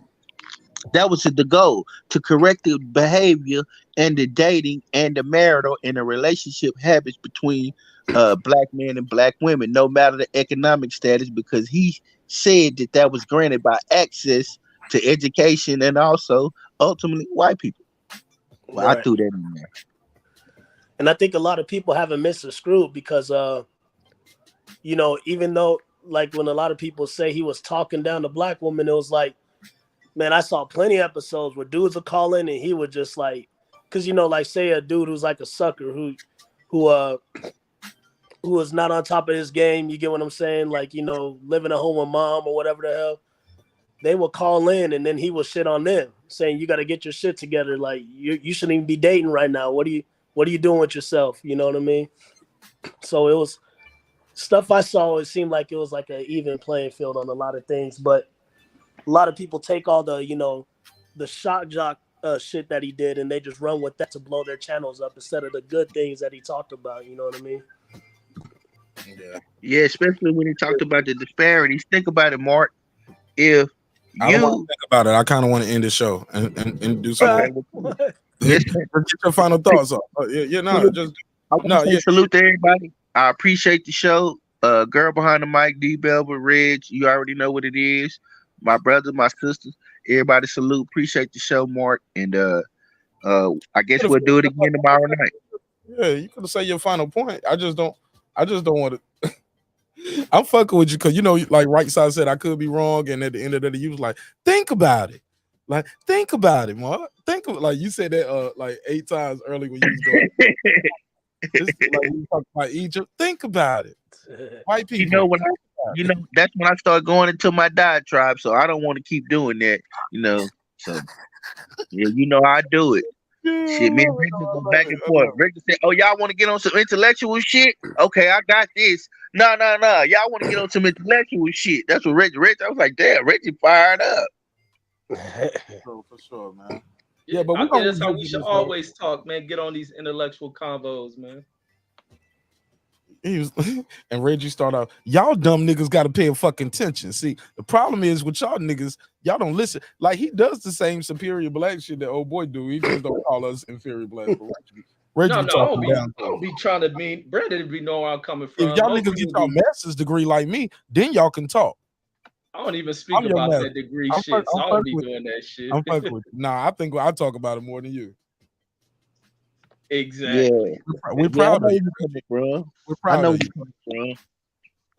Yeah, it's all jokes. Go ahead, man. Anybody got anything they want to say before I let y'all go? I'm gonna get these timestamps on. Salute to all y'all, man. I'll catch back up with you. Yeah, man, we're gonna do another one of those relationship topics, man. We used to do them weekly on Wednesdays, but then I got to the point where I didn't want the show to have a certain type of format, like where the people, if you don't. Some people only listen to the show on Friday to talk about hip hop. Some people only listen on Wednesday for relations. Some people only listen on Monday for boxing. You know what I mean? And I was like, they're the same audience, but some people just, So I start breaking it up into segments. I've been trying a lot of different things to experiment with the success of the show, man. But yeah, man, we definitely had a good one, man. That was definitely a good conversation, and I felt it was needed. And look, God don't make mistakes, man. So. Go with your gut a lot of times, ladies and gentlemen. Go with your gut feeling, because I sure was going to do a boxing show. I was like, nah, man, I ain't doing 2 shows about Joet Gonzalez. I'll talk about that shit tomorrow after the fight. And he got his ass kicked, so I was right.